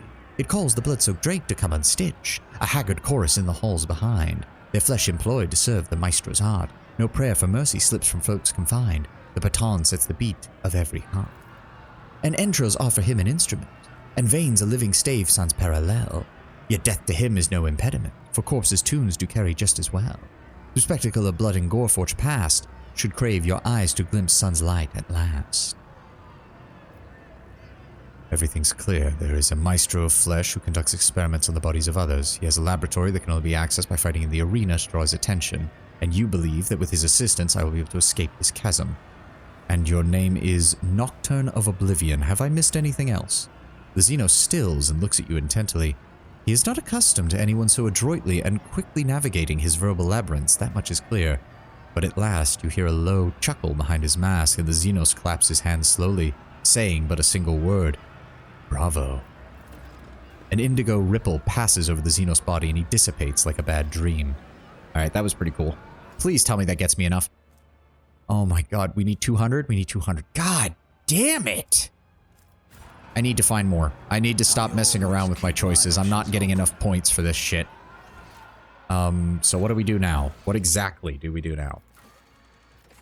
Has advised him to search for a maestro of the Haggard Chorus whose flesh is employed to serve his art. It seems that this mysterious person might provide the rogue trader with a means to escape the Dark City. Okay, that's great and all. Where's Pascal? I have so many skill checks, and I could really use somebody... Oh. Another one of those? What the fuck?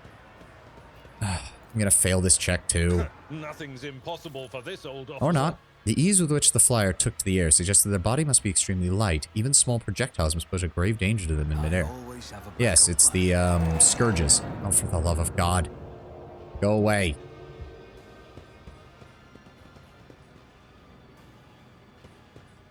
Guessing it's the rack we're supposed to talk to. Yes. Meet.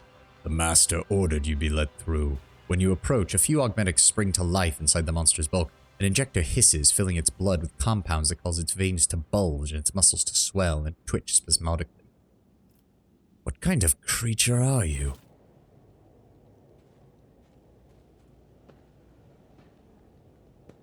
Oh, of course. They've literally... They have human slaves attached to the frickin' gate. The monster snorts and puffs out its massive chest. I am Acothist, servant of Master Tavantius, meat driver. And what exactly is an Acothist? Augmented warrior is called a rack because the homunculus invades his nature like a conqueror and racks the mundanity that creates perfection from whatever is left. An Acothist is the superior among racks, the strongest, the most frightened. And what offenses earned you this hideous transformation? Not offenses, labor. I toiled to be granted this honor. I begged for it. I received.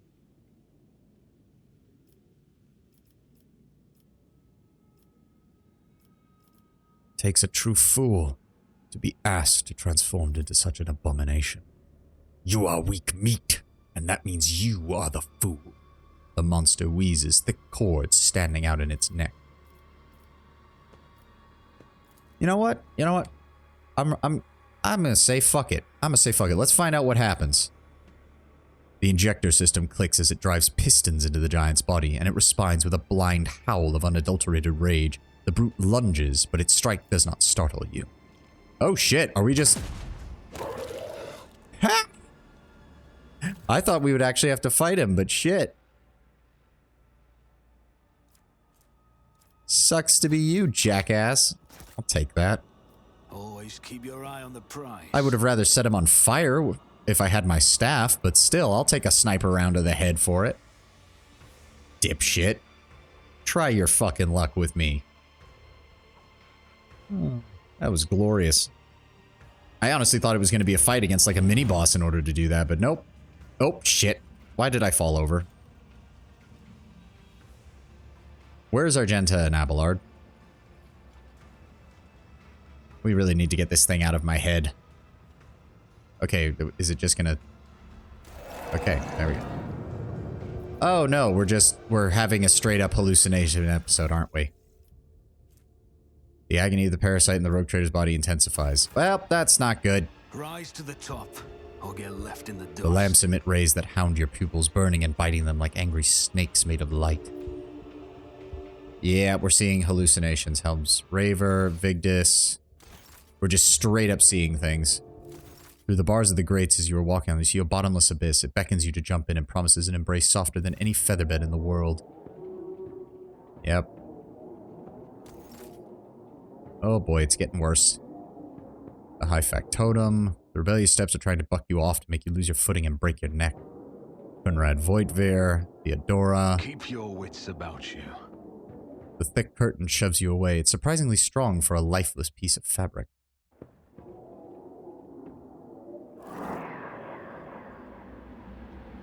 Oh dear. Well, at the very least, we need to get this frickin' maggot out of our skull or we're gonna have some serious issues. Cervantes the Arch Machinator. Wait, seriously? No, it's still an hallucination. The corpse hanging from the structure turns its flayed face to you with a crack and snickers. Oh dear. Oh my. Yeah, that's a homunculus, alright. Jesus Christ. He literally has half of his side of his face flayed off. The creature in front of you is a patchwork of skins stuffed with darkness, corruption, and sharp objects. Staring at you with its scalpel eyes, it grumpily remarks, "Such a disobedient specimen, you are still not dead. An anomaly?" Its foul, corrupt thoughts reach out to you, groping at your face. "I need assistance." "But I see you will soon become a very rare obedient specimen. Convulsive spasms, hysterical reactions. Come here." The creature pokes at your chest, its triangular fingernail easily penetrating your skin. A strange sound throbs at the edge of your awareness. Sounds similar to your own scream. Oh, great. We're already on the table. Ow. The grotesque, spider-like figure looms over you, its limbs wave frantically, chittering and clicking as they rip something apart and then stitch it back together, and you realize its canvas is your flesh. The Xenos gaze is indifferent, its low voice echoes through the room. "The sample has been extracted. The specimen is alive, body and mind expected to function within normal parameters for a monka." Examine the Xenos. There is something fundamentally wrong with its silhouette, its twitchy, abrupt movements, and it sets your mind reeling in disgust. Each of its mechanical tool appendages seems designed to be as sickening and horrifying as possible. What happened to me?" "The control worm in your nervous system detected my proximity. It signaled it was dying by injecting a lethal dose of hallucinogenic euphoriants into your bloodstream. A resourceful individual." "That thing in my head is your pet?" The Drukhari holds up the pale maggot, the same one that you saw once in Marazai's hands. As you watch, the tool appendages perform a swift vivisection. The maggot's flesh bursts under the scalpel-like claws and blossoms into a disgusting, slimy flower. The Xenos' slow manner of speaking creates an unnerving dissonance with the frantic movement of its limbs. "I grew this specimen specifically for you, Monkai. During your interrogation, it intoxicated your feeble senses to limit unnecessary resistance. A curious experiment it was. I usually extract control worms for specimens posthumously. You possess a great degree of bodily fortitude." The Xenos suddenly lets out a spiteful cackle, a surprisingly lively reaction for such a cold creature. "Which made for an unpleasant surprise for Drakon Mazari. Former Drakon, that is. The foolish whelp expected less of you, and you humiliated him utterly. It gave me something to think about. A good specimen." "Do you eviscerate everything you lay your hands on?" "Evisceration is but one aspect of my most respected art." His scalpel fingers scrape together with a hushed metallic shriek.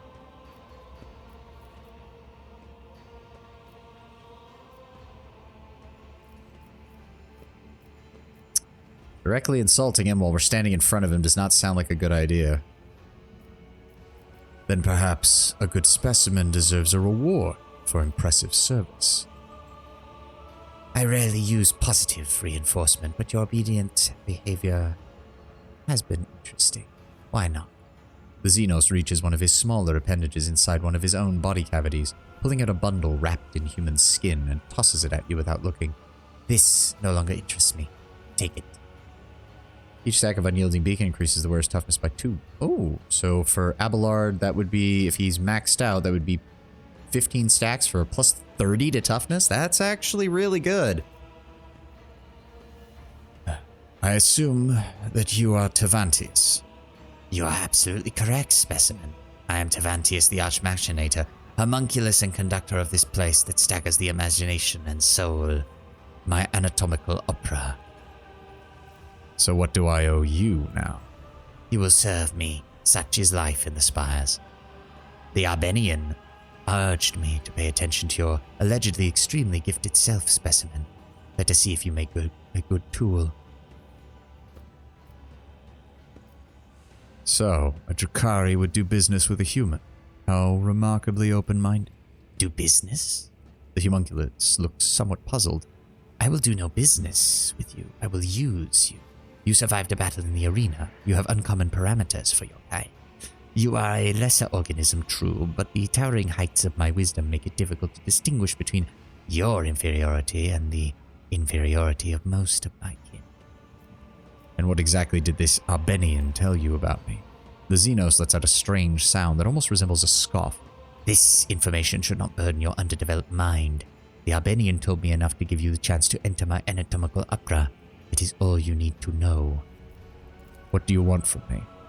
You will return to the arena of the Fatal Thirst. You will kill a few of the witch's fosterlings for me. You might even spill the blood of one of the blood-stained proselytes. The homunculus looks past you as he delivers his imperious speech.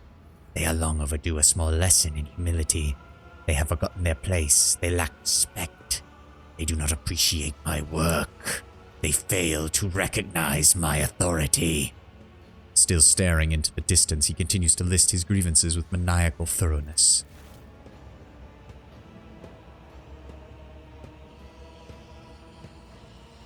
Is that you, Marazai? The homunculus makes a snapping sound. Here comes Ibis and his fosterlings. Leader of the bloodstained proselytes has paid a visit to the anatomical opera. Take this opportunity to study them properly. Even they will not dare touch you here.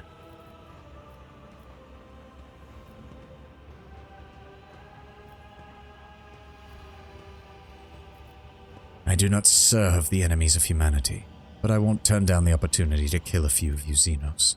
Your response is acceptable. Continue your work as a good specimen, Monkai. You may eventually receive my help in escaping this place. Obedience is rewarded. Oh, hey, Ptolemy. Good to see you. We've been on for a little while, so we are in Komarog now, and we've just gotten past the first arena fight, and I got, honestly, you missed me getting very, very salty at the game mechanics for a little bit there, so probably didn't miss too much. Take your crude gear with you. I abhor such technological banality. Yeah, we've already been tortured, mind probed, we've been falsely accused, well, we've been falsely, we've had false memories implanted, we've been torn apart, we've been put back together, we've had a maggot removed from the base of our skull, all sorts of fun things. But a creature as underdeveloped as you may find it of use. You hear one of the joints in Tavantius' arm click. Once you have finished with this, go and look to the ones who will be your executioners when the time comes for you to die. Oh, not game mechanics necessarily. Implementation of game mechanics might be better. We had a particular fight where where we had an entire squad of allies who all decided to shoot at the same guy, turn after turn after turn, doing almost no damage, while one other enemy NPC proceeded to pick off most of our allies one by one because they refused to shoot the guy with only like 10 health. And it kind of drove me insane because I was down to just Abelard, and all he could do was keep the boss's attention. It was just kind of infuriating because it turned that combat from something that should have been over relatively quickly to something that took something like 20 to 25 minutes because we were doing no damage to the boss for the longest time. It was just kind of infuriating. And then even when I used Abelard's heroic moment, he proceeded to swing 6 times against the boss and only hit 1 out of those 6. So yeah, it was just kind of one of those fights. So wait, is he actually giving us back our gear, or is he just giving us some stuff? No. We're gonna add that to inventory. Is he actually giving us everything? He's giving us everything. Okay. The sheer primitiveness of your technologies. Go, specimen. Deliver Tavantius' message of blood to the arena witch. The homunculus gestures imperiously at the exit. I would like to speak with you about a member of my retinue who was delivered to you. Which specimen in particular interests you? We'll start with Pascal. I'm looking for my tech priest, Pascal. The specimen prone to technomaniacal compulsions. He did reveal that name during his interrogations. The homunculus twitches his spindly blade fingers in a way that an insect might move its legs. Working on him was a curious process. He resisted my enhancements with such intensity. But then the specimen fell into depression. I lost interest and threw him into the chasm. Flawed specimen. Dead by now. I was curious to see what kind of symbiosis might emerge between rudimentary Monkai augmentations and my own unflawed creations. Much like cartilage infused with steroids will swell a subject's feeble body, new computational circuits sprouted throughout his algorithms. The process was enlightening. My navigator, Cassia, was also with me when we were captured. Where would she be now? The female with exceptionally strong connection to the Veil, as well as a number of rare Monkai mutations, notably a third eye. I am studying the influence of complete isolation from the Veil and the outside world on the specimen's abilities, sanity, and physical condition. She is no longer screaming inside her reservoir, but she is certainly still alive, and I am not ready to conclude the experiment. What of Iralet?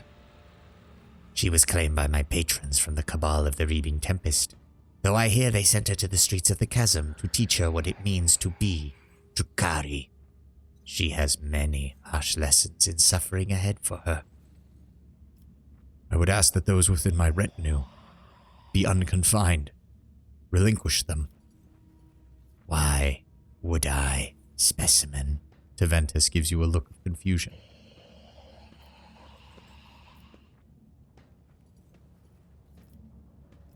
With a full escort, I would have a better chance of succeeding and contributing to your plans.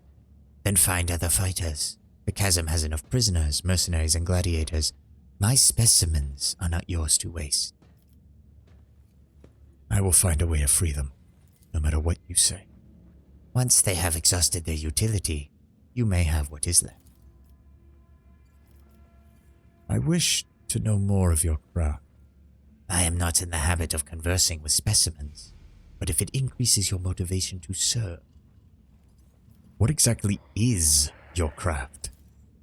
Absurd question, befitting small-minded Monkai.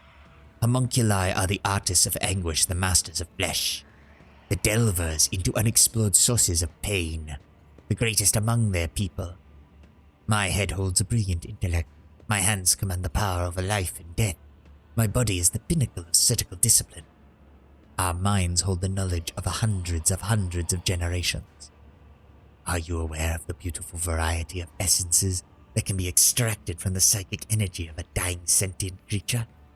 Of the ways that a shade of torment and the methods of termination alter an essence properties? This is the great alchemy of death and transformation. Am I to understand that the most fearsome Drukhari warriors are created by artisans such as you? Without a doubt. Even the most skilled of witches or mighty of Kabbalites are outstripped by the pure destructiveness of our genius. Yet I long ago rose above the building of commonplace battle beasts. The monstrosities I create are unique, works of art. My last specimen, the Katonos, surpassed every trifle ever made by my rivals. I fed it elite warriors until it escaped and hid in the mangled sector. I would have caught it, but then a new idea drew my attention. At present, I am working on a grotesque of unknown power, built from the most exquisite and exotic body parts from strong fighters. Specimen, should you ever see the corpse of a fine warrior or a mighty creature lying at your feet, cut out the best part and bring it to me. A fascinating experiment. I suppose I'd be curious to see how it turns out. Tavantius gives you a patronizing curiosity. A look of patronizing curiosity. Your lesser kind is not completely devoid of the inquisitiveness characteristics of full-fledged beings. Well, until this day, I could only dream of meeting such a wise and enlightened being. Ah, damn, failed. The homunculus smiles in satisfaction, then fixes you with a stern look. I perceive that you hope to convince me to lower my guard, specimen. Do not test the limits of my... Oh, Ptolemy, if you think this is bad, you missed the very poetic and visceral descriptions of some of the very early tortures and stuff that we were having to deal with. And the hallucinations that included things like seeing all of our comrades being slowly torn to pieces by various acts of torture. Those were fun. Those were fun reading. Why did I survive the interrogation to which Marazai brought me? Your body was given to me for disposal and thrown into the cesspit. The homunculus's voice grows thoughtful. It is an anomaly that the specimen did not die. I must consider fitting the disposal chute with a shredding mechanism. Okay, let's stop there. I've found some materials. Are they suitable? The homunculus digs through the chunk of flesh with the enthusiasm of a hungry vulture. Finally, he snaps. Good materials. Good specimen. Bring me more.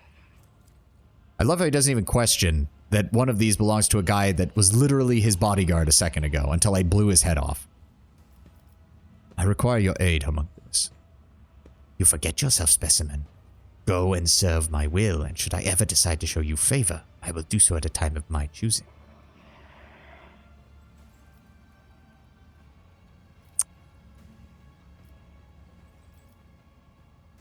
My success benefits you. It is reasonable for you to help me. The homunculus waves you off in irritation. If you are unable to make yourself useful, I would rather wait for you to die and find myself a better tool. It would be worthy of my attention. You should be worthy of my attention, not a drain on it. I see. Perhaps you are of no use to me whatsoever. The homunculus does not react at all to your impudent remark, or more accurately, he does not seem to be listening at all. We'll hold off on that. We need to do some more shit around here before we actually can get something with that. You vividly remember lying on this table and watching mechanical pincers tear through your flesh. Alright, so he did remove that, so we don't deal with any of that. Homunculus minion, homunculus minion. We can't get to any of this just yet. What is this? The chutes and spent materials to the corpse dumps. Materials including you. Fair enough. Hey, Ulfar! The bars of the cage are sturdy enough to stop a tank or the fury of a post-human warrior. Can we talk to him? To see them cut down.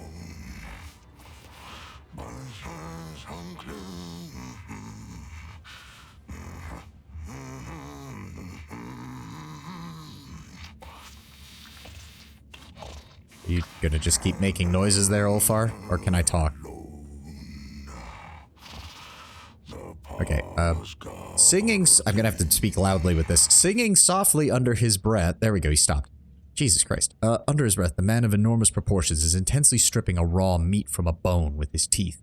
His unwashed red hair is falling into his face. His beard is matted and bloodstained, and the aforementioned teeth look more like fangs than any human equivalent. A less knowledgeable person might not recognize this giant humanoid, but you are well aware that this is one of the Adeptus Astartes, a space marine, an angel of the Emperor. His body is covered in primitive scar tattoos, the meaning of which eludes you. Yeah, unfortunately, we would not know of the Volca Fenrica, most likely. Glory to the Emperor, Angel of Death. For us and the All-Father. To your surprise, he manages to pronounce this phrase clearly and solemnly, even with a mouth full of raw meat.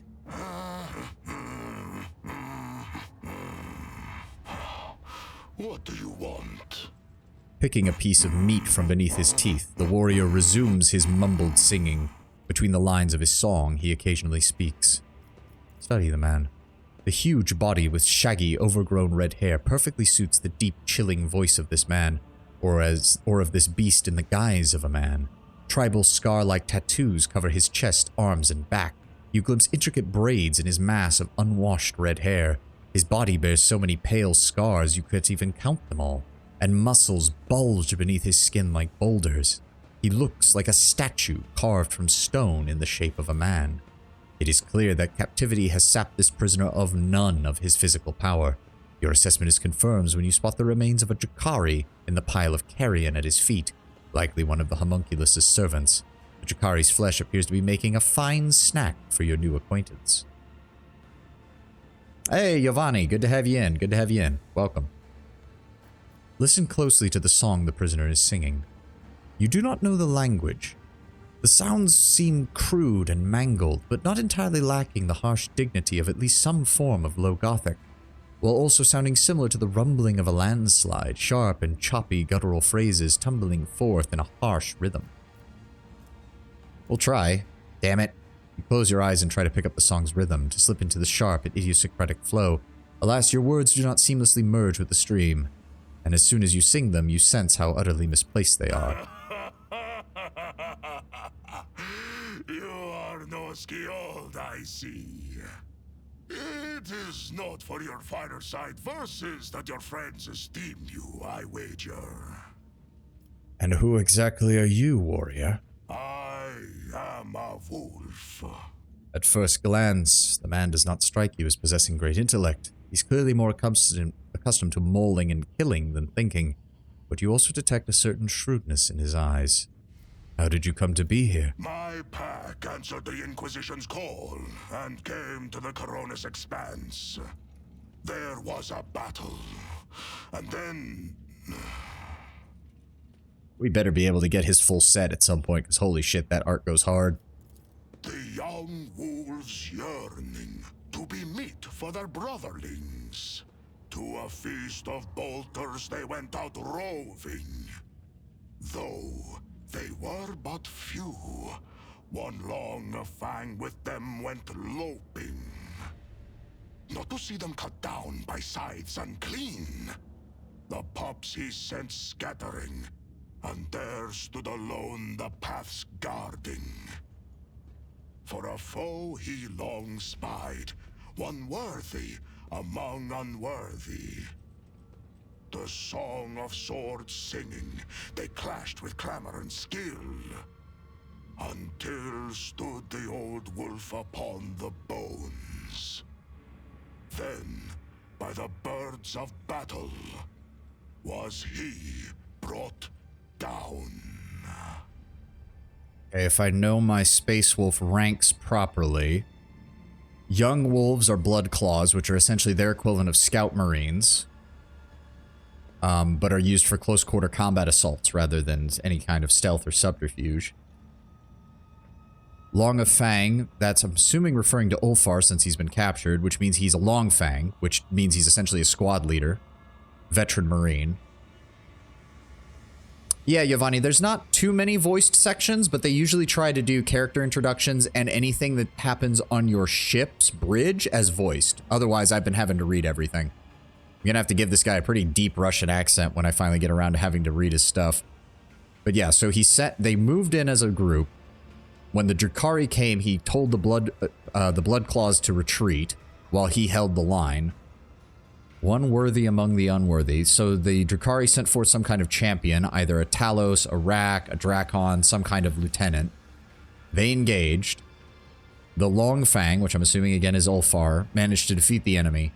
And then Birds of Battle, which was most likely Drakari Scourges, which are long-range fire support, were able to bring him down. Was that clear enough? This saga sounds less interesting in prose. I wish to know more of your Astartes chapter and your brothers. That butcher sent you to spy for him, did he?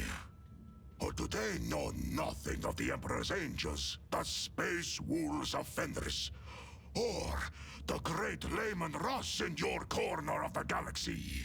With a crooked smile, he narrows his eyes at you. Well, that's already one small issue. The Space Wolf, well, I guess with outsiders they would still call themselves Space Wolves, but it's also much more common for them to refer to themselves by their old title of the Volca Fenrica. And honestly, I think that just sounds cooler in my opinion, but that's just me. Why does the homunculus keep you in a cage? For his own safety. when I am not busy killing inhuman spawn in the arena. The Xenos fear my will. The giant lets out a low growl that rings with the fury of a wild beast as he speaks. We suffer a similar fate then, for I too was captured by these Xenos, and they have continued to force me to kill for their entertainment. But I sit in a cage while you roam freely around their city. They do not fear you. Maybe there is a reason for that. Maybe our fates are not the same at all. That's just because they're apparently too stupid to realize that I'm a psyker, which, again, flies in the face of all their laws regarding how psykers are to be treated in Kamarok. So, you know, sometimes the Jakari do stupid shit, and I guess it's their turn to hold the idiot ball today. Do they not feed you? A predator does not eat only when it is hungry. There are many reasons to eat. The warrior looks at you in mild surprise, then understanding brings a crooked grin to his face. There must have been a reason for this bloody repast, then. For a moment, the vicious grin loses some of its sincerity, and the bloodthirsty prisoner casts an intense, scrutinizing look at your face as if trying to read your thoughts. You must be planning to escape, yes? And why do you want to know? Grinning, the warrior runs his finger through his dirty hair, making himself look even wilder in the process. There's nothing else. Chewing, he wipes the blood from his mouth with the back of his hand. A warrior such as you could prove very useful to me. To get what you want, you will have to convince two very headstrong individuals. Me and my captor. That claw-handed Xenos. Step away from the cage. Very interesting. Did that, we already did that. Yep, nothing else here from the looks of it. Alright. We need to find Pascal. I'm getting sick and tired. Oh. You say you managed to escape the prison the Xenos had put you in? Yes. At least, I thought I had. Then I realized that I had swapped a small cage for a larger one, and I had to find my way out of it. Yeah, hopefully we can go back down and find that commissar son of a bitch and burn him alive. That would be preferable. Okay, hold on. Shit. Oh, it remembered my gear. Oh, thank God it remembered my gear. So I don't have to go hunting to figure out what I need to put on. Give me the dynamo boots. Give me that. Abelard's got his melta gun and his thunder hammer. She's got her heavy bolter and her shotgun. Oh, thank God. Yeah, I know some of their patches did add some voiced lines to certain sections. I'm not sure which is which as far as which parts used to be that. We'll keep the mask. I like the mask. We don't have anything else. We've got our +5. Got our +30, Dark Visionary Hood, Von Valencia's Cloak, yep. Do meltas count as causing burning damage, now that I think about it? If they do, I'd rather use that than the flamethrower one. Oh, you're referring to that. Yeah, I can imagine how that would be a pain in the ass. Increase firepower range. You know, we'll try it. We'll go ahead and put that on for right now and see how it works. Because I'd much rather have that with its 50% armor penetration. Oh, no, that actually tells you. That says applies burning 4, and the other one doesn't. So, no, we want to keep the flamethrower as a backup for that. Okay. Well, we've got our gear at least. Thank God.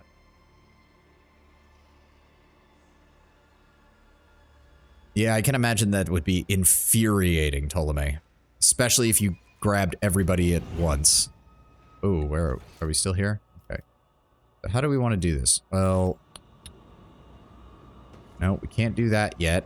Not until we get a... That's locked. That's switch. Okay, hold on. What exactly does it want us to do? Irolet is in the streets of the chasm. Cassia is still locked up. Pascal is in the streets of Kamara. For reason, Tervancius has advised the road trader to take a good look at them. Such a chance may not... Oh, wait, it's... Oh, God. So we still have to look at them. They're in here still. Son of a bitch.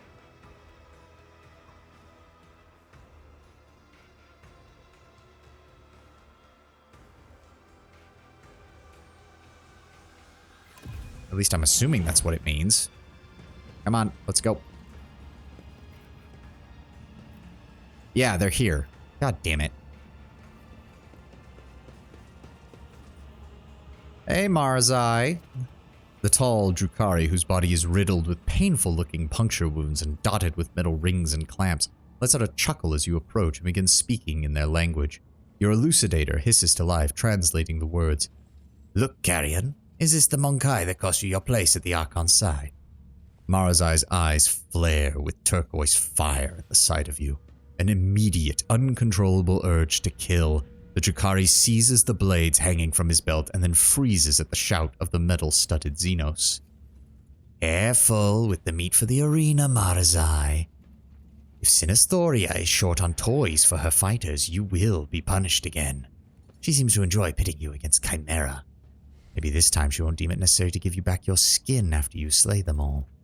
The motionless Marazai turns his head towards his kin, and you notice a thin red strip on his neck below his ear, like a fresh stitch. Shaking with barely contained rage, the former Drakon stares at you with dark eyes.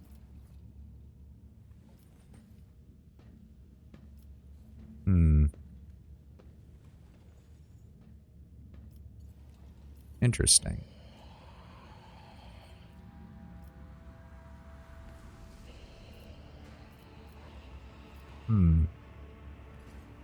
So, Marazai was skinned and made to fight like this. Well, I suppose that is a small balm to my heart, and a delight to my eyes, where something was still stirring shortly ago.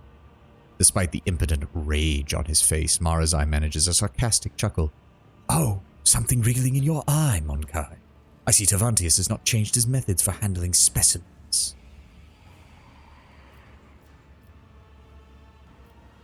Snapped the elucidator shut and addressed Marazai in low Gothic.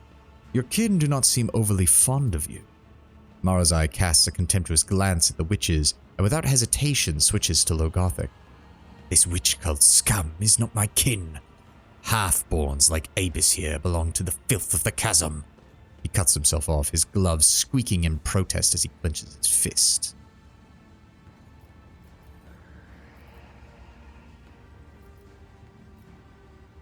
I need to get out of Komara alive, and so do you. I need allies. Allies? Marazai huffs a laugh. Are you trying to convince me that you seek an alliance with me?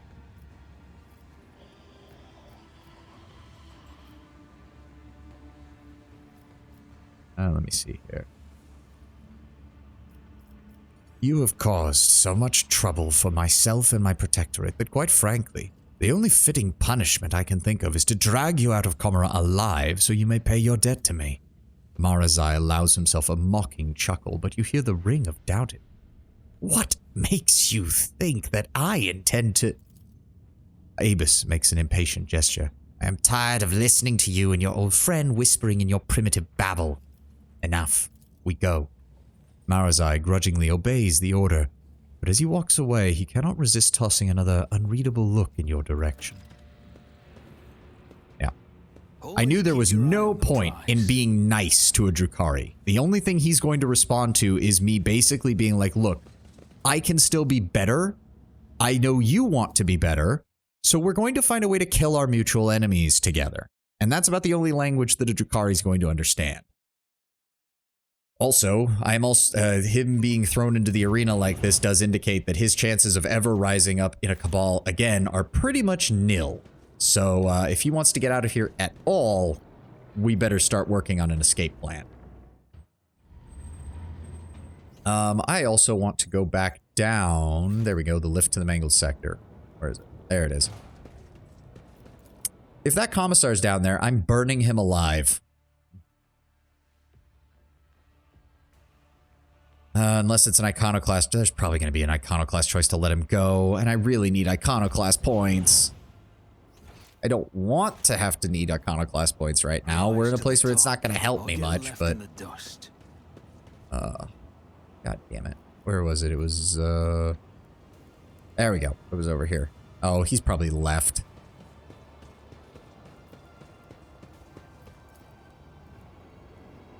Crate is filled with makeshift lasgun batteries and crudely made autogun ammo. Yeah, we've already seen that. Yeah, he's just gone. Oh, but we did manage to get our demolition charges, so we can pop this open. I better myself through my service. I don't want to do that until I get Irrelent back. Hey, melted charge, fencing boots. Wearer gains 2 times agility bonus % parry when using swords. Whenever the wearer parries with a sword, they immediately counterattack. Oh. Oh, I'm putting that on Heinrichs the second we get back. The attack is... Well, actually, this also still would work for Abel. No, but Abelard needs the dynamo boots in order to keep using charge. That's a tough one. The wearer is an assassin and successfully dodges or parries an enemy attack. It automatically creates an additional opening. Oh, that's good. Definitely giving that to Heinrichs. Whenever the wearer successfully dodges or parries an incoming attack, they gain +10 momentum. Not bad. And a melta charge. Very nice. Is there money to be made? Well, we may as well blow this then, since we picked up an extra charge. The Emperor favors me today. Yeah, we've seen that. I don't think there was anything. Did we have another thing that required a melta charge over here? I don't remember. An expected result. Oh, shit. Fuck. Yeah, we're gonna hold off on that until we have a full party. Yeah, no. Compared to naval service, keep your wits about you. Okay, let's leave. I was really hoping we'd find the commissar and get a chance to blow him away. I really need more iconoclast points, because now we're starting to run into decisions that actually require rank 3 and higher, and I did not realize that we were going to start running into those. That's the pit. I guess we... Oh, he might actually be in the pit, now that I think about... Oh, shit! The crooked figure wrapped in crimson looks nothing like Pascal Hanneman, you know. Before, his silhouette, hunched though it may have been under the weight of his potentia coil, used to radiate an authority and a power of restricted knowledge. Now he simply looks broken. His raiment is soiled with dark red bloodstains and black blotches of sacred unguents. His mechadendrites wriggle sluggishly like dying snakes. Pascal does not look at you. His gaze is focused inside his own body. There's a horrible gaping wound in his chest, and you see glinting, clanging mechanisms squirming within. Pascal has plunged his fingers into the wide, dripping maw of the wound and is in the process of palpitating his own metal innards with great care. Pascal. Magos, can you hear me? This statement is true, Sovani di Varenze. Pascal looks up at you. His skin has gone yellowish, clammy from the lubricant like sweat. There's something strange about the pupil of his left eye. You look closer and realize that its shape is no longer round. It's a tridecagon. Look closely at him. It's difficult to say if the procedure that Pascal has undergone was torture, sacred augmentation, or some form of vivisection. His flesh is covered in fresh sutures, interspersed with wounds that no one has taken the trouble or time to stitch up. An ordinary human would have long since bled out, but the Ferrum Sanctum sustains the body of the adepts of the machine god, his metallic insides exposed to the eye in all their vulgar and bloody nakedness. What happened to you? Defilement. This unit was subjected to profane invasion. The dry words coming from the Vox speaker rustle like sand under the cold layer of formality. You sense panic and fear. A Xenos touched my Ferrum Sanctum. Hey, we got a raid, Sir Justin the Lion. Good to see you, buddy.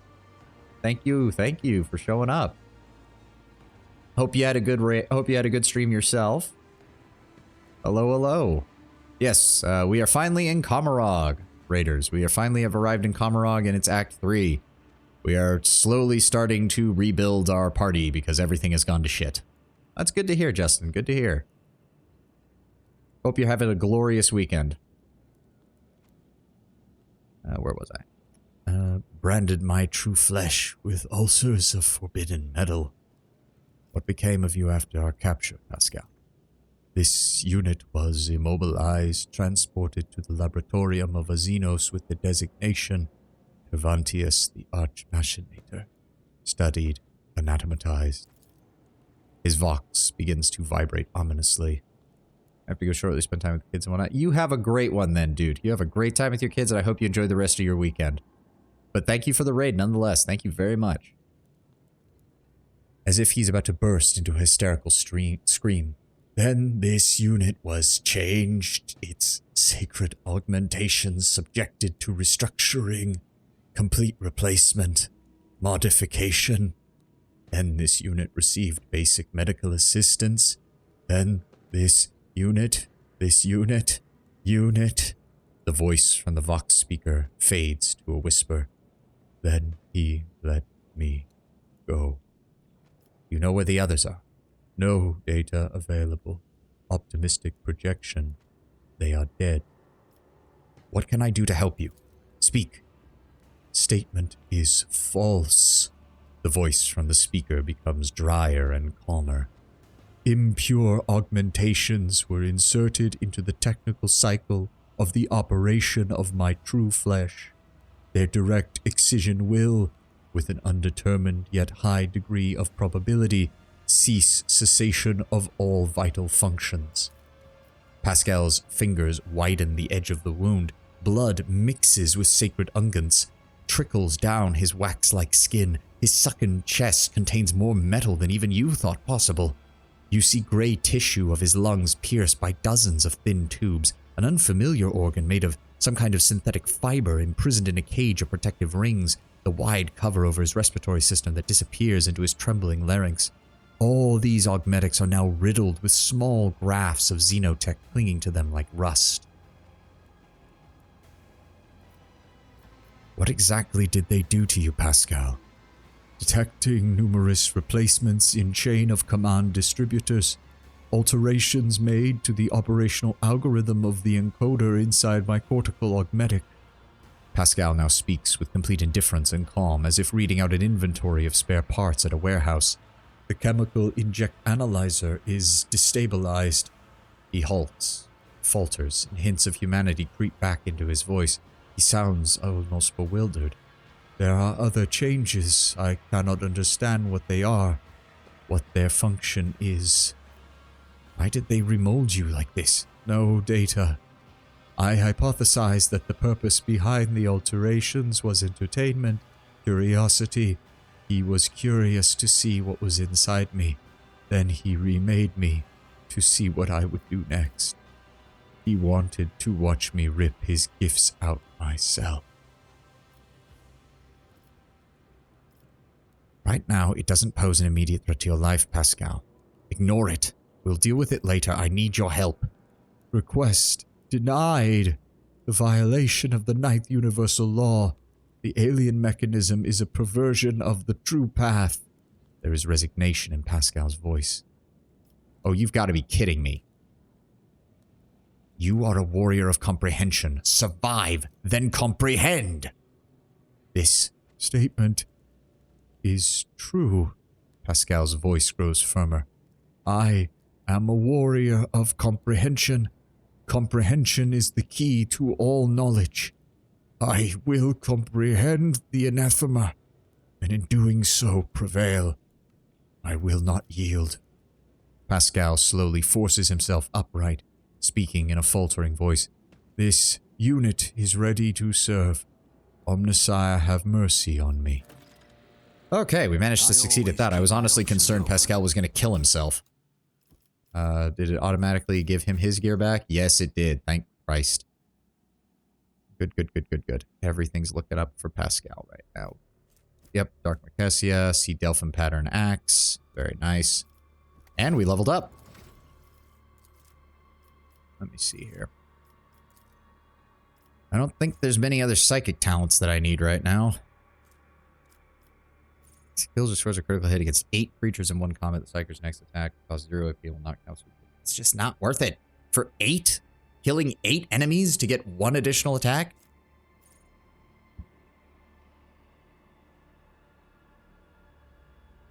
Same also happens when the Psyker suffers damage from burning. I suppose I could do that and be a bit more aggressive with my character. Especially if I'm going... Well... Actually, if that's the case, what I need is to go ahead and find a heavy armor training. But but I'm not even... Yeah, heavy armor proficiency requires strength 45. Ugh, shit. Well, that's not going to help. That God's dodge. Swift movement. Yeah,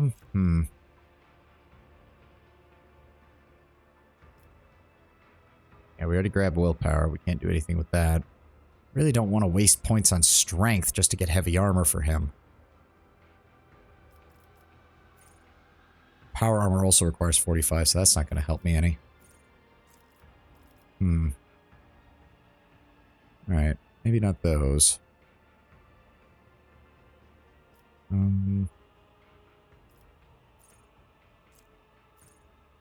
Enemies suffer 4 adjacent, so I literally have to be standing next to them. All enemies adjacent to the Psyker suffer 4 times 4, or 4 times psi rating direct damage. And yes, I only have one more rank of that, which will be at level 34. We get Psyker Extremis. Psyker gains the inscribed soul ability, costs no AP, but deals direct damage to the Psyker equal to 25% of their maximum wounds. The next psychic power used will not trigger psychic phenomena or perils of the warp. Heroic Act.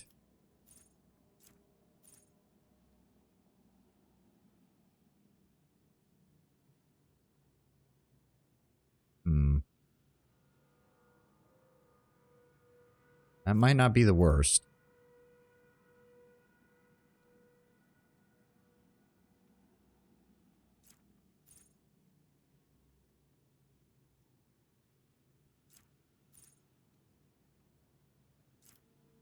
Yeah, we'll go with Never Stop Believing for right now.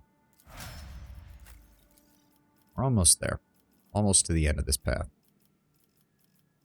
Let me see here. Not seeing anything that would help him with that. 15% parry might be a good idea for him, actually.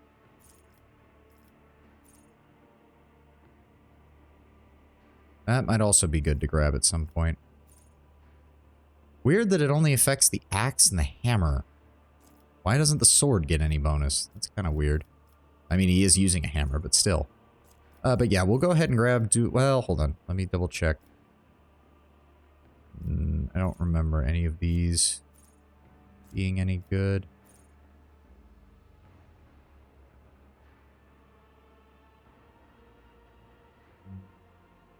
No. No. Well, no.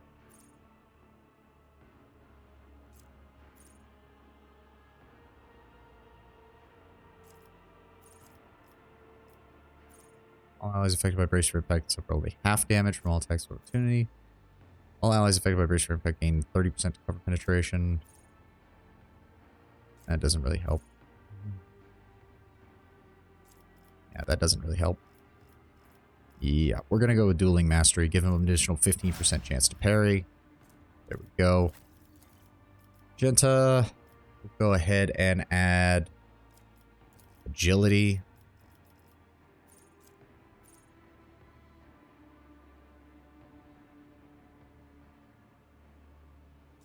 Doesn't help.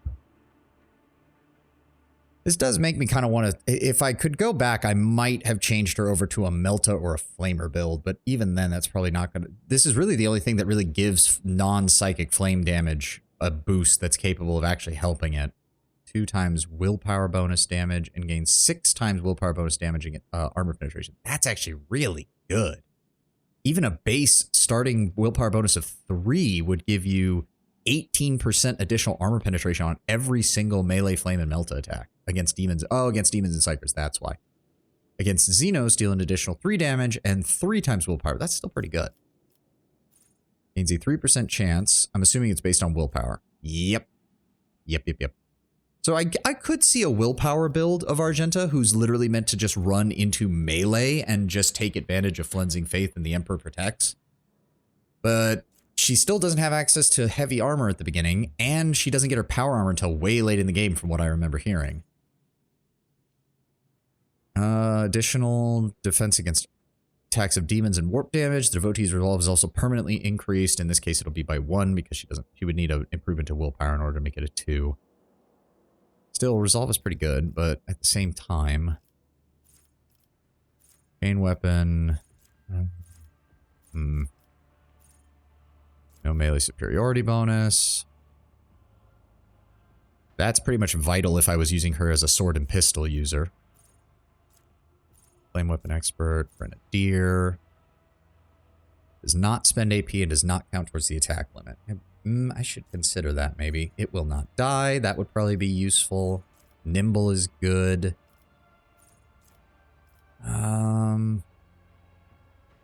I wish bolt weapons also counted as solid projectile because that would seem to be really useful. He already has power weapon or power armor proficiency, so that doesn't really help. We'll go ahead and get it will not die so that she's a little tougher. She takes a lot of damage. Pascal. Oh, you've got 2 ranks. Okay. No. +3 deflection against burning effects and flame weapons. No. Plus int bonus. That's melee attacks only. I would be interested in running Pascal as a melee build if I really had the opportunity, because it seems like he could do really well.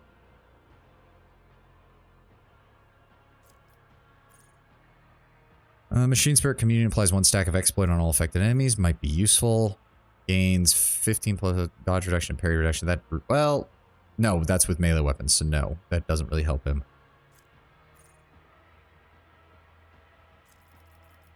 Shame. Let's go over these. 4% armor penetration until the end of combat. Stacks. Whenever prey is killed, all enemies in a 10-cell radius around the prey have their agility reduced by 5 pounds. Oh, that might be useful. Okay, we already know that there's nothing there that we like. Manipulator push.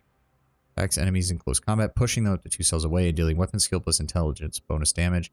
This attack has 5 times the tech priest perception bonus armor penetration. Useful, but not that great. Just straight up increases perception by 10. And straight up increases tech use and demolition by 10. No, I don't need to give him Eldari skills. Drakari, dual weapon. It will not die. He's already got plasma.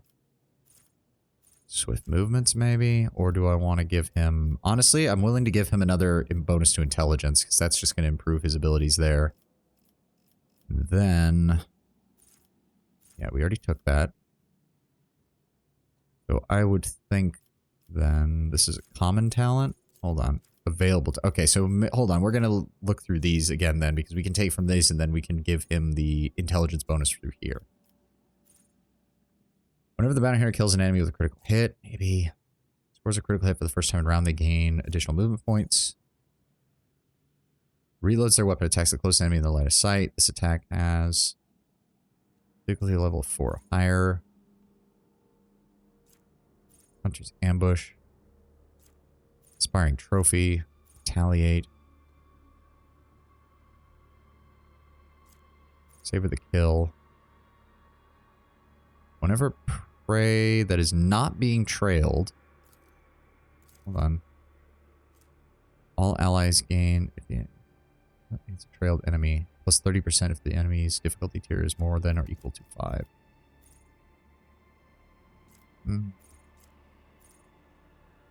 Except I don't think... Yeah, I don't have hot on the trail is the thing. I'm pretty sure that's one of his other abilities. Damn. Whenever prey deals damage to the bounty hunter's ally, the bounty hunter gains the prey's difficulty tier percentage and damage bonus against that prey for 2 rounds. That's probably our best bet. Then we will grab the intelligence boost. Where is it? There we go. Okay. Well, now we've got a squad of 4. And now I can start opening up all this shit that was here. So that's the mangled sector. That's the anatomical opera. We're gonna... Yes, we're gonna head down to the mangled sector again because there was a big old chest that was down there that we want to pop open.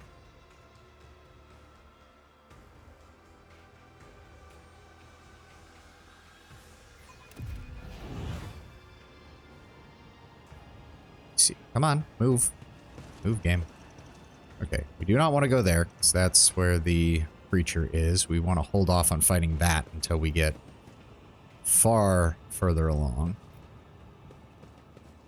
Oh, good. And Pascal does have a slightly higher Lore Xenos, so we should be able to do this. Operation successful. Skin the corpse. Okay. Oh, chameleon skin. The Drakari warrior skin was stitched with flexible crystal threads whose colors shift to match their surroundings and conceal the wearer. Interesting. Or get left in the dust. I don't think there was anything else over here. Nope. What is this? Did I already get this? Oh yeah, that's just that's just the little visual cutscene. Yes. Seen that. Moving on. Pascal, pop this open for me, please. This explorator is blessed with multifunctionality. When the wearer of this badge gains a stack of versatility, they also gain an additional 3 momentum. Very nice. If the wearer did not spend MP during their turn, they double their cover efficiency and half cover until the end of the wearer's next turn. Very nice. Lawbringer. Plus 30 machine damage and 50% armor penetration. Not bad. Not bad. I always have a backup plan. Certainly useful. Okay.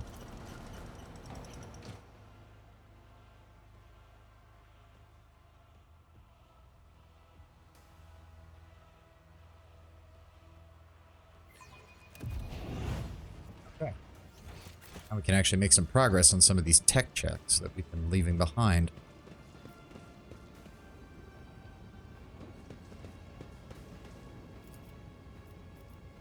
Pop that open. My success is an irrefutable certainty. This Cast cargo. your eye there. Oh.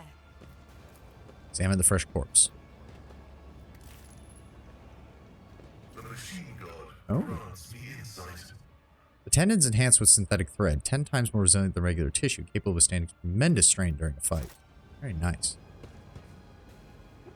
Let us not dawdle. This was probably all going to be for the guy's little creation. Oh, you again. Although it is strange for a Scourge to have white wings. That's not common for them. In fact, I can't even think of a case where that happens, that I've seen that in any official art. Successful. The empty vial is lying on the ground. It contained a repetropine, a stimulant that heightens one's perception of moving objects but hinders their ability to see stationary objects. Oh, shit. That's Irelet. God, it took me a second. The Eldari runs a hand over her face before turning to you. Her pale skin is tightly stretched over the bones of her skull. Her eyes are lost her glimmer. Her neck is stooped under an unseen burden. But you still recognize her. Irelet Lanavis, your former companion, the reason for your imprisonment within these walls. Irelet glances at you, her eyes widening slightly, but that is the only change you detect in her tense expression. Whatever emotion she may be feeling, she is suppressing them well. Elam Tak. Look at the Drukhari surrounding Irelet. What is going on here? Step back, Elam Tak. Irelet says in a trembling, barely audible voice. You have suffered enough.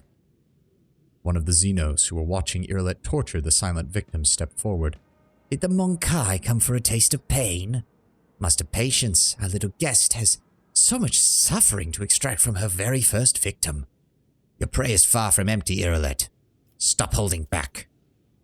Irelet grips the blade in her hand and immediately winces. You can see her spirit stone emanating a red glow. She touches it with her hand in an expression of anguish. Suffering is overwhelming me. No more. I bear it no longer.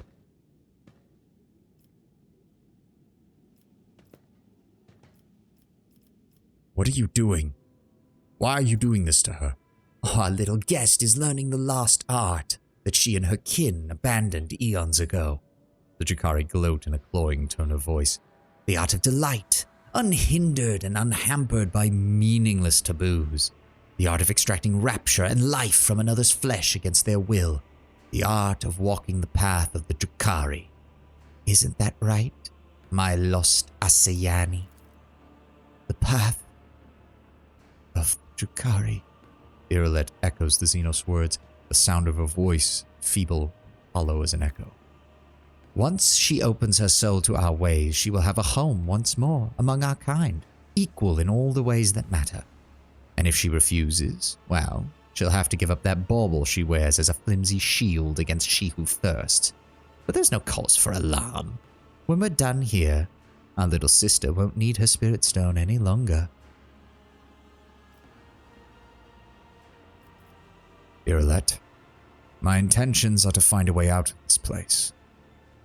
Are you really so content to sit back and take the easy path out?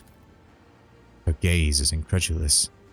Are you inviting me to come with you? Inviting me to the stars, Elantak? The Drukhari grabs Iralet by the shoulder. You're losing focus, sister. Your spirit stone is at stake. Iralet is swift and precise, the blade piercing the Drukhari's throat as he collapses, clutching the wound and drenching the floor in blood. His kin move to draw their weapons, but freeze, transfixed by the sight of their brother thrashing in agony. Enough! It is hard to tell whether Iralet is shouting or wailing in sorrow. Enough of this senseless, this aimless torture. I do not walk your path, and it will never be mine. She turns to you with a faint glimmer of hope on her gaunt face. But first, I must ask Elantak. After what I did, drive away the night of blindness with the morning rays of clarity. Do you have the strength to forgive me? Let me double check. I got the romance guide up here. Double check.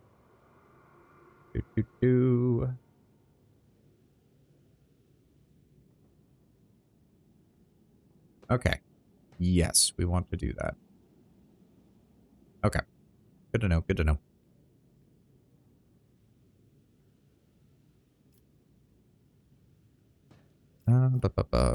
Yeah, no.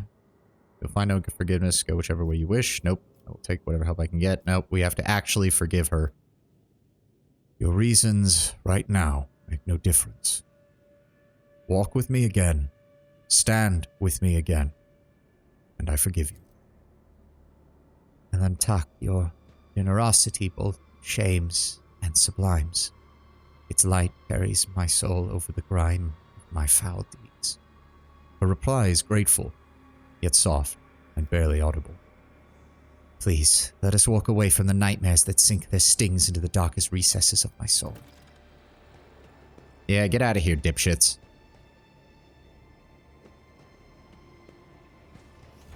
Okay, we've got we've got 5 people now. All we need to do is find a way to get Cassia out of the clutches of... Oh. There we go. Oh, where's her... Did she... Okay, no. She's got her equipment. She's got all of that. No, that's worthless for her. I don't think we picked up anything else that we wanted to give her. No. No. That's useful.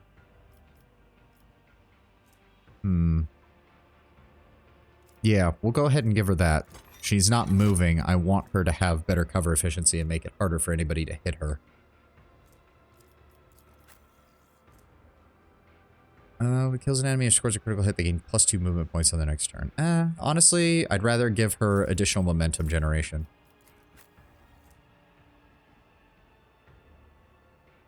I guess I'll give that to her for now. It's not really that useful considering, again, I don't want her to move that much.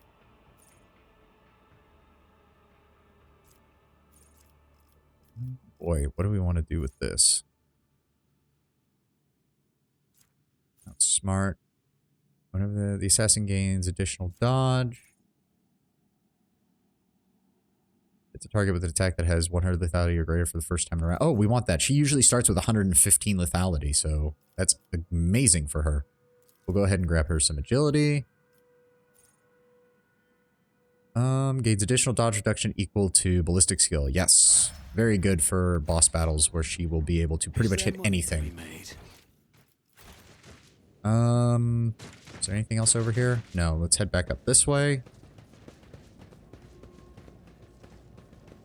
Yes, there's some more boxes we need to open. Pascal, thank you. My success is an irrefutable Good. certainty. X switch. This explorator is Yep. blessed with multifunctionality. Yes, you are, Pascal. Multifunctionality indeed. What is that, 2% and 27%? Okay, good. That's not bad. That's not bad. I'll certainly take it. Oh, shit. If thou seest a flaw in me, smite me. Argenta's hoarse whispers are nothing like the usual clear melodious.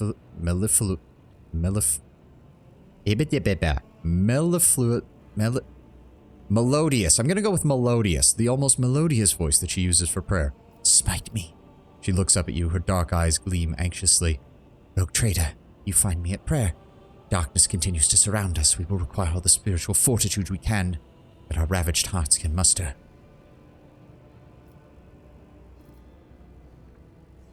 Are you distraught because of Agastase's fate and the deaths of those betrayed by the Commissar? Argenta hangs her head. I am. I was the one. I found those people. I brought them to him. I prayed for them, with them. I gave them hope, and he sent them into an abattoir to die for those monsters' amusements. They might have, in their final moments, they might have thought that I too betrayed them.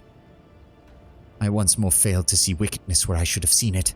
I failed those people. They were loyal and brave. But it is not just that. I thought naively that faith and perseverance had helped us, helped me to cut through the schemes of these foul Xenos, that we were on a path to freedom. In truth, it was just another act. And the vile monsters must have been cackling with glee as they observed my foolishness. Remain steadfast, sister. We shall break free of this darkness and return to the light. Thank you for your words, Rogue Trader. Argenta pauses, contemplating something. A shadow crosses her face, followed by a flash of unreadable emotion. Tell me, Lord Rogue Trader, do you trust me? I ask you, please, look into your heart. Tell me the truth and what you see. Argenta, I've traveled with you for many months now. You have never once given me reason to doubt your skill or your competence. You are one of my companions and of my inner circle. I trust you with my life. What if I am undeserving of your trust? Rogue Trader, to lose hope is to err in the eyes of the Emperor. And I am drawn closer to erring than ever before. The darkness around me thickens, the clutches of our captors remain strong. If I am to give myself fully to the battle ahead, I need my strength. To summon such strength, I must purge my soul. Please, though you are not a priest, will you hear my confession? Of course, sister. Speak. I killed Theodora von Valancius. What? Irilette raises her head slightly and looks around, clearly not fully understanding what is wrong, but easily sensing the shift in the mood around her. It was me. Not your kin, Voidfear, not the cultists. It was me. She speaks with a strange blend of pride and horror in her voice. I remember every last detail. The ship under attack. I grabbed my bolter. I ran to her side because I thought it was my duty to protect the Emperor's chosen. And what did I witness as I burst into her study? Theodora von Valancius, Lord Captain, Rogue Trader, holding a sinister, sorcerous artifact radiating with naught but profane light. It was a lens like the one we encountered in Rykad, but it was smaller, more potent. I instantly knew it to be a weapon of the arch-enemy, for I had seen such objects before on Salus Prime, the planet where I had sought the sacred relic of the saint, and where I had nearly died at the hands of the cultists of the Final Dawn. So much was made clear to me in that moment. So piercing was the revelation, as if from the Emperor himself, so obvious the answer to how these heretics had found their way to a planet known to none but those of House von Valancius. I fired before I could even fully comprehend what I was seeing. His light must have guided my hand, for a single round was all it took. The bolter, discharged, destroyed both the archenemy's artifact and its owner's black heart, but I did not regret killing her, nor do I regret it now. To use such a thing, Theodora had obviously succumbed to the archenemy and its dark sorcery. The entire attack on the ship was merely the result of her and Voidfear feuding over the spoils. And I realized in my heart the moment I saw the artifact in her hand. But standing in that same room was her arch-militant, a man I knew to be a devout servant of the Emperor, the man who has ensured the reason that I made it off Salus Prime after being attacked. When he saw me fire at Theodora, he rushed to protect her, and I killed him too. Argenta lowers her gaze for a moment. Do you remember the orphans I asked you to meet with, Rogue Trader? One of the boys was the son of that man, the arch-militant who I killed. My whole life I swore that I would not allow villains to orphan the children of the Imperium.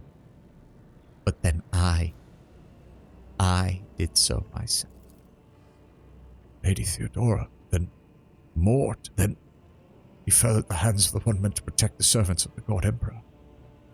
I never doubted the security of the von Valencia's bloodline when you were close, but now the very foundations on which the power of the Rogue Trader rests seems to have been violated. Abelard looks at Argenta with a visceral loathing in his eye, uncovered by either courtesy or respect. It's a good thing we didn't bring Adira with us on this one. She'd be losing her fucking mind. Argenta looks at you anxiously, waiting for your reaction.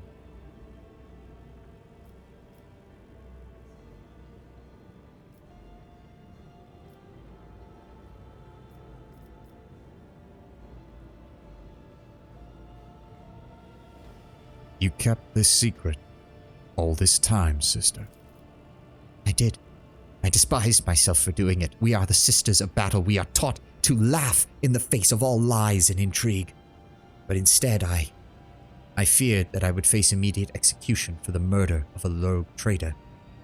I hoped that people would think it was Voidfear or the cultists who killed her. And over these last few months, it seemed right.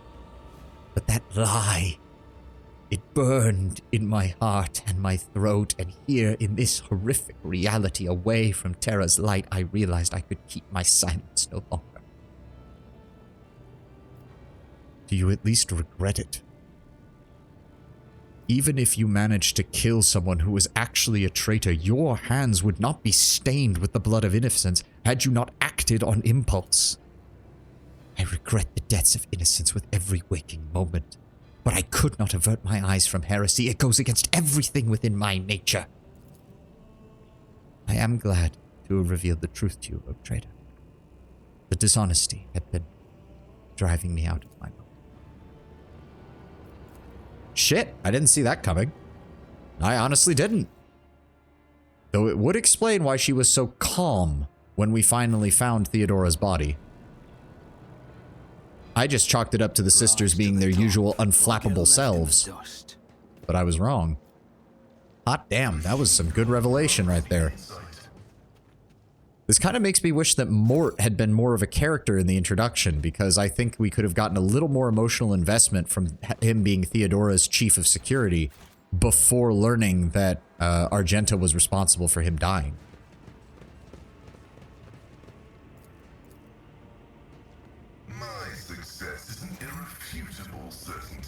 Also, we're just learning that everybody's betraying everyone. Irlit betrayed me, Argenta betrayed Theodora, Pascal is feeling betrayed by his own augmetics that have been modified with xenotechnology.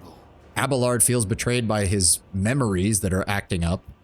Transported door with massive blades would make for a deadly weapon on the battlefield. Yes, it would. Oh, good.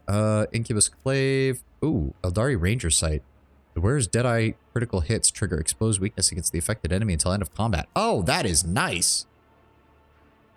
The wearer's melee attack damage is increased by 3 times psi rating. Well, that's going on Heinrichs, but if I was playing a melee psyker, that would be great. I suppose that could also improve I do 16 to 21 damage there, but my build just really isn't made to support melee. Where is it? Where is it? We just picked it up. Oh, it's not a... I assumed it was that, so... we can drop her awareness. We can drop her awareness. That's that one? Yeah, drop the Auspex. Give her that. Deadeye critical hits trigger exposed weakness against the affected enemy. Very nice. Very nice. Keep your wits about you.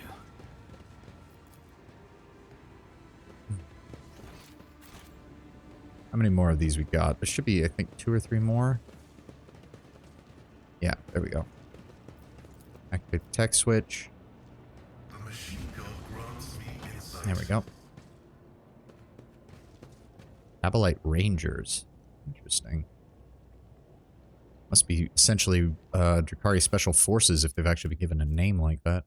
At the start of every combat, the wearer's allies gain deflection equal to the wearer's psi rating. Whenever an ally suffers any damage and loses non-temporary wound, the effect is removed from that ally. That's really good. Damn. Whenever an ally suffers any damage and loses non-temporary wounds. So, yeah, that could at least protect them from the first shot. And with the additional deflection, at the, like, all on its own, just having that on a high-level Psyker in the party and having Abelard with a high deflection would already make it pretty useful because he can get temporary wounds really easily. They instantly provoke attacks opportunities from all adjacent enemies. The wearer gains plus toughness temporary wounds for each attack opportunity provoked by the air attack. Ugh, that's kind of I don't like that one. I don't like that one at all. What would that replace? It's really useful. That one might also be going on either Heinrichs or Adira. In fact, on Adira, it would actually kind of make sense because she, being an unsanctioned Psyker, naturally gets a higher psi rating. This Explorator is blessed with multifunctionality. Pop this one open. But yeah, it's a good thing we didn't bring Adira. If she had been here, she'd probably be trying to tear frickin' Argenta's head off right now. Psychically, of course, just to add insult to injury. Do we want to go in there just yet, or do we want to... We're going to head back this way and check out the pit. I don't think there was anything else. There's the creature that's down there. There's the arena. Why is Pascal falling behind? Pascal, what the fuck? Oh. Ah, right. We still need to get them fixed. I forgot about that.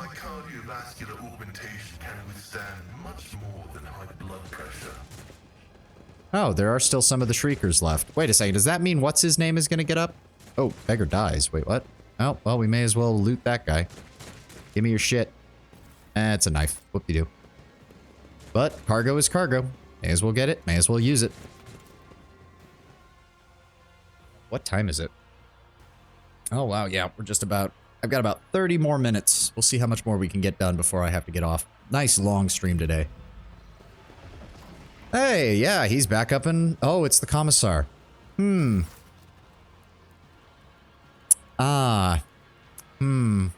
I think I know how this is going to go down. I'm going to enjoy this.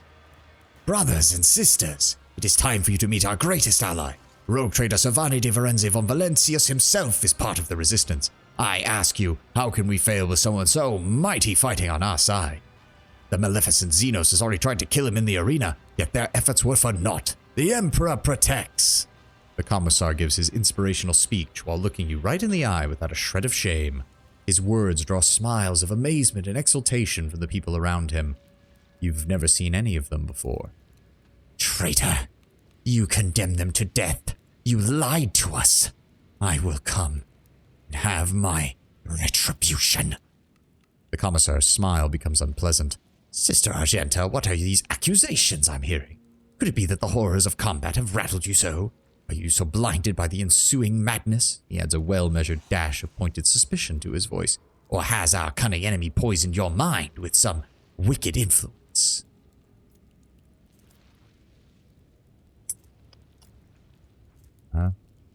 Sent to stop, or else those who do not know the whole truth might suffer. Ugh. This is not good. I'm really missing having Cassia in here to deal with this shit. Genta, we do not know the whole truth. These people do not know the whole truth. I will not risk the lives of those you have deceived, but make no mistake, Commissar. This is not over. Argenta sighs grimly, gives the Commissar a look of intense loathing.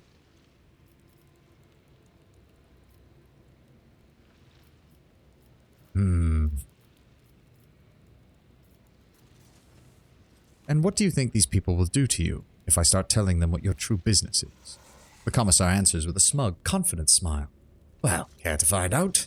Let's see who they believe. Their brother-in-arms who promises them an expeditious escape, or the high-born loudmouth without a concrete plan. Was it not our intention to kill that beast?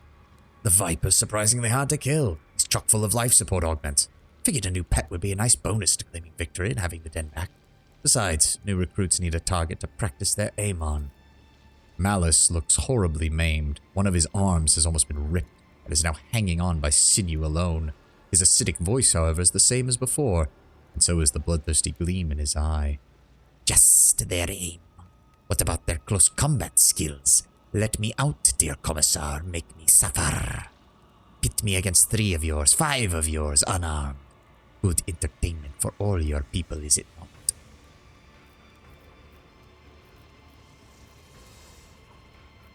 He is my trophy, technically, not yours. Hand him over.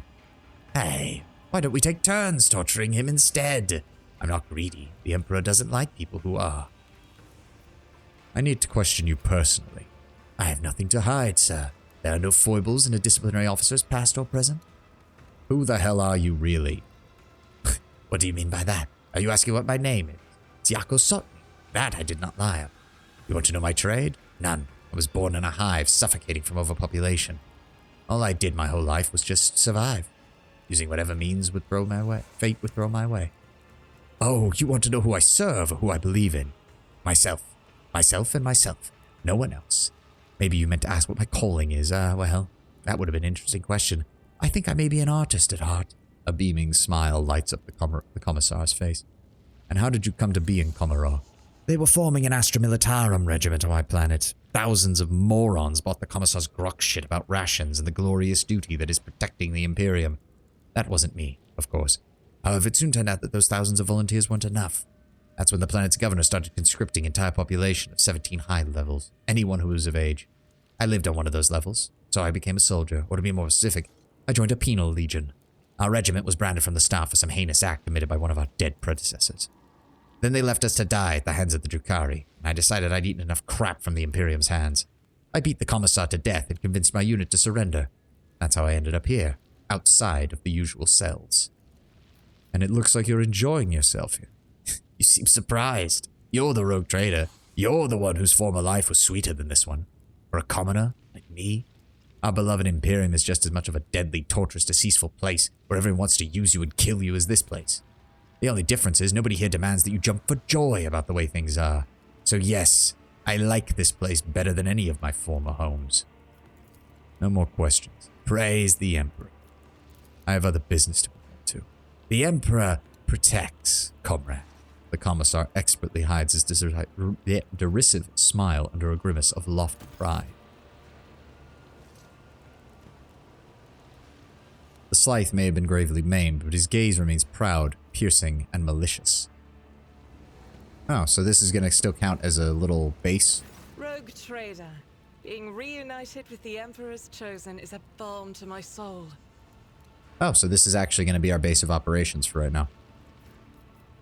Have you managed to learn anything else about this place? I have made no attempt to do so. What need do I have to know of the depravity of the enemies of humanity, when all I want is to burn it all in pure, raging flame? I already know all I need to. This place is evil, but there are servants of the Emperor here worthy of salvation. We need to find a way out. And I swear to fight for that end, and not to lose hope, even when deceit, corruption, and treachery surround us on all sides. Mate. Yes. Imperial Guard, Zealous Thug. Assuming this is still, yep. Turn the portals unstable once more, guarantees the death of any who make contact with its energies. Battle Arts over here. Lord Captain, I serve at your pleasure. Oh. What we got here? Darkstar Nova Phoenix is now aboard. thank you, Darkstar Nova Phoenix. Good to have you. Thank you for the follow. Where were we? How are you feeling, Abelard? I fear, Lord Captain, that without the intervention of an experienced rejuvenate adept, I will not be able to overcome this frailty on my own.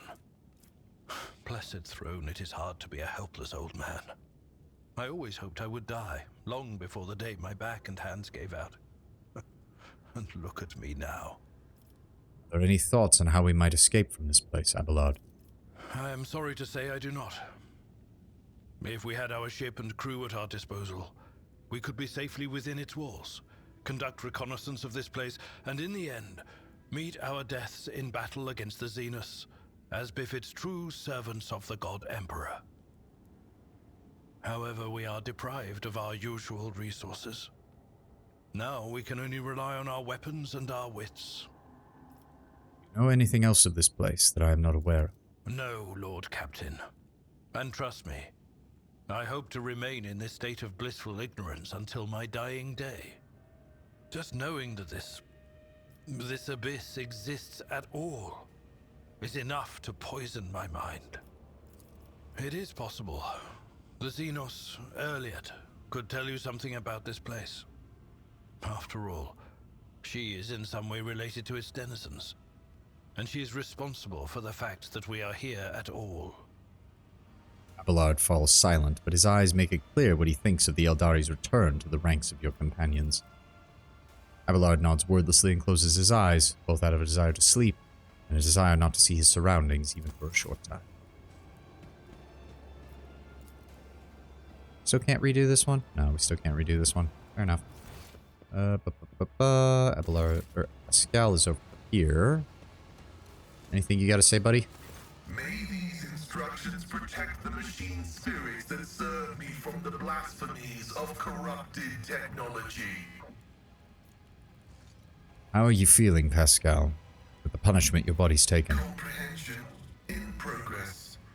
The operating principles of xeno-augmetics, while alien to the canon blessed by the Deus Mechanicus, are nonetheless quantifiable. They feed, as parasites do, on my blood and the charge of my potentia coil. I, in turn, feed on their mystery as I nurse new comprehension within me. It is painful. It is necessary. Any thoughts on how we can get out of here? Strategic recommendation. Analysis has shown that the non-human community is racked by strife. Exploiting the Xenos' mutual differences can result in temporary alliances that will provide the technological means of returning the unit von Valancius to real space.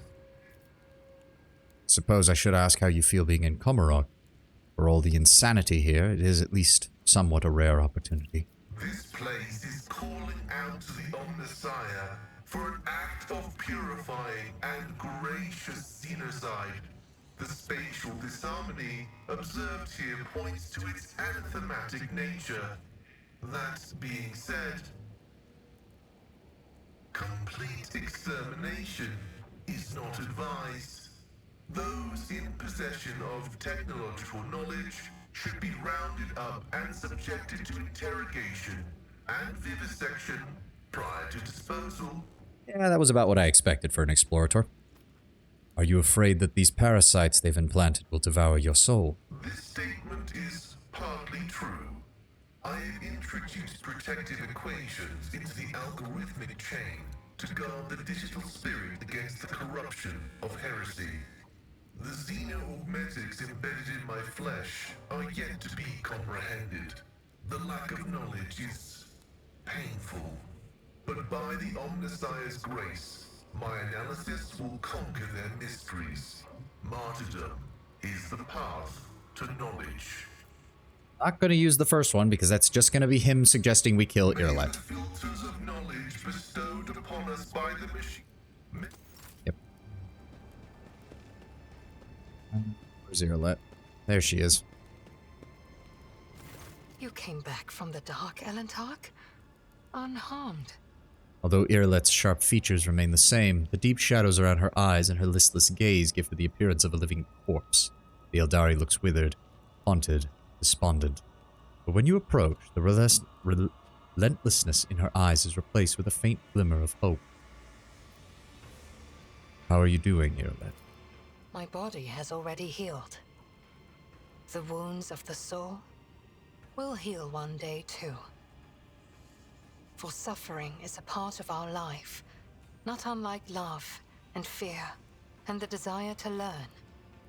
The paths help the children of Asurion to endure any spiritual upheaval.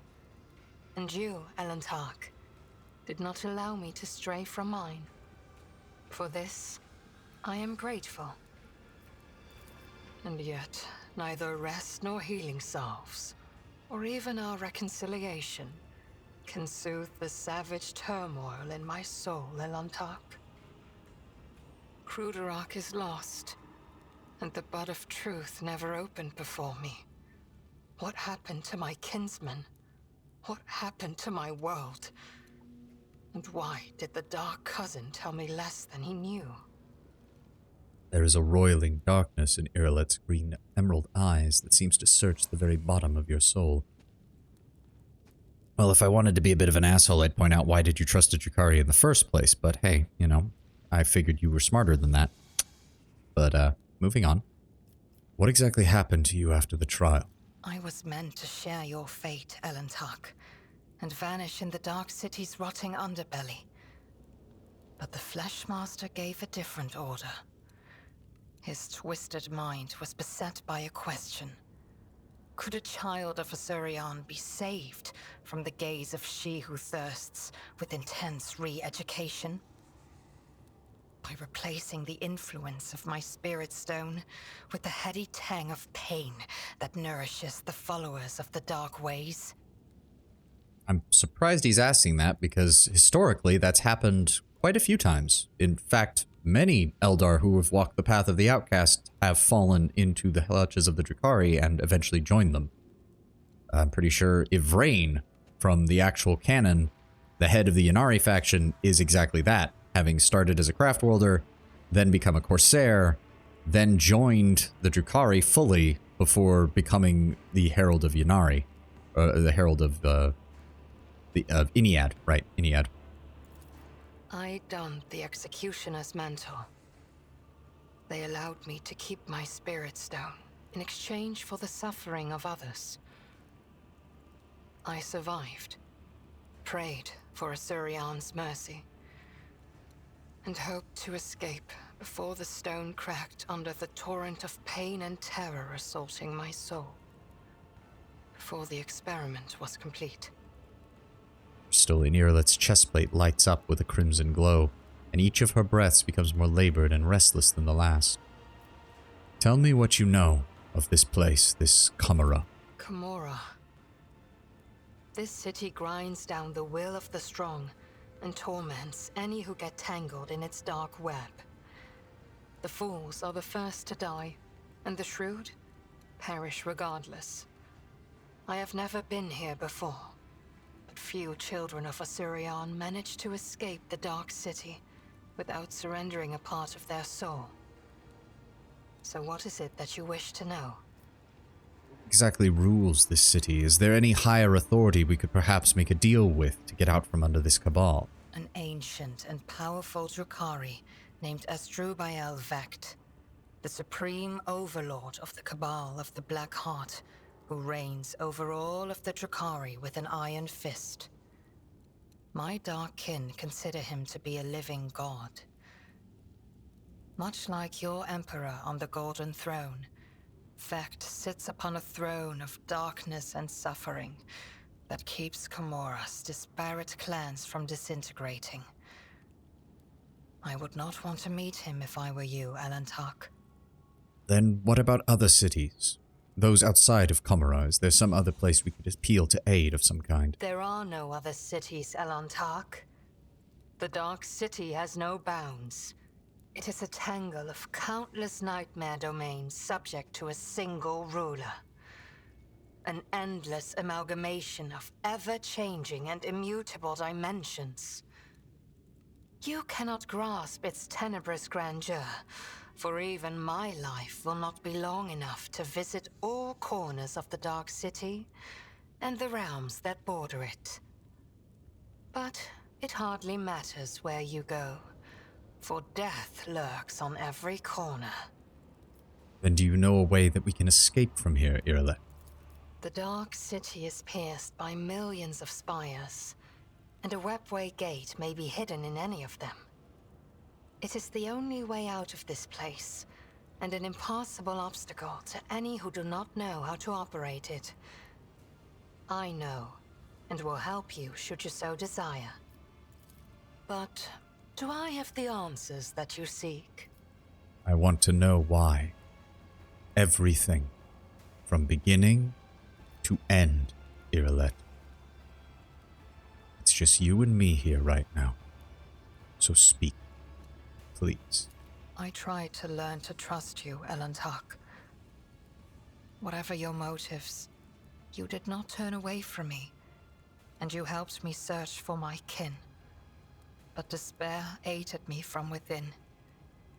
The human journeys through the realm of She Who Thirsts left my soul drained, and our attempts to save the children of Kruderak crumbled to nothing in the unending coldness of the dark cosmos. And even when I beheld a piece of Kruderak in your chambers, I wanted to believe you had nothing to do with it. I wanted to, but I succumbed to emotion, to fear, to hopelessness, to grief. I was afraid that Silent Thrash would find me before I found the truth. Which is why I tried to find my dark cousin on the day he attacked Argonis. I used the commotion to slip away unnoticed and wandered the streets like a shadow in search of its owner.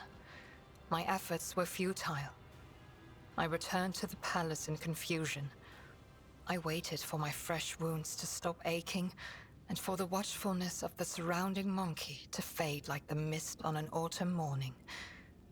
But still, I had my doubts. Perhaps, I thought, I should discuss it openly with you. That monkey Achilles.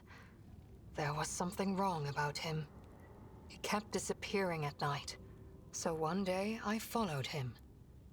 Achilles was contacting Marajai, using an artifact that transmitted his master's orders.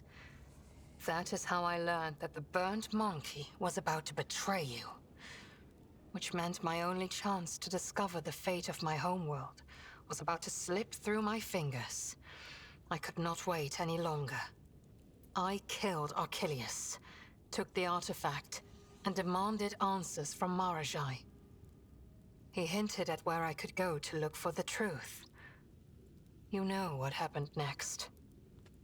Okay, this does at least mitigate it somewhat, because she honestly thought that we'd be able to escape from whatever trap Marazai had planned, based on this kind of information, I think. You actually killed Achilles. My words will hardly console you, Elantak, but I killed the traitor. I fear the Dark Ones left too many scars on his fragile soul. Your loyal monkey broke, so I gifted him a swift death, free from the shame of betrayal. We went through all of that, and you didn't even learn anything? Alas, my cousin fell out of favor with the Archon. But even so, I doubt Marajai would reveal the truth. At least not before his dark soul was suffused with my suffering. Gather your strength. No more Elantak, trials. I promised that I would no longer hide my worries behind an icy wall of pride and doubt. And so I want to explain myself. But are you willing to hear me out? Just checking the romance guide for her, making sure I'm making the right. I have been waiting for an explanation. Not here. The words of my truth are intended only for your ears, Elantak.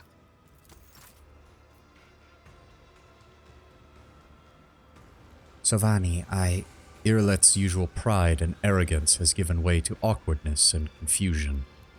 This is my first time ever having to explain myself like this, but you, more than anyone, deserve to know the truth.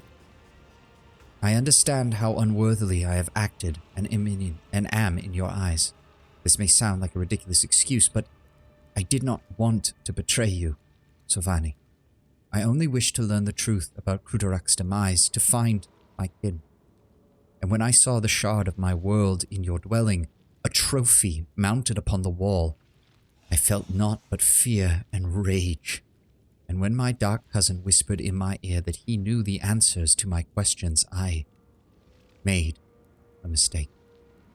I trusted my kin, even my dark kin, over you, fearing that you might refuse me if you knew where I had been getting my orders from. I simply asked you to direct your ship to that particular system. Did I trust Marajai? Of course not. I thought he spoke of my kin's location to crush my soul, but he wanted me to go there and find only death instead of them. But hope for the better, prevailed over my faith in you, Elantak. Irilet sighs awkwardly, avoiding your gaze. Filled with hope, the thought never even crossed my mind that this single thread forever slipping from my grasp would lead us here, to the very heart of the darkest city. I am sorry, Sovani di Firenze. I wanted you to know that. What option am I supposed to be keeping an eye out for? Where is it? Okay, so that option is not up yet.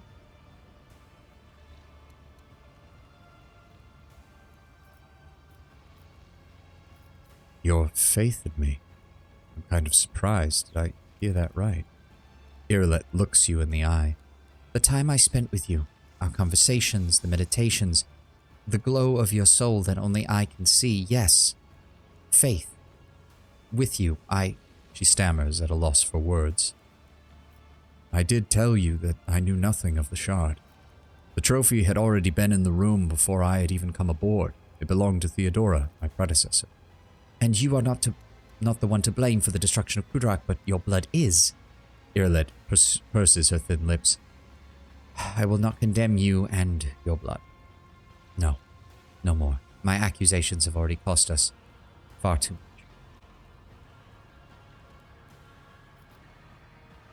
It seems that while I have always been honest with you, Irilet, even to the point of allowing you within my mind and soul, you lied to me from the very start.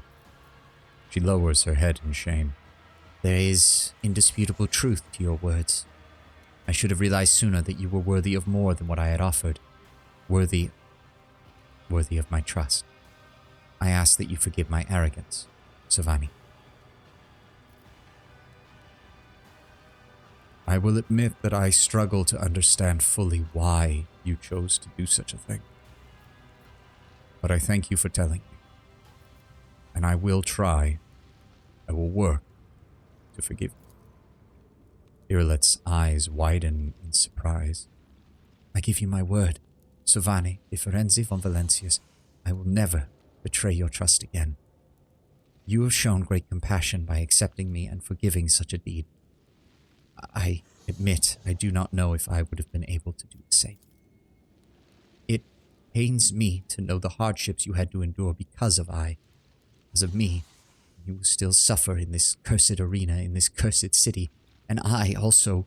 Irilet pauses as if hesitant to continue. My soul feels crushed, Elantak. The loss of Krudarak, the horrors of Kamara, the Drakari's attempts to re-educate me. I have fully paid the price. I have lost my path and can no longer meditate. My body, my soul knows no peace, and that means that she who thirsts will soon turn her predatory gaze upon me. You're unable to meditate. How did that happen? I have heard stories of Eldari unable to reach their inner world due to madness or anguish, and every story had a tragic ending. How could you regain your powers now? I don't know. There is a sincere hopelessness that rings in Irlet's voice. There is a part of me that wishes I could embrace you, to give you comfort. It is how we humans often show affection in such times, to try and show that we stand with that person. But I know that you cannot bear a human touch. Irlet shudders and ponders your words for a long while, as if battling silently within herself. But then she shakes her head. No, I cannot bear it, Elantak. But the fact that you remembered and respected that means a great deal to me. Right, that was the option I was supposed to check, right? Yes. Thank you for it. Next scene that matters is not until we return to the ship. Okay.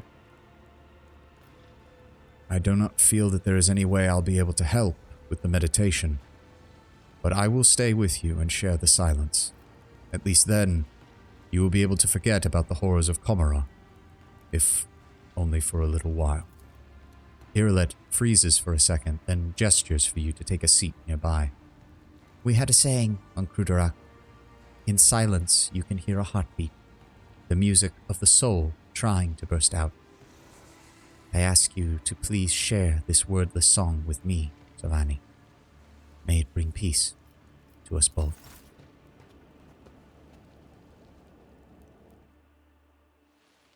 Yay.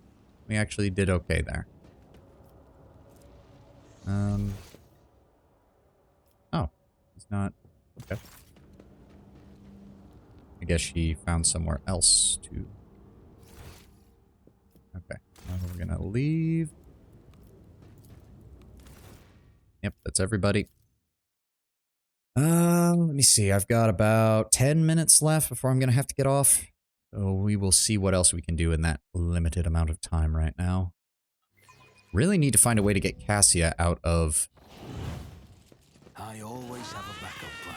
Oh, these are now resistance fighters. Even though we all know what's going to happen, we need to find a way to deal with the Commissar. That's for damn sure.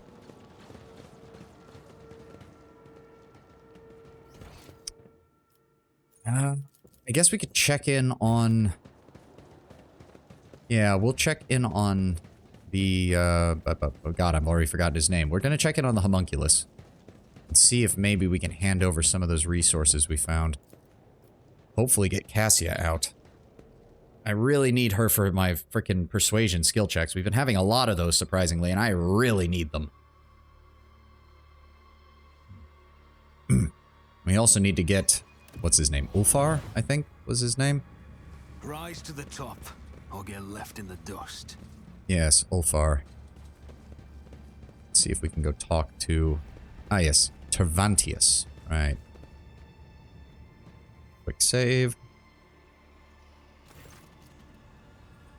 The appendages protruding from the Xenos back move restlessly, emitting an unnerving screech. Tervantius is completely engrossed in his apparatus and spares you no attention.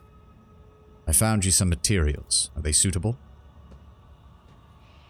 The homunculus digs through the chunks of flesh with the enthusiasm of a hungry vulture. Okay, so he's done that. Oh. Interesting. Gladiator mesh armor. Heavy armor. +3 deflection against melee attacks. Oh, hello. Tervantius examines the bloodied body parts with a vicious interest. Then he rips an organ out of his own chest, adds it to the trophies, and hisses in satisfaction. An interesting composition. An unusual set of starting parameters that can be strengthened by an original mixture of essences. Yes, this will be a mighty beast. I will call it the Anguish Prospector. You have done well, Specimen, and for that you will be rewarded. Tervantius, I offer my most sincere apologies for seeking your aid without showing proper respect. What payment can I offer you for your invaluable time and attention? Tervantius' smile is a strange combination of contempt and pleasure. Your paltry possessions do not interest me. If you had something that could intrigue a master sculptor, perhaps a remarkable piece of organics, I might grant you a few short moments of my time. If it is a sacrifice you want, artisan of flesh, I am ready to offer myself as one. Irlet's voice vibrates, but she keeps her eyes locked on Tavantes. Will you take of my flesh? I will take more than flesh. I can extract something far more valuable than a single shred from your organics. The homunculus smiles unnervingly. This does interest me. I will not remove much of her. Her functionality will not suffer. Irlet, are you sure? This will be a step upon the path of atoning for the errors of my past, Elantak. If my sacrifice will bring you, closer to salvation, I will commit myself to the hands of this tormentor. If you're sure. Fine. Tavantes produces a device fitted with an unusually long needle. Try not to squirm, little insect.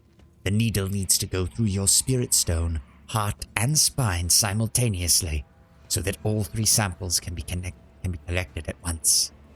And we all know that they are so very fragile. Irlet presses her lips together and nods. Do your work, Fleshcrafter. I do not fear you, and I do not fear pain. She goes on to mouth these words over and over as a mantra as the homunculus drives the long needle into her chest. A click comes from inside her body. Irlet pales, her face twisting in torment, but she remains still as a statue. Very slowly, Tavantes pulls the needle out of her, examines it critically, and then nods. The sampling was successful. He gives Irlet a dismissive glance. I have no further need of you.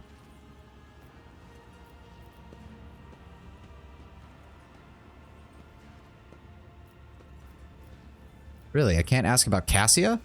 That's kind of bullshit. Fine, I guess I'll ask about Ulfar. I want the space marine that you keep in a cage. Tavantes remains silent for a long moment, the limbs behind him clicking ominously. The Monkai male with an altered genetic structure. Phenomenal parameters. I previously studied 2 other specimens of the same breed, but have yet to untangle their genetic secrets. He performs well in the arena. Losing this final specimen would be undesirable. Denied.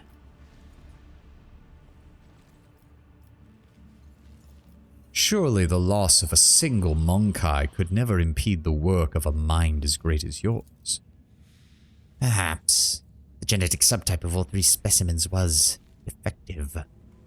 This might be the cause of my limited success. In that case, the loss of this specimen would not be significant. I recommend pain as a means of pacification.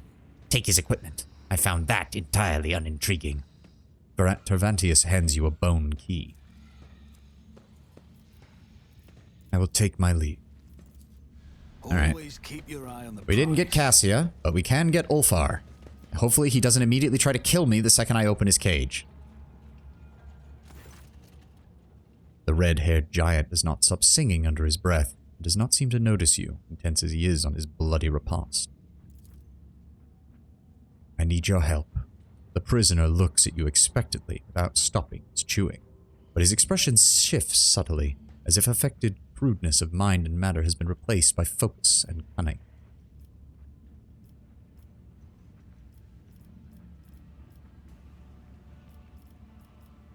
We are both servants of the Emperor, Astartes. We ought to help each other in such a perilous place. Do you serve the Emperor? Or are you a puppet with the hand of that Xenos butcher up your arse? How am I to know whose words you speak? Yours or his? How am I to know what plot you're trying to draw me into? Don't you want to slay Xenos with me? Why didn't you say that at the start? What did you expect? Did you think you would have to set the slaughter under the bloodthirsty killer's nose, and it would rush off to do your bidding? Are you a coward, then? Afraid to come out of your cage? When I rip your insolent tongue out of your throat, do not ask why. This is why. then you should know I'm planning to get out of this damnable dark hell pit we found ourselves in. So are you with me? Or will you stay here? Why would I be? You are a stranger. How can I trust you? You could be an enemy. Worse, you could be an idiot. I've heard enough of this. In the canticles of the warrior saints of Terra, even a heretic or a non-human can wet a profane blade in the blood of his enemies. But a true warrior of mankind does not fight for gratification or trophies. He fights to carry out the will of the Emperor, for that is his duty. That is his blessing. You speak well. I have heard these bookish words many times before, but this is the first time I have heard them spoken with such resolve. I see that you believe in them, that you live by them. I respect that. I will help you. Let no one say that I forgot my duty to the Allfather. It seems Tervantius is not as clever as he likes to appear if he's letting me out of the cage.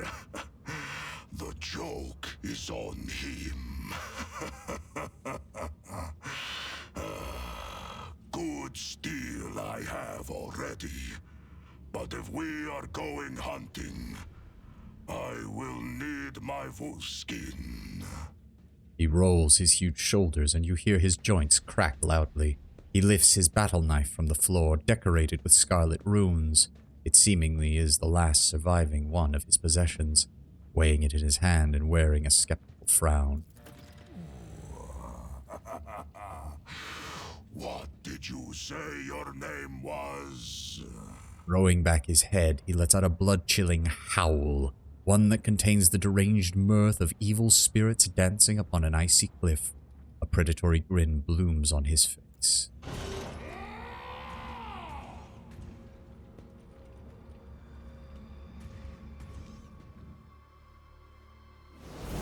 Alright, we've got all his equipment, I'm assuming.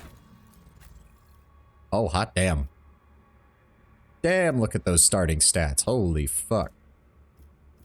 Starts with standard Astartes bolter, combat knife, Astartes bolt pistol, wolf skin. Very nice. Even boosts his strength even higher. Astartes power boots. Very nice. Gives an additional 2 times strength bonus damage. Wolf pelt cloak, 10% additional armor. As long as the wearer performs both a melee and ranged attack this turn, every enemy in a 5-cell radius that is smaller than the wearer suffers a +1 stack of perplexed, which causes -10 penalty to any ballistic skill, weapon skill, intelligence, or perception attacks. Very nice. And Astartes gloves. Recoil is decreased by 2 times strength bonus. That's good. Melee attacks also apply staggered if they fail a toughness resistance test. Oh, that's glorious. We're going to go ahead and give him the Blessed Bolter casing, with giving his single shots an automatic success. Melee attack rating, sight rating, that doesn't help. We'll go ahead and give him the Melt-A shot at point blank range. Once per combat, yep. Any hit with a target single attacks inflicts one... Oh, that's actually... That works great. That pairs incredibly well with his... Yeah, with the Wolf Pelt Cloak. That works great. He can't use any of the rest of those. He can't use any of those. Really? He can't even use the standard pistol. Oh, that's annoying. It is a bolt pit. I figured there... Oh, man, that's going to make things aggravating. That's going to make things aggravating. But we'll figure it out. In the meantime... We'll give him, Mark... Are those better frag grenades? 12 to 24 by 20% and 8... Yeah, we'll just load him down with some frag grenades that he can chuck straight at the enemy.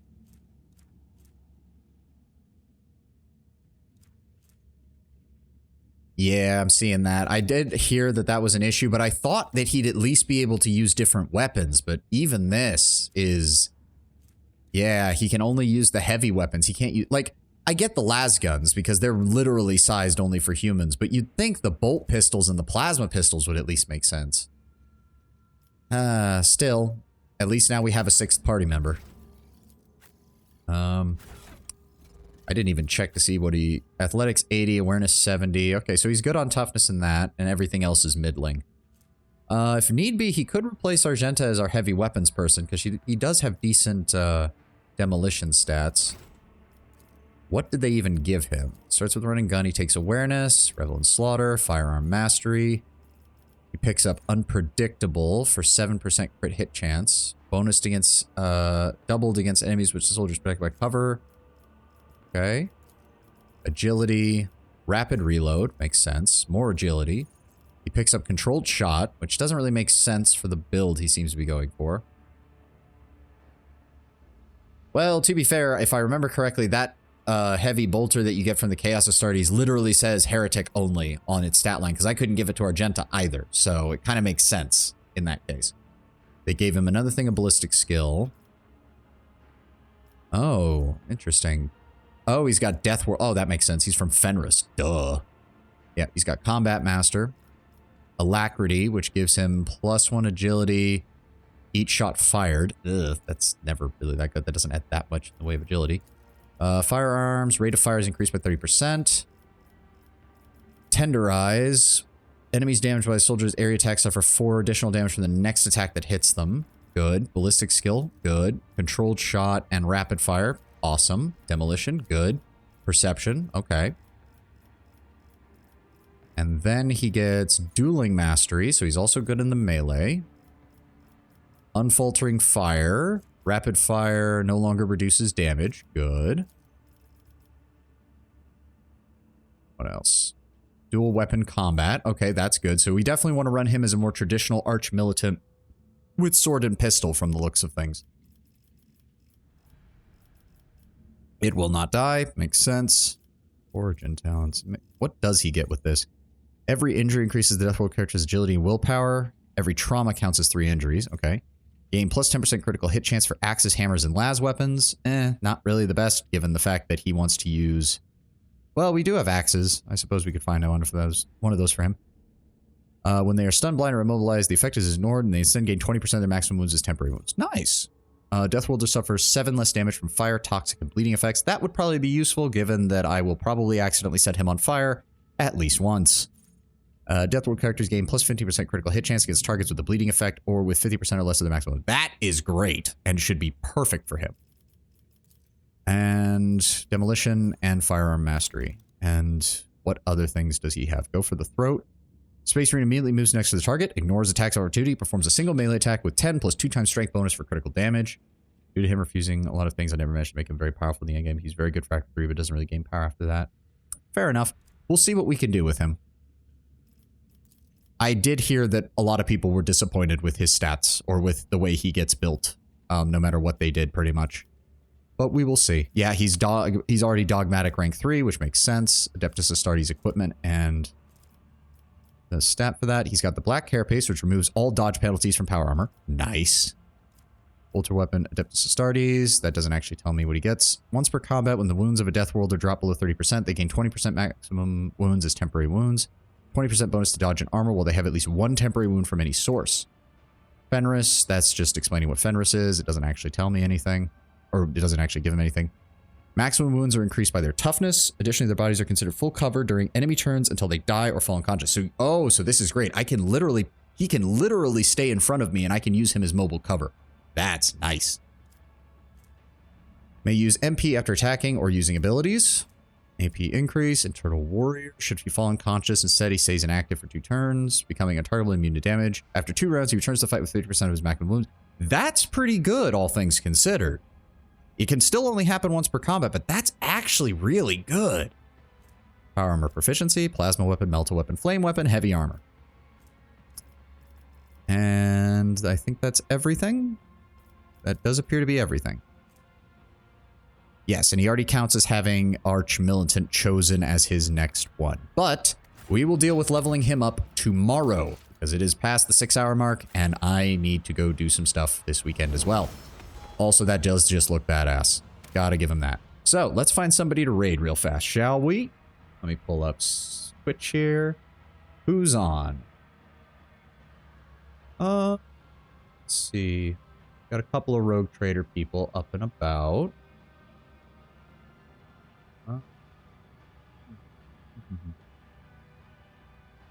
Who's this? Who's this? Let me see here. Yeah, she's playing Rogue Trader. Someone named, what's her name? Tata the Apothecary. Why not? Let's go ahead and give her a raid real fast. We're going to go ahead and raid Tata the... Oh, unable to raid Tata the Apothecary at this time. Oh, does she not accept raids? Oh, that's a shame. Okay. Let's find somebody else then. Nure. At least I think that's how you pronounce her name. Sure, let's go with that. Nure. Let's try her. Start raid. There we go. Okay, I'll drop you off at Nure. She's also playing Warhammer Rogue Trader. Not sure what fight she's on, but hope you all have a great weekend, and I will see you tomorrow, where we should also be having an extra long stream as well, because my workplace is closed for a federal holiday. So can't wait to see you guys then. I hope you all have a great weekend. Enjoy the rest of the time you've got, and see you tomorrow. Bye.